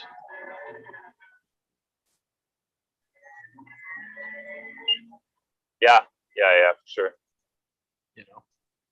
You can go on a holiday for 3 months and it's no big deal. Uh-huh.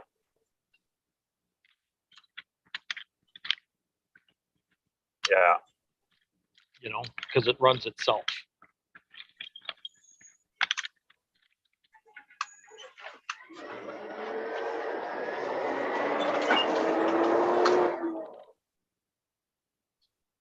That's a good point.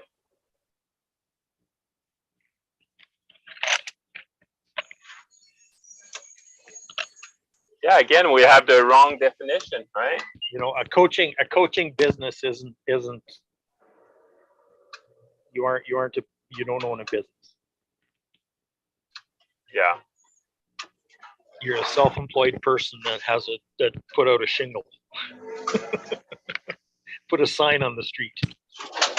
Yeah. Yeah.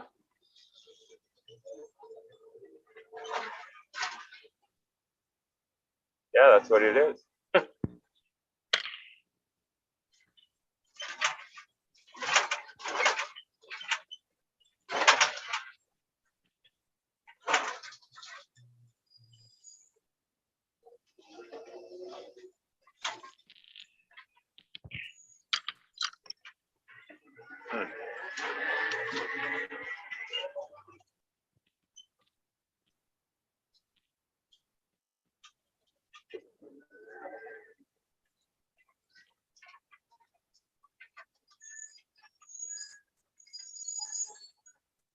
What do you think it is like when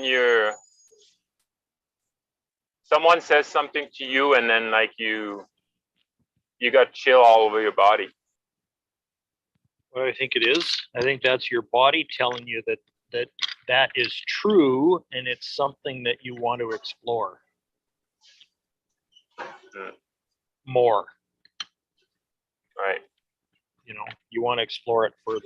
Like it's something. There's something in that. There's something there for you. There's something inside that. Unpack this. There's something inside it for you. There's a gift in here. There's something valuable here. Right. To you. Yeah.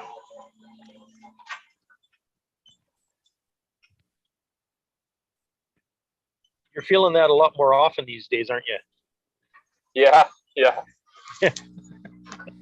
Yeah, I know. Do. Because I heard that in the question. Yeah. No, I kind of knew my answer, but I want to hear it from you. Yeah. You know. Yeah. You wanna. Yeah. Kind of your body's telling you that you want to unpack this. You want to unpack this. There's something significant here. Yeah. That's so cool. Yeah, it's pretty amazing. Because that's what we're looking for. When I talk about the authority of your body and you sensing stuff like that, I mean that's what I'm talking about.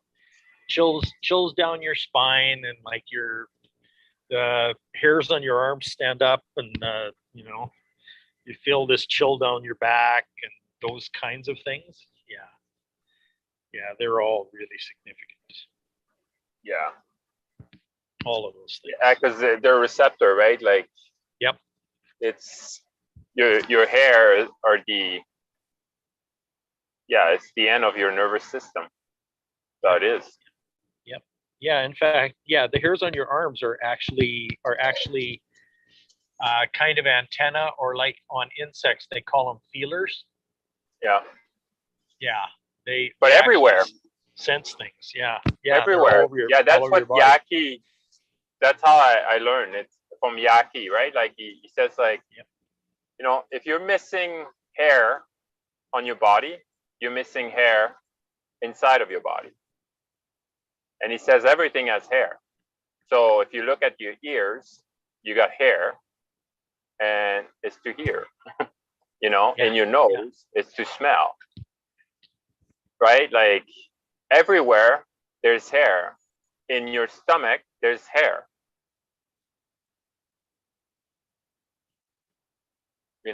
I believe like in the colon, like there's hair. There's hair everywhere. Yep. And that's how like, they sense like, okay, this food, we need that much acid, like to break it down. We need this, we need that, it's super intelligent. Yeah.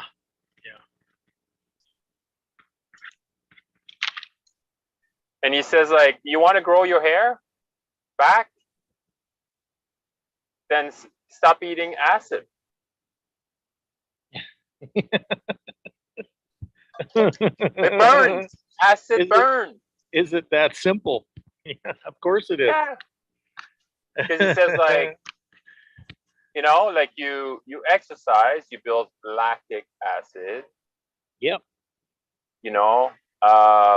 And actually, like that's what like milk product produce, and then milk products produce lactic acid. Yeah, milk product. Yeah. Oh, interesting. Okay. Yeah, and then meat. I think it's because so does sugars and carbs when you exercise. They produce lactic acid too. Yeah. And then like meat, for example, they built, I think it's carbonic acid. Everything is acid. Right. And then he says like a tumor, for example, like if you break down a tumor, what you're going to find is acid inside, coated with an agent like calcium. And that's what we say, like it's calcified. Because if just acid will be there, it will burn. And you'll burn to death, say. But because the body is so intelligent, it's buffering the acid. Yeah. You know? So it's regrouping all the confused cell together, right? All these acid, they're building all together. And then it gets buffered by an alkaline agent. And then it calcifies. Right? So the way you break down these things, well, first of all, you want to hydrate the body. And he says like the best thing to hydrate the body is fruit juice. And cucumber has the most H3O2. Yeah, H3O2. This is the most hydrating food. Most hydrating fruit, period. More than watermelon, even. Even in the What's watermelon. that? What has H3O2 in it? Cucumber. Mm. Right? So cucumber has the most H3O2, and so it's the most hydrating fruit, period. Hey, you're going to get a kick out of this, right? This is my son. Yeah. He's going to be 26 next week. But anyway, when he was a little kid, when he was barely old enough to walk, he would open up the refrigerator and he would grab a cucumber out of the refrigerator and he would eat it whole, like unpeeled. He didn't peel it or anything, but he would eat the cucumber right out of the fridge. Yeah. Yeah. We'd catch him running around with his crazy cucumber every once in a while. It was hilarious. Yeah. And he just kept doing it, you know. Without knowing. Without knowing. That's what his body wanted. Wow. Yeah, exactly. Without the human mind knowing, right? Mm-hmm. Yeah. But his inner knowing knew that's what he wanted. Exactly. That's exactly what I'm trying to say. Yeah. So the cool thing is that I'm sure that's true for every kid. That same thing is true as if they could be allowed to have that, you know, have that part of them communicate with themselves, they'd be off to the races. Yeah, it's because like we limit their choices, you know. Right. You're gonna have so much fun with your son. Yeah. Well, one thing, I'm gonna give him a lot of choices. Well, you know, let him, and let him and his body inform you as to what he wants and what he needs. Yeah, exactly. What is right for him. Yeah. Because he knows it already. Oh yeah. Yeah, even with clothes, say, right? I'll grab. And he won't have to wait till he's 40 years old to learn how to do that. No. He'll know it when he's 2 and 3 and 5, you know? Yeah. No, exactly. Like just bringing like 3 pieces of clothes, right? Which one would you like to wear today? Just to kind of like, oh, I've got choices. Right? Just bring that in his awareness instead than just dressing him with like the thing I want him to wear. Yeah. Right? Something simple like this, right? Yep. Well, we have a hard time now because we got all these clothes and they don't fit. So we're a little bit limited. Are they too big? But they're too small. They're too small already. Wow. Yeah. Yeah, I remember that too. Yeah, He's wearing stuff like 4 to 6 months. He needs to take 2 months. Oh my. Yeah. Yeah. Yeah, I see a girl like walking right now, and at least she's probably a year because she's walking, or close to a year. And frig, they're almost as big. Wow. Yeah. So what'd you do? Give birth to a sumo wrestler or something? I have no idea. I mean, we're both tall. We're both fairly tall, but yeah, I don't know. Oh, she's Korean and she's tall. That's interesting. Yeah, she's 5'8". But yeah. 5'8", 5'8 and a half or something. No, Yeah. she's not 6'2" like me, but yeah. Oh, are you 6'2"? Yeah. Oh my. Okay. Yeah. It's gonna be funny. It's gonna be funny when we get together because I'm only 5'9". Oh, are you? Okay. Yeah, yeah. I'm a bit of a pigeon compared to you. Yeah, that's interesting. Yeah. Yeah. Yeah, and it's the funniest thing is like my cousin and I, we didn't start growing up like really like getting taller until grade 12. Oh yeah. You know, we were one of the smallest in our class, and all of a sudden, boom, and then we were one of the tallest.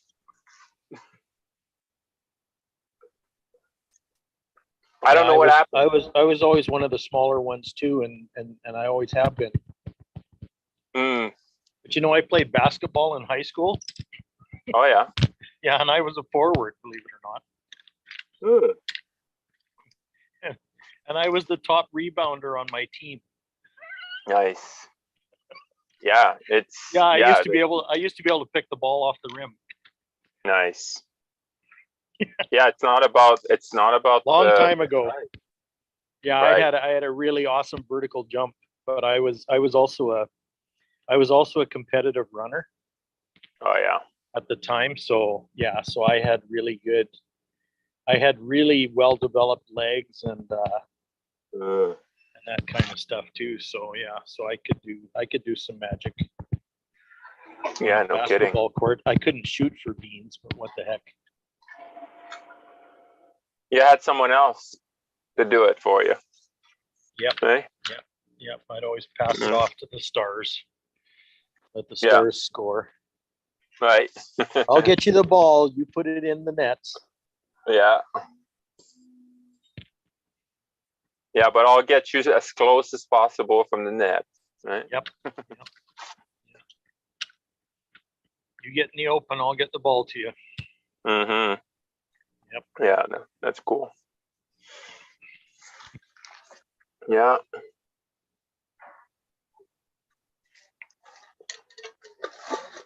I ended up officiating too. Or what? Officiating, like being a referee, basketball referee. Okay. Yeah, I did that for about 20 seasons altogether. Oh wow.